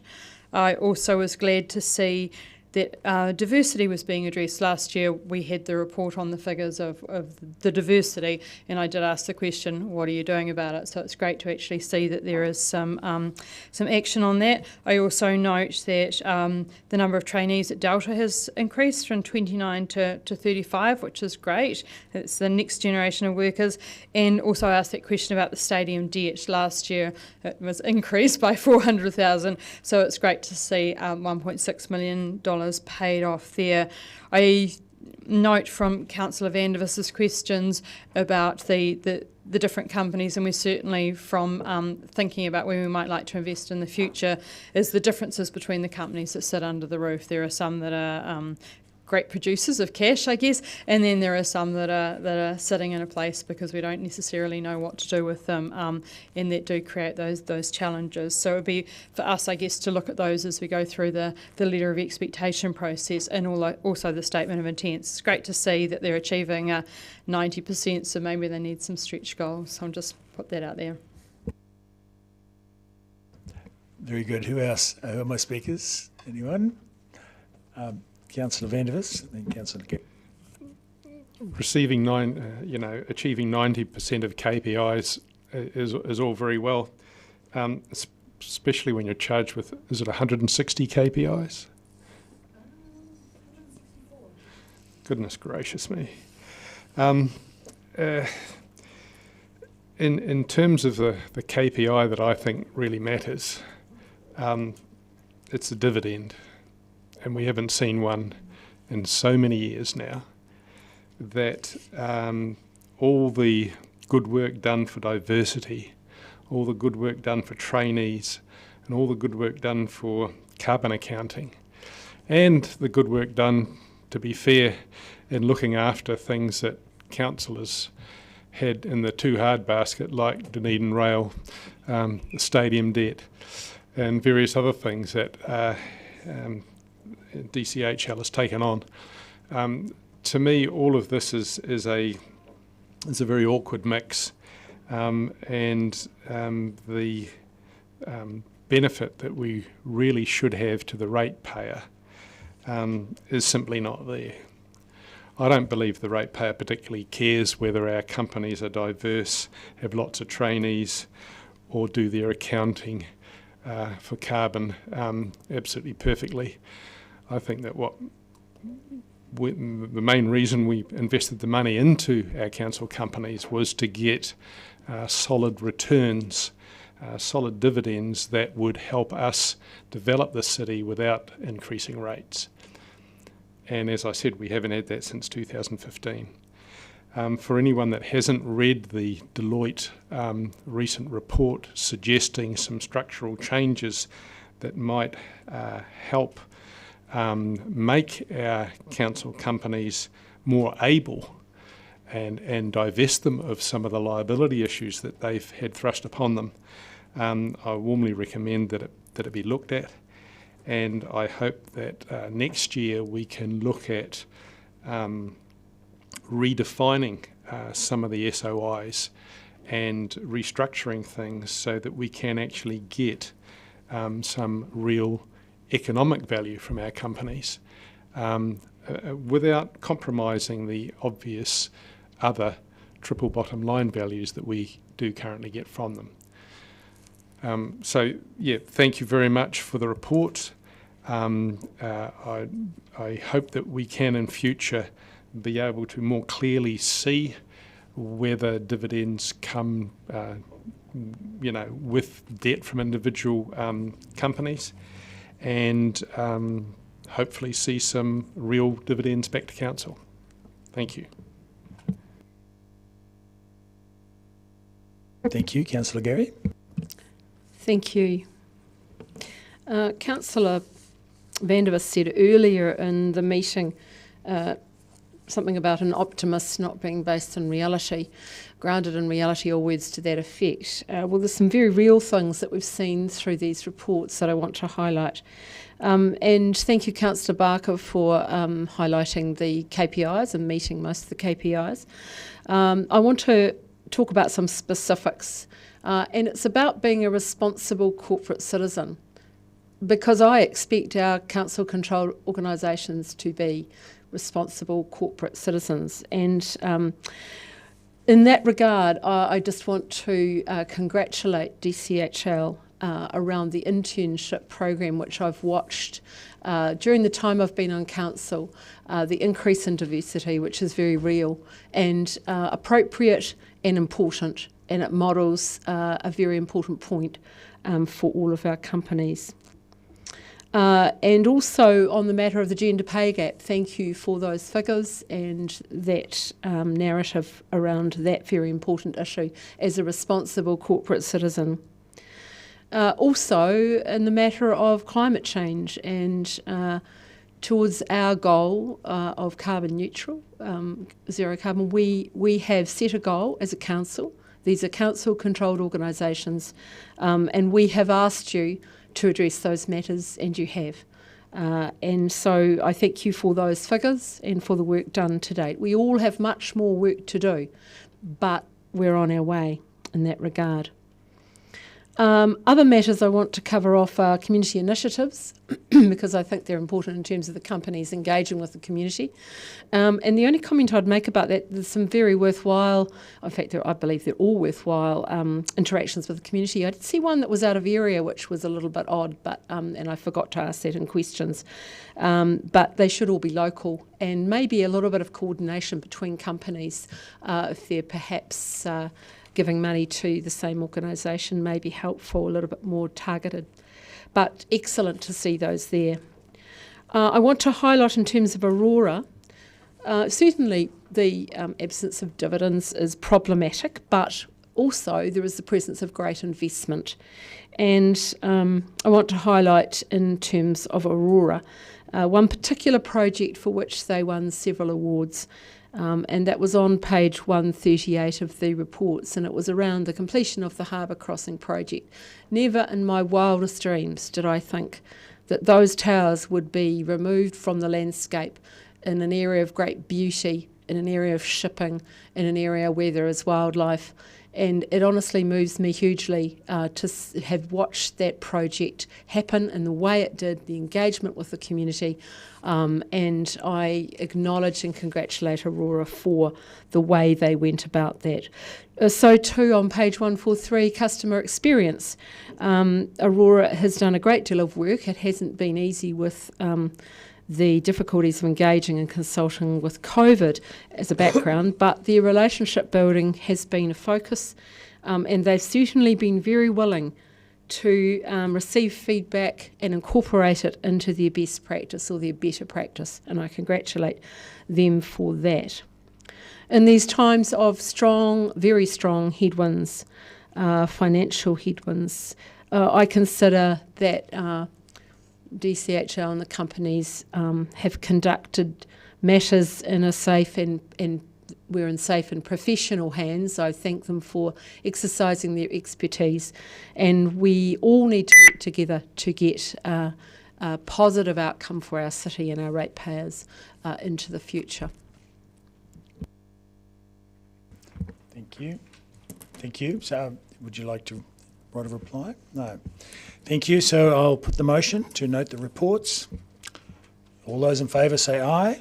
Aye. Against? Carried. Now I think we'll just take a 5-minute break before we move to our notices of motion. Seconded Councillor Walker. All those in favour say aye. Aye. Thank you.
All right, so so we have a notice of motion for George Street, and so I'll move my motion that the council request an update report, and I propose to put the motion in two parts, and I have a few comments, naturally enough.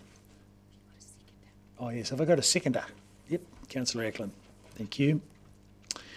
And so in the first instance, I think it would be interesting at this point to see how the project is tracking relative to its budget and timeframes. And a previous submitter at the last council meeting alerted me to that there's a presumption that everything is going well, but we don't know. So let's find out how it's looking. And because, there's quite an expensive project overall, so I think it would be very instructive for us to have that data at this stage when we've got one section, approximately a quarter of it done, and see how it's all going, because no doubt there were timeframes tracked out and budget expense tracked out, and I think it's quite instructive as to what is going on. And so similarly, the flexibility issue, as we've heard from the speakers this morning, is quite important, because I think more than 20 years, this is really going to stand the street, determine the future of the street probably for the next 50 years. So if, for instance, having it one way did not work, I think the element of flexibility is quite important, because during the course of as we've heard, the definition of flexibility changed during the course of the project, and just the ability to be able to convert it from one way to two or vice versa, and how that flexibility might be incorporated, would be very useful to have that information as we consider the budget and the timeframes. And so there is no doubt that many of the stakeholders involved in the project, and particularly the retailers and the building owners and those that are invested on that street, are quite concerned that it is an economically viable and vibrant street. And it's not just about being a vibrant street for passers-by and people to hang out in. Its purpose is to be a genuine centre of town, to be the heart of Dunedin. And its historical focus has always been the premier shopping street and, in fact, area for the whole of the province. And it always has been that. However, we're in danger of that slipping away, as we've seen recent developments in Invercargill and also Queenstown, and those people that do have retail outlets on that main street are deeply concerned about that. And as I've observed, some places around the country that took away vehicle access, they have turned into quite different areas from where they started. And the Cobus Ments did speak very definitively about that. And he's been involved in a great many retail developments throughout New Zealand. He is an urban development specialist, of course. And he warned very strongly about the dangers of having a street where there is no traffic flow, where bad things subsequently happen at night time. And we've even heard comments from people in our council chamber that whilst, for instance, Cuba Street in Wellington is a nice place to go and shop, it's not such a great area after dark, it's after 11 o'clock at night. And we don't want that happening in Dunedin. Well, I certainly do not. Others may have a different view. So having that element of flexibility, I think, is quite important to the development. And Cobus Ments' report, no matter which option was chosen, he very much stressed the possibility of flexibility be incorporated. So that didn't mean, as we heard from Submit, it didn't mean on an hourly basis. It meant in the longer term, without subjecting the ratepayers to undue expense to make the change. So there's a range of ways in that could happen, or that I might imagine how it could happen, and I'd like to see a report on how it could happen, if indeed it could happen at all. So I'm keen to see how flexibility can be incorporated. Hath so. Who else do we have that would like to speak to this? Councillor Walker. Do you mind if I ask a procedural question before I speak? Certainly. And I'd like to ask a procedural question of this stand-in CEO, just around whether or not Councillor Weatherall will be able to take part in this conversation given his business interests in George Street. Thank you for that question, Councillor. Councillor Weatherall sought my advice on this earlier in the week, and my advice to him is that because the notice of motion focuses on requesting a report, there is no conflict of interest at this point in time. Thank you. Do you still wish to speak on the topic? Who are the speakers? Councillor Vadovitz. I was pleased to hear before Mr Mayor brought it up that the George Street really is the heart of Dunedin, and that there are a lot of cities these days that really have no heart. A lot of the vibrancy, industry and retail moves out of the centre, ends up in suburban lots. Dunedin has kept its heart so far against these trends, and I think it's a vital part of the charm and the quality that Dunedin has in having this heart. You don't have to be a medical doctor to know, however, that a heart can only function properly if its arteries that supply the necessary lifeblood of finance to it are kept clear and flowing. What we have in, as I think a particularly good example in Wellington, is Cuba Street, half of which has been turned into a traffic-free mall, and the other half of which has continuous parking on either side and 2 lanes of traffic flowing continually down the middle. And if you look at the businesses that have developed in the pedestrian-only area, and you compare them to the businesses that thrive in the vehicle access area, you'll realise that the real vibrancy of Cuba Street is not in the area that has been pedestrianised. It's in the area that has easy access.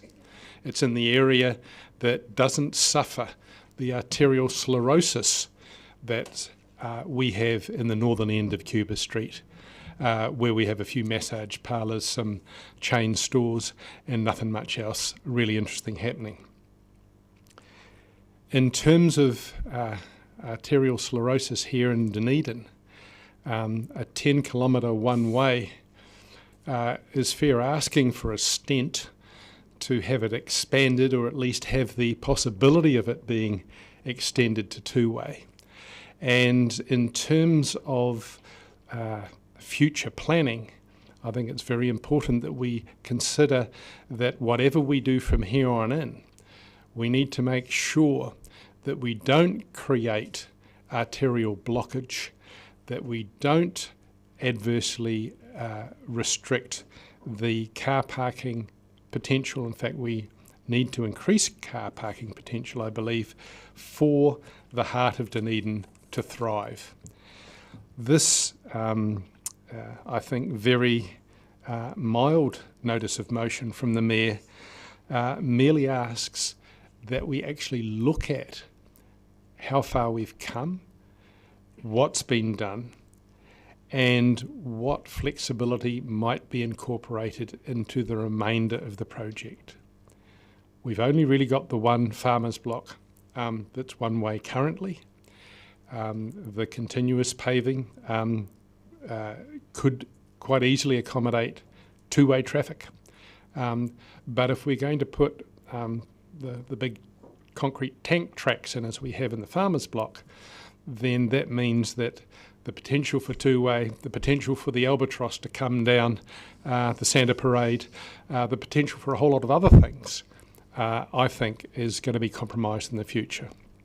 So I'm very keen that we vote for this notice of motion because it keeps the door open for future flexibility, or at least it gets us a report that I think will anticipate keeping that flexibility available. Thank you. Thank you. Councillor Houlihan.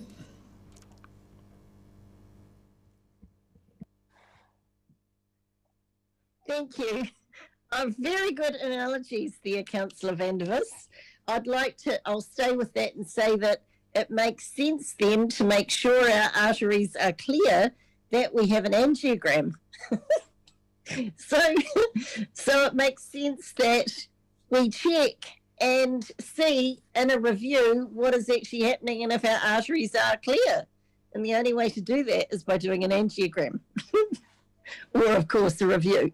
But, however, just a little bit of the past history, just to say that at the time we had an opportunity to keep George Street either one-way or two-way, but with flexibility. And that opportunity was put to council and voted down. I strongly opposed it at the time, and I fully support the Mayor's stance to try to look at some flexibility in that street. I don't think anyone around our table would say that, you know, I think we'd all agree right now the new block looks great. I think it looks really good. However, I do have concerns around flexibility, and I think a review of that would be good. So I will be supporting this motion, and if it is divided into two, I'll support both of them. Thank you. Councillor Walker. Yeah, thank you, Mr. Mayor, and I'll refrain from getting into cardiac analogies. Although I think somebody said, I agree it's a fairly innocuous notice of motion for me, but I still can't support part one of the motion simply in terms of wasting staff time, actually. And I have absolutely nothing against knowing how the project is tracking. In fact, I look forward to that information. But as others have, as we're probably aware of, those of us who have been around the table before, I assume that a report will likely be coming to the first relevant committee round early next year, and that's probably the most relevant way to get updates on this project, and so I look forward to that. So I'd say, why do we want to heap extra unnecessary work on our staff? Part two of the motion I can't support on principle, partly due to the fact that it's actually asking a question counter to council policy. In essence, you're asking for another review, which not only goes against current council motion to progress George Street as a people-friendly one-way option, but how many more reviews do we need? We had 4 or 5, I can't actually remember, to be honest, but seriously, how many more do we need? It also flies in the face of current and building public sentiment around how wonderful the first completed section of this project is. Even many of those who were against the project initially, and certainly those who were agnostic on it, are now coming out in support, having seen what the finished street looks like, and they're asking for the rest of it to be progressed sooner rather than later. Also, even by straying into this territory, we may potentially put at risk the 20 million Waka Kotahi subsidy, not to mention our city portrait and thriving city aspirations. And finally, I'll close by referring back to both Chris Ford and Mary O'Brien, who gave us very insightful analysis of what the street upgrade means for the disabled community in Dunedin during our last public forum. And just today, Quinton Jane, the soon-to-be OUSA president, talked about what it means for our large and important student fraternity and the fact that the wider student body are very supportive of safer, people-friendly areas in the city. But something Chris Ford from the DPA told us recently from his wheelchair while sitting there, actually, just next to me, was that the first section complete in its one-way form, with that he feels liberated. And I just put it out there to all of us. Do any of us, potentially want to remove that liberation? I don't. Thank you. Thank you, Councillor Gilbert. Thank you. Just very briefly, on any large building project, for example, if you're building a garage or a house or anything like that at home, you would get regular updates on terms of budget and timeline, and to do so sooner rather than later. I understand that they will hopefully appear at the first meeting, some minimum of 2 months away from where we are now, which is 2 months further down the track if the budget has blown out for whatever reason. I think to not get a review, at the very least on the budget, would seem fiscally irresponsible to me, and the sooner we do that, the better. And I have made absolutely no secrets of the fact that I, in part, disagreed with the one-way system. I liked parts of it to be fully pedestrianised. So for me, having some form of flexibility put in it might even bring the opportunity for that. But without having a review of that, or at least some way of looking at that, I miss out on that opportunity. But for me, the biggest one is you do not know individual would do a large building construction without getting very regular budgetary and time frame updates. It's just, you don't do that. Councillor O'Malley. Thank you, Mr. Mayor. I would remind people who are returning back that the Infrastructure Committee meeting did have major project update reports given to it, which was at my request as the Chair, to address that very issue, that as these projects are large, they need to be brought up to date, and meeting the budget was part of that report, as it was basically where it was fitting on the Gantt chart and able to achieve the budget. So therefore, I don't see the need for this, in as much as I think what was really required was just, can we make sure this is the next major project update that goes to the INSCOM committee. To the second part, I think we've got to ask ourselves, how can we build large and complex projects if we're constantly going to have to go back and reassess the design? The council cannot work if it is constantly going to go back and ask itself if it made the right decision only a year or two earlier. We have to accept, when you get on a council, that you have received previous councils' decisions, and that you will make decisions that councils behind you will also have to take and execute. Because if we don't adhere to that behaviour, then we can get no stability in our decision-making process. And therefore, even though I acknowledge these are innocuous requests, I'm still going to vote against them, because I simply think that we need to make sure we stay to good practice of decision-making and following through with decisions, and this is a council decision that was passed with a majority. And therefore, I will be voting against any further reviews.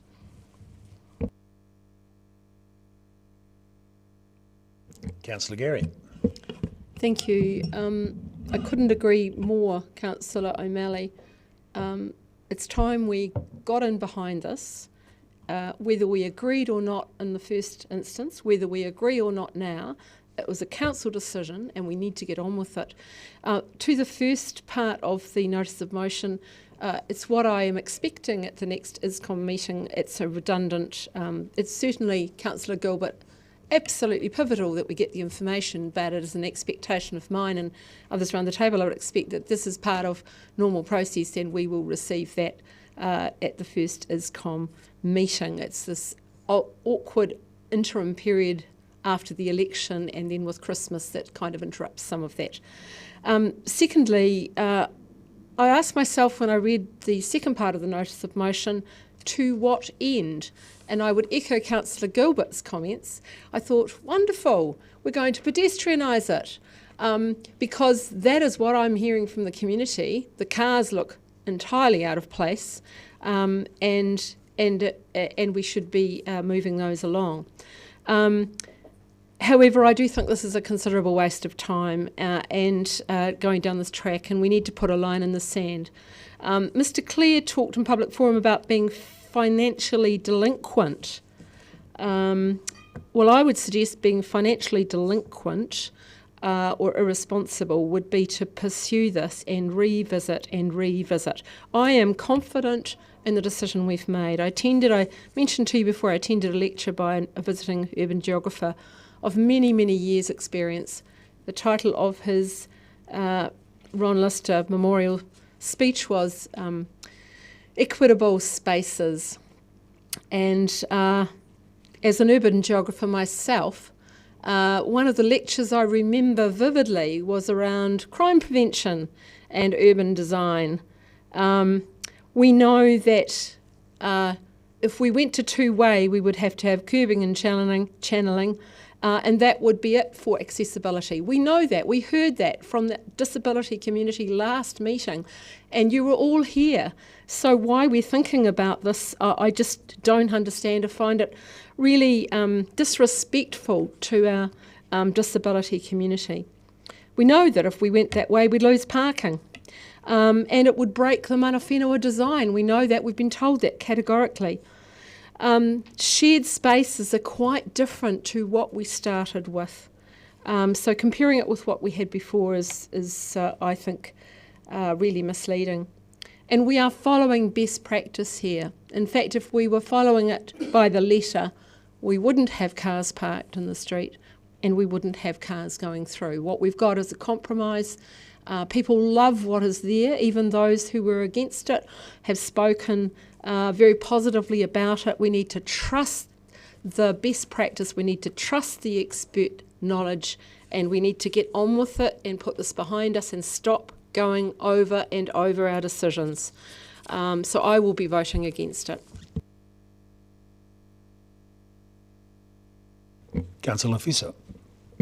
Tēnā koe, Mr Mayor. I'm just following up on the last three speakers, and basically I've already said publicly that I supported the one-way decision on the basis of equity and inclusion.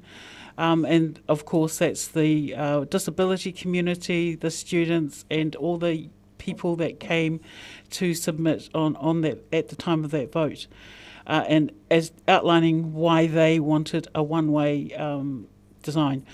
Also, I also echo Councillor Gary's kōrero about mana whenua's dismay that a review potentially could lead to the lessening or reduction of the mana whenua design on the one-way currently. And again, you know, throughout the day, we've been talking a lot about well-being, especially financial well-being. And I just want to remind us all that since 2018, local government is responsible for social, economic, environmental and cultural well-being. So as CEO Ms Graham has pointed out a number of times during our recent induction training, it costs $10,000 to produce a staff report. Our staff are so busy trying to deliver on what we have already decided with the long-term and the annual plans. Please, as Councillor O'Malley has said, this is going to happen anyway. Please do not add to the burdens of the staff at this time. Kia ora. Councillor Eklund. Unless I can't read, this is not asking for a review. This is quite simply asking for an update report. Number one, as we know we should be getting anyway. Number two, it is asking how flexibility can be incorporated into the remainder of the project to minimise. What's that? The title is review. That's not what I'm reading here. This is saying the remainder of the project to minimise future expenditure if modification is deemed necessary. So this is not asking for new plans, new design. This is not asking for a review. This is quite simply saying, how can flexibility be incorporated into the remainder of the project? In case, by the time it's all finished, it isn't working with 3 blocks of one-way. 3 blocks of one-way is potentially compromising a lot of future activity within the CBD, in particular if there was to be other forms of transport that could be shall we say, basically user-friendly for people to not have to bring cars in, but that's another discussion, of course. The other thing I'd also like to highlight as well is that many speakers have talked about a decision from the last council. This isn't the last council. This is the now council. And in the triennium of 2007 to 2010, the council, as part of the Botanic Garden redevelopment, wanted to realign Lovelock Ave, and that was passed by council. That was all about to happen. The second the 2010 council came in, that was stopped.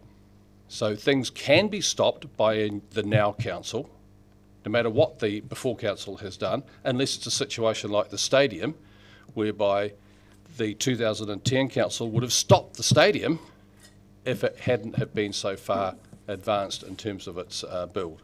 So let's not get too wound up about what councils have done before and what they have to inherit going forward. It's a case of what do they want to do and is it appropriate to do it. This particular motion is not even going down that road. All it's doing is asking for flexibility to be incorporated in case, once it's finished, it's not working. I'll be supporting both parts to this recommendation. Now, I'll just have a slight interruption. That I move that we extend council beyond 6 hours, which takes us past the 4 o'clock. Seconded, Councillor Walker. All those in favour say aye.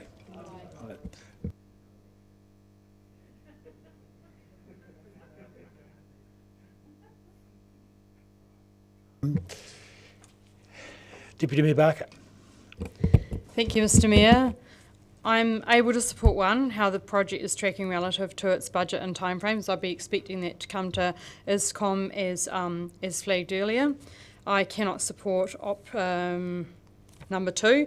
I've on record that I voted for the one way. I've read hundreds and hundreds of pages of reports, carefully considered them, and in the end I voted for it because of the parking. The one-way had increased parking, greater areas for people, safer intersection at Pitt London, George Street. I also took advice from the Business South Chair and listened to all of the people that came to the public forum and submitted.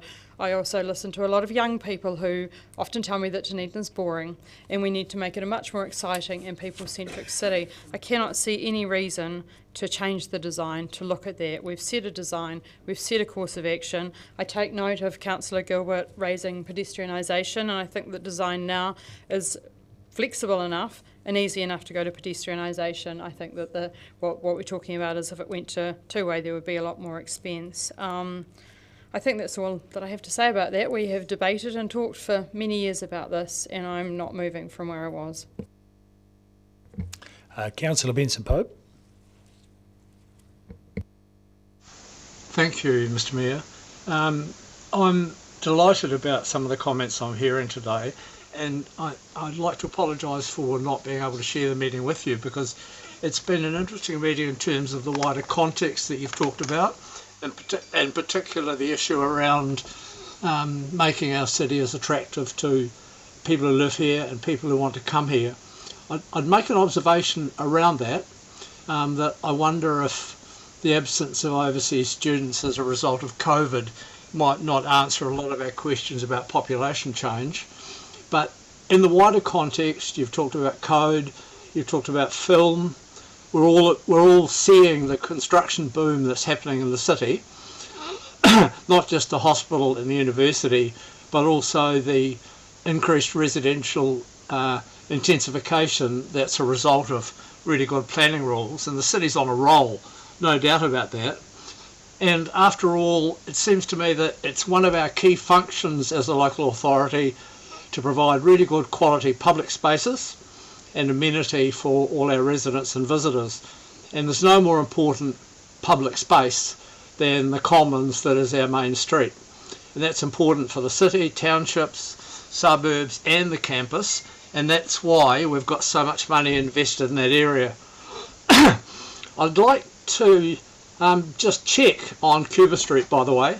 I'm advised that, and I've just had a phone call, that the upper part of Cuba Street is one way, but that's neither here nor there in terms of this discussion.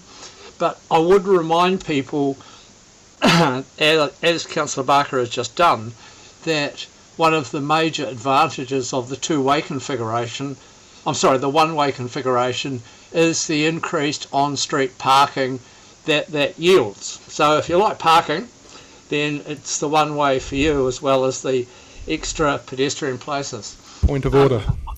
I also wanted to respond to Sorry, there's a point of order. Said earlier. Sorry, Councillor Benson Pope, there is a point of order. Hang on a minute. Sorry, I couldn't hear it. There is an error, misinformation regarding Cuba Street. Certainly, the vehicular side of Cuba Street is one way, but it's 2 full lanes of traffic all going the one way. So it's the idea that Cuba Street is analogous with a single line of traffic is actually not the case. It has 2 full lanes of moving traffic and 2 full side sets of parking. It's all devoted to traffic, and it's not analogous to the one way that is currently proposed. So I will uphold that point of order because, well, for the reasons you've just heard, it is not analogous. Thank you. I think, as I said when I made that comment, I think that is checking, but in any case, it's not relevant to our conversation.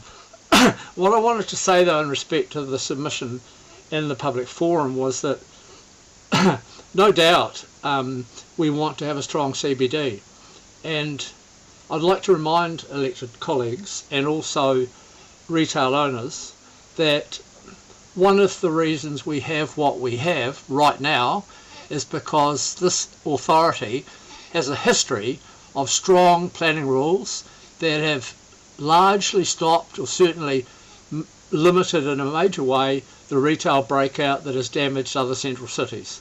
So that needs to be acknowledged, that the DCC for decades, long before this council or any previous council, has had strong protection of the retail area. I'd also like to say a big thank you to staff, because I think we've forgotten them, and I think a lot of people have forgotten the enabling works in Thilul, in Great King, in Frederick and in Hanover, and the extensive work that has gone on already, most of it in place right now, to make sure that George Street, artery or not, is really functional and that we have really got access into those parking buildings. And speaking of parking, in addition to the extra on-street parking yielded by the one-way configuration, I'm suggesting to a number of colleagues that they're probably going to have to revise their opposition to the recommendations in the MR Cagney report and what it led to in terms of the council decisions about real-time parking information. This is a package. It's not just one thing in one street. It's a package for everything in terms of traffic flow and in terms of parking and in terms of the majority decision to invest a lot of money in real-time information so that people can find the parking that is available in our central city, thanks to the substantial numbers of parking building spaces that already exist. I also want to say a big thank you to, in particular, one of the major property owners in George Street, Oakwood, in respect of the wonderful work they've done, particularly in the northern end of George Street, to maintain beautiful heritage buildings and look after them properly. And I look to a few other owners to follow that model and play the game and enhance this excellent amenity. The last thing I wanted to say, councillors, is throughout this whole debate, we've talked about how important it is that we get this work done before the hospital build is really upon us. That hasn't changed. This motion, it's innocuous. I agree absolutely with the first part. That will happen anyway as a matter of course, as has been observed.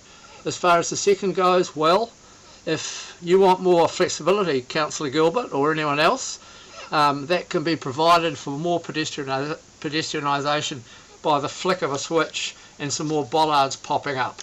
So that flexibility is right there, and don't forget that a large number of submitters during this whole process wanted us to go much further than we have. I think this... Councillor, Did you not hear the beeps? We've had 5 minutes quite some time now. No, I Thank couldn't you. hear it. This proposal is a fine amenity development and needs to be supported and progressed. Thank you. Thank you. Councillor Wetherell. Thank you, Mr Mayor. I believe Council needs to know how the George Street redevelopment is tracking in relation to budget to protect the intended budgeted projects in the long-term plan. Retailers, councillors, property owners, consumers all believe they are roading design experts.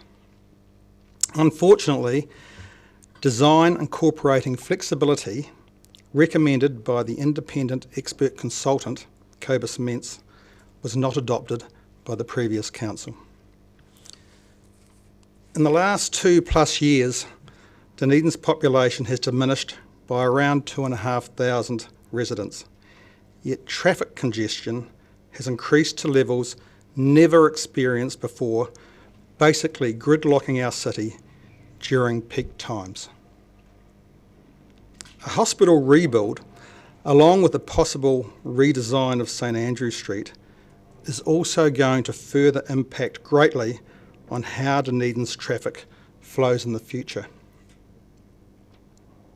Our choices of travel should not be dictated to by bad design without flexibility to minimise the cost of possible design changes in the future if needed. A two-way, one-way, pedestrianised George Street is never going to get unanimous support. However, I think flexible design should unite this council going forward to protect the residents we represent as our city evolves into the future. Therefore, I will be voting in support of this motion. Thank you. Councillor Wiley.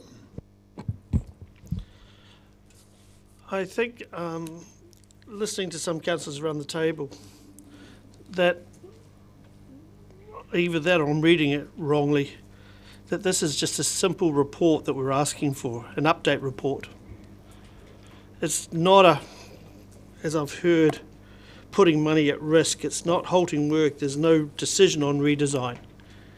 This is simply a report on the retail quarter upgrade works in time for the ESCOM committee meeting in February 2023.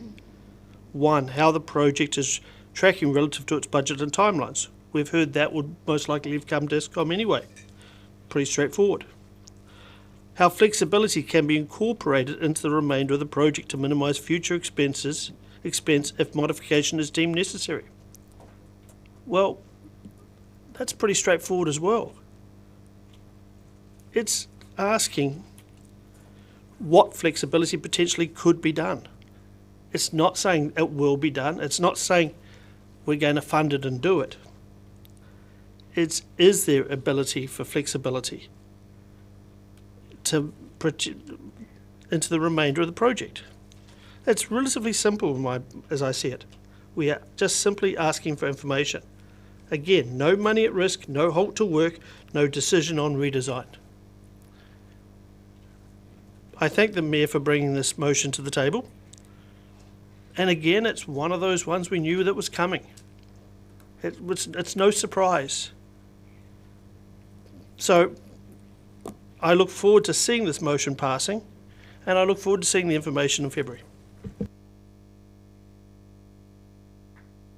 It looks like we've exhausted speakers, so I will have a few more things to say in response to some of the comments I've heard in particular. And many speakers that agreed with how the project is tracking relative to its budget and timeframes.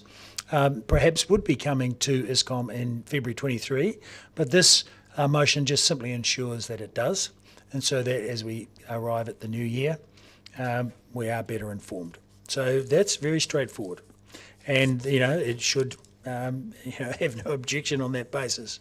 However, to the next part, there is quite a lot of misinformation or misunderstanding around the table.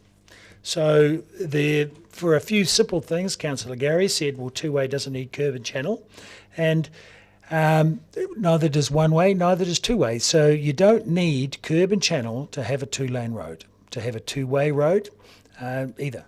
There's curb and channel is absolutely not necessary, especially when it's a shared path. You can have a shared path with a one-way street or a two-way street. So the curb and channel won't be changing, so no disabled people will be disadvantaged if it was converted to two-way. And besides which, this is not calling for a review. This is simply calling for a report as to how flexibility can be incorporated.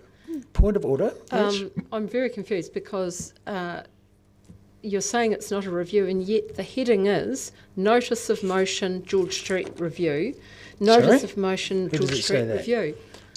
That's not supposed to be there because that is not reflected. I'm just taking a point of order because what you're saying is not corresponding with what I'm seeing on the papers. Well, interestingly enough, on my... sorry? It will go to me, so can I call an adjournment, please? Seconded by Councillor Wiley. All those in favour? Aye. Anyone against? Thank you.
Just says George Street, but the word review has been inserted in a couple of places, but it's missing from the language. Nowhere in the notice of motion is the word review used.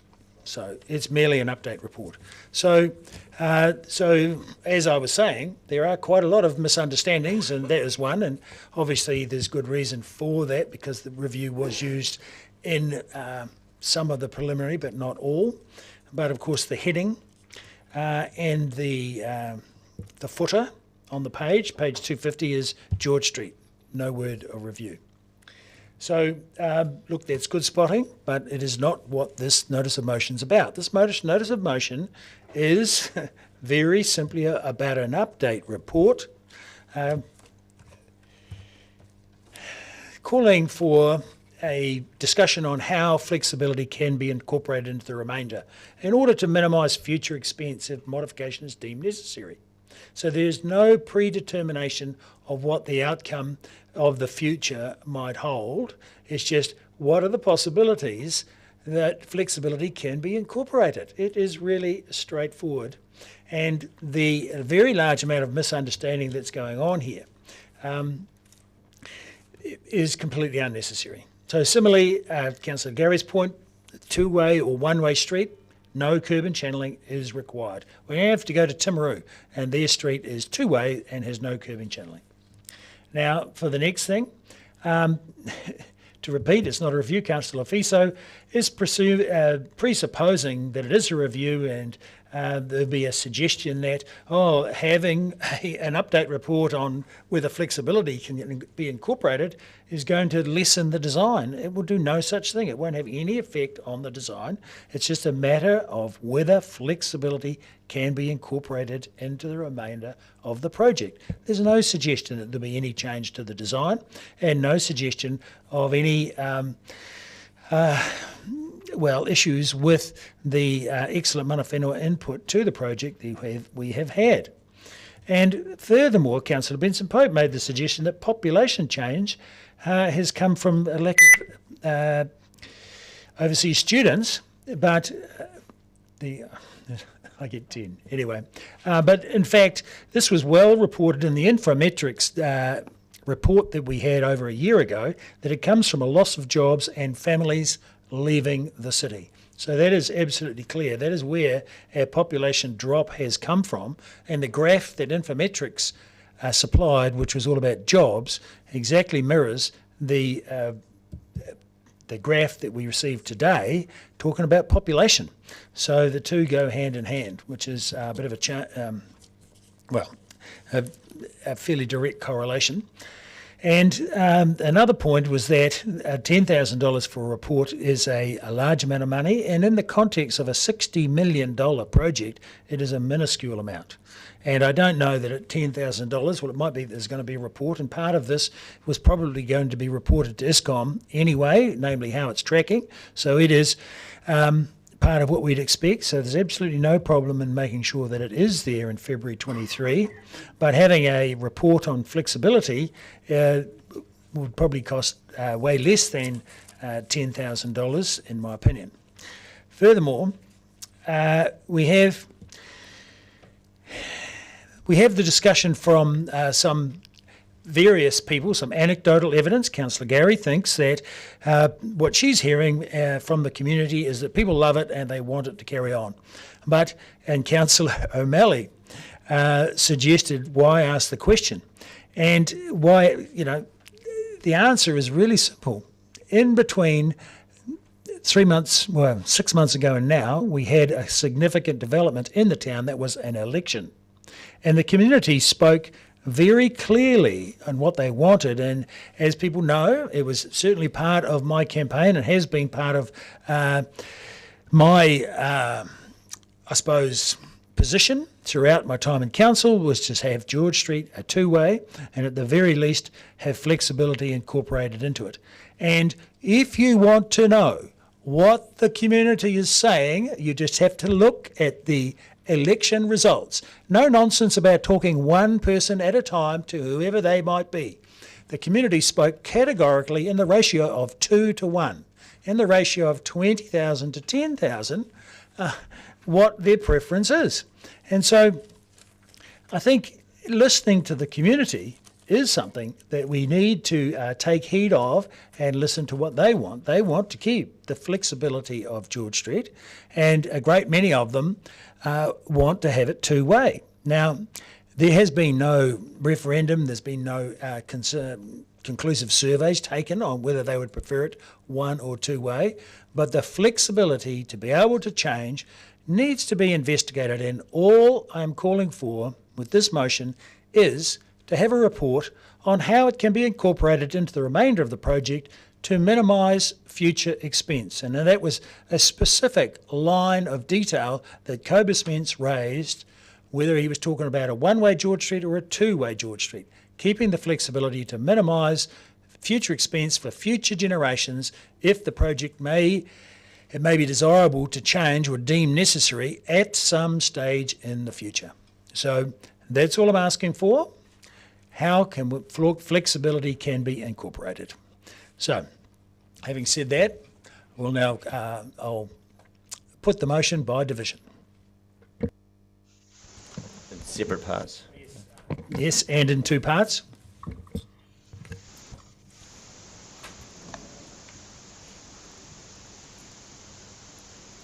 Sorry, I'll be 2 seconds.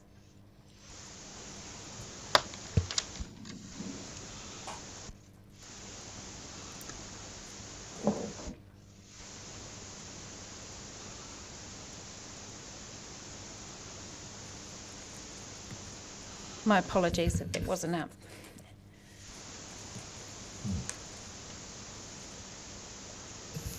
Councillor Ackland. Aye. Councillor Barker. Aye. Councillor Benson Pope. Aye. Councillor Gary. No. Councillor Gilbert. Aye. Councillor Houlihan. Aye. Councillor Lafiso. No. Councillor Lucas. Aye. Councillor Mayhem. Aye. Councillor O'Malley. Aye. Councillor Vandervis. Yes. Councillor Walker. No. Councillor Weatherall. Aye. Councillor Wiley. Yes. Mayor Raddick. Aye. Motion's carried 12-3. I'll now move on to item B, how flexibility can be incorporated into the remainder of the project. Sorry, it'll be a little too. To minimise future expense if modification is deemed necessary. Councillor Ackland. Aye. Councillor Barker. No. Councillor Benson Pope. No. Councillor Gary. No. Councillor Gilbert. Aye. Councillor Houlihan. Aye. Councillor Lafiso. No. Councillor Lucas. Aye. Councillor Mayhem. No. Councillor O'Malley. No. Councillor Vandervis. Yes. Councillor Walker. No. Councillor Weatherall. Aye. Councillor Wiley. Yes. Mr Mayor. Aye. Carried 8-7.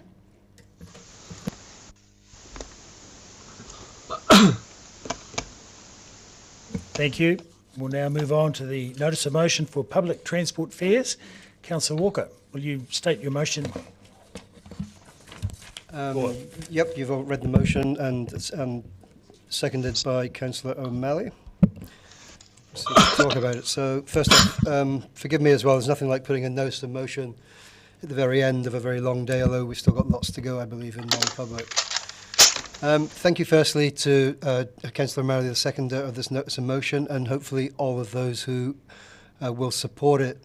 I was compelled to present this notice of motion as I don't think there's anyone here would disagree that keeping public transport affordable for everyone in a time of increasing economic hardship and uncertainty is not a good thing. And that economic hardship and indeed the uncertainty are only going to worsen over the coming few years. Since the halving of fares by the government in April, public transport patronage across New Zealand has steadily increased, in Wellington by 1/3, and in other centres significant impacts on patronage have been evidenced. In Dunedin, current patronage exceeds 2019, and despite COVID and reduced timetables, which caused an initial drop, patronage is on a steady climb, undoubtedly due in some part to the subsidised half-price fares. It is beyond question that cheaper fares are one of the main levers that encourage people to use public transport more often and thus creates habits beyond the car, reduces emissions, helps the environment and helps those who need or want to drive by making less congested roads. In essence, it's a win-win scenario. And we're not alone. The Aotearoa Collective for Public Transport Equity is a national campaign advocating for free fares. The group handed in a petition with 13,000 signatures to Transport Minister Michael Wood in March of this year, and they now have Universities New Zealand support nationally. And of course, we had the OUSA president earlier today talking about what affordable bus fares mean for our students here in Dunedin. The cost of transport is squeezing our most vulnerable, and when the 25 cents fuel excise tax cut ends on January 31st next year, the squeeze will get even tighter. And in my mind, that's simply not fair. New Zealand should be a place where transport equity exists and where everyone can afford public transport to stay connected and travel in a way that is kinder to the environment, healthier for our cities and better for everyone's well-being, including those who need or want to drive. So this notice of motion simply asks that we urge the government to continue universal half-price fares for public transport beyond the current end date of February 1st, 2023, for the reasons I've just mentioned, and that we let the three ministers listed in Part B know that we support the continuation of half-price fares. If this notice of motion passes, this will have to be done in the next day or two as the House rises at the end of this week. It only needs to be brief, and I'm happy for the Chair of ISCOM, as he seconded this motion, to sign off on the final draft to be signed by the Mayor. Furthermore, Part C seeks the support of the ORC, and Part D urges them to retain the very popular $1 fare while we jointly lobby government. Again, I'm happy for the Chair of ISCOM to lead these conversations if he's willing. In closing, and I just want to repeat, this motion is good for supporting whānau to stay connected. It's good for the environment. It's good for community well-being. It helps to offset rising fuel costs with the 25-cent litre fuel tax excise coming off early next year. It mitigates against the cost of living crisis, and it helps to create transport equity. In a climate emergency, we need the government to use every lever it has to reduce carbon emissions. In a cost of living crisis, households need support. So I urge you all to support this motion. Thank you. So at this stage, I would like to speak to the motion, and I'm very happy to support it other than Part D. So I'd just like you to have ABC as one part and Part D as a separate part. The reason being, I don't think we as a council should be telling the regional council to pay that extra subsidy. So we shouldn't be impinging on their budget.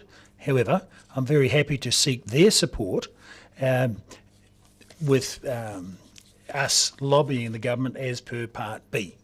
So we're going to write, I'm very happy to write to the Minister, the Minister's concerned, several of them, and I'm very happy to seek the support of the Regional Council, but I don't think us as a council should be telling them how they should be spending their money in this instance. That's all. So I'd just like to have it in two parts. Are you happy with that? Is that a... Thank you. And similar to that, I have discussed with the Regional Council the state of the bus fares and on the state of bus usage, and despite the drop in fares, actually overall bus usage has not increased, much to my surprise. However, we have heard from submitters, and I do believe that some people, and I have talked personally to people, that are using the buses more now that the bus fares are so low, and certainly I believe that the long haul buses very much have increased in patronage due to the reduction in fares. So I'll be keen to see it continue, but and very happy to support this motion. Thank you. What other speakers do we have? Councillor Vandervis. I wasn't surprised that reducing the fare didn't significantly increase bus patronage. Bus fares are so manifestly publicly funded anyway that the difference between $1 and $2, I think, was a hoped-for outcome that simply didn't make buses more attractive, didn't make them more regular, didn't make them more useful for the vast majority of the people that use them. I can support the motion, A, B and C certainly. I take the Mayor's point regarding D. Telling the ORC what to do is not conducive. But the idea that, if you make it cheaper, more people will use it, I don't believe that the $1 or $2 cost is the main barrier to using buses. I still see a lot of buses running around the town which have as many people riding in them as they do drivers. The whole concept of buses is a Victorian one, which has been falling from favour since the 1950s. We need a whole new approach, I believe, to public transport, and that new approach should involve a whole range of smaller electric vehicles, and the Mayor has some ideas on that as well. I personally think that technology will overtake buses, generally speaking, within the next few years. So I can vote for A, B and C, and hope that this makes things a little easier for those small number of people that actually use the buses. But I don't have any hope that it's going to significantly increase usage. We've seen already that it hasn't so far. Thank you. Councillor O'Malley. Thank you, Worship. Well, I guess it depends on whether you live in Mosgiel or not, because a $9 return fare, now a $2 return fare, is quite a significant savings. And in fact, it has caused the ridership of the Mosgiel buses to go up so high that they can no longer meet demand. So there is a good example of a good route, well planned, properly funded, that in fact has been completely matched with increased ridership. Now, as the Road Controlling Authority, Part D, I think request is a very polite term. We need to have a good interaction with the Otago Regional Council because we are the Road Controlling Authority. We do every other component of transport. We cannot have a good transport system without a good public transport system that goes with it. We will have failures in the Southern Motorway to be able to deliver the traffic flow during peak demand within the next decade unless we get significant uptake of public transport from that region of town. Now, you may say fees, low fees don't get you on buses, but high fees definitely don't get you on buses. This is basically part of a continuum of discussions that we need to have with the government. And I asked the president of OUSA, the new president, did they want to be involved with us looking at the public transport operating model? I completely agree. These big heavy buses that are this big could be replaced by small electric buses, but I would remind the Mayor and Councillor Van der Vist that legally we can't do it at the moment until we change the public transport operating model. So we can talk about ferries and we can talk about unicorns, but the fact of the matter is what we have right now is a clunky system. And the only one thing that we can control on this clunky system is the fares. I'd like us to have success in the fares and then move on to the next part of it. This is not a Victorian system. This is what all modern cities have in the centre of it so that they can maintain their population movement during periods of extreme demand on the traffic system. And if you throw public transport out, then get used to gridlock. And then we can be like Auckland. We can take 2 hours to get home every day because we blew our own public transport system up because we didn't bother funding it. I want A, B, C and D, please. Thank you. Thank you. Councillor Houlihan. Thank you. Yes, I can support this and I'm happy to support D as well. I actually have quite a few concerns. Sorry, ORC, but, you know, with the way they've done some of these things, is that when I sat on that Mosgiel Community Board, I know there were some issues, but however, some of them were that we had ORC come to visit our meeting and sit there talking about the express bus from Mosgiel to Dunedin, and they actually told us to put people off getting on it because they couldn't meet the demand. I mean, that sort of thing is just upsetting to hear. And I think some things have been handled really poorly.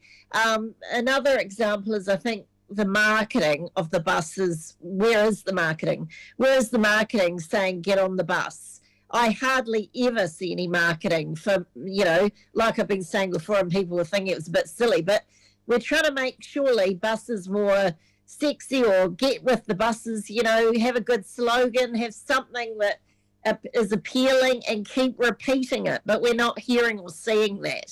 And I think that's another thing that's missing. And the other thing that's missing is the routes. A lot of people say that the areas that have been planned have changed on a lot of the bus stops so that people knew those, you know, where they were stopping, where they were getting off. They've now changed a whole lot of those routes, and they've created, I know a lot of people have talked to me about it, where it's created difficulties getting around the city.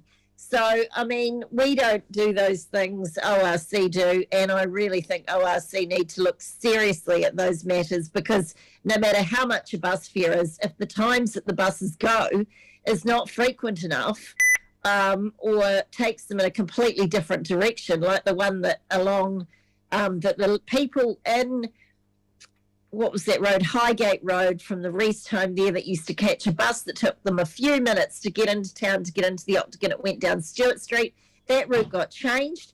Now they have to go via the Gardens. They stay at the Gardens for 10, 15 minutes, waiting, sometimes half an hour, waiting for a bus to take them from the Gardens to the Octagon, and then to get home, they have to do the same. Whereas before, they used to walk out the door and go straight down via Stewart Street.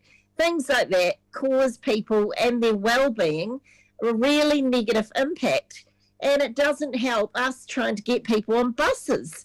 And the other thing is, buses don't run along the main street. Now, that is something we can make a difference to, and I think we need to be more vocal about that.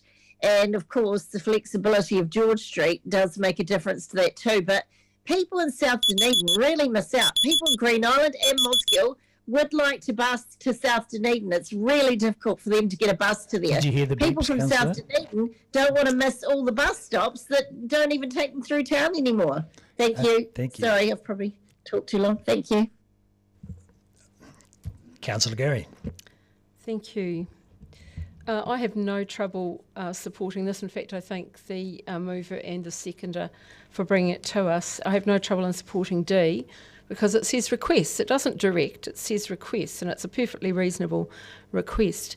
I think what we've got to remember is that the fares are only one of the elements to the public transport system. I would love to see free fares, but this is a stepping stone on the way too.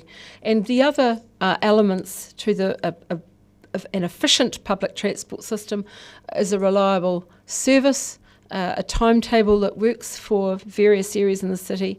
It gives people a choice.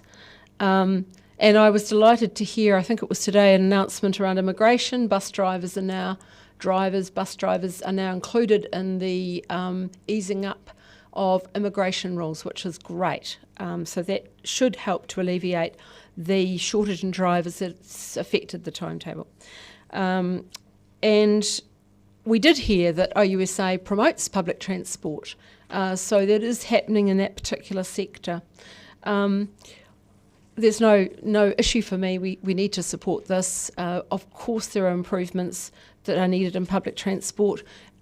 There's going to be a particular point in which people are triggered to move to taking public transport and getting out of their cars. It won't be for everybody. But when the cost of running your car, the cost of fuel, the cost of parking, when that is at a particular point, that will provide a trigger for some people to use public transport more regularly. Thank you. Councillor Fiso. Tēnā koe, Mr Mayor. I too would like to thank Councillors Walker and O'Malley for moving and seconding this motion. Again, I just remind us about inclusion and equity, and the dismissal of buses as Victorian just totally denies that there is a sector, large section of the community that is poor and never will be able to afford a car, and they rely on this. They rely on these daily, and I just want to acknowledge staff members and residents who actually were upset, very upset, because. Well, we had the reduced fares, but then the ORC reduced the timetable. So, as Councillor Gary said, fares are just one element, but I think that the ORC needs to say, "Oh, sorry, we've got a supply issue with our drivers. We're going to reduce your timetable." It's like maybe the patronage would have increased if they hadn't reduced the timetable. So they need to be challenged, in my opinion. Kia ora. Thank you. Yes, I agree. Thank you. Councillor Walker, would you like a reply? Yeah, if Councillor sorry, Hurahan will let me. Sorry. Councillor Wiley, I didn't see it. Yeah, thank you. I will support all four. I think this is a good motion by Councillor Walker, and it ticks a lot of boxes. Like Councillor Gary and Councillor Fiso sort of touched on, it doesn't matter whether the buses are free or $1. If they're not going to turn up, you don't know when they're coming, you don't know when drivers are going to pull out, and you're standing at the bus hub for 45 minutes for a bus that should have been there 35 minutes ago, you're going to lose faith in the service. We do need to work harder with ORC on ensuring Dunedin has the best possible bus service, and that is a lot about reliability and frequency, because if we can deliver some of those key metrics, actually more people will ride the bus. But there's a lot of people, and our families experiencing it, where we just have lost faith in the bus service. And I wish actually, Councillor Walker, your motion had been a little bit stronger and actually calling a meeting with the ORC to follow through on engagement with ORC over the buses, because I think that's desperately needed, and I think we can actually have a very effective and a strong bus service for all our residents. And I think the other thing being is there's a lot more to go into it, whether it's the P time, what the drivers are paid, etc. But the key thing being is, yeah, thank you for this motion. Thank you.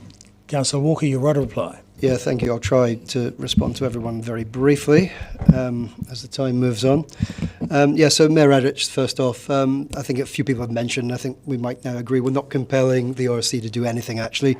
I'm just simply requesting that the Chair of ISCOM has conversations to see how doable this is. And I'm very confident that Councillor O'Malley, with his strong relationship with the Transport Chair over there, can take that forward. And I think we can all be confident he'll do that with professionalism. Councillor van der Vis, the reduced fares have made buses more attractive for those who really are economically squeezed, and there are many of those people in Otapoti, Dunedin. We heard today from Quinton Jane, the OUSA president, or soon-to-be president, who suggested that $10 a week does make a massive difference for students, and I don't think in any way he was being disingenuous. I think that was factual. And also to suggest buses are Victorian is just, I mean, to be completely out of touch, to be honest. In Europe and other parts of the world, but particularly in Europe, bus usage week on week and year is growing quite considerably. There's multiple reasons for that.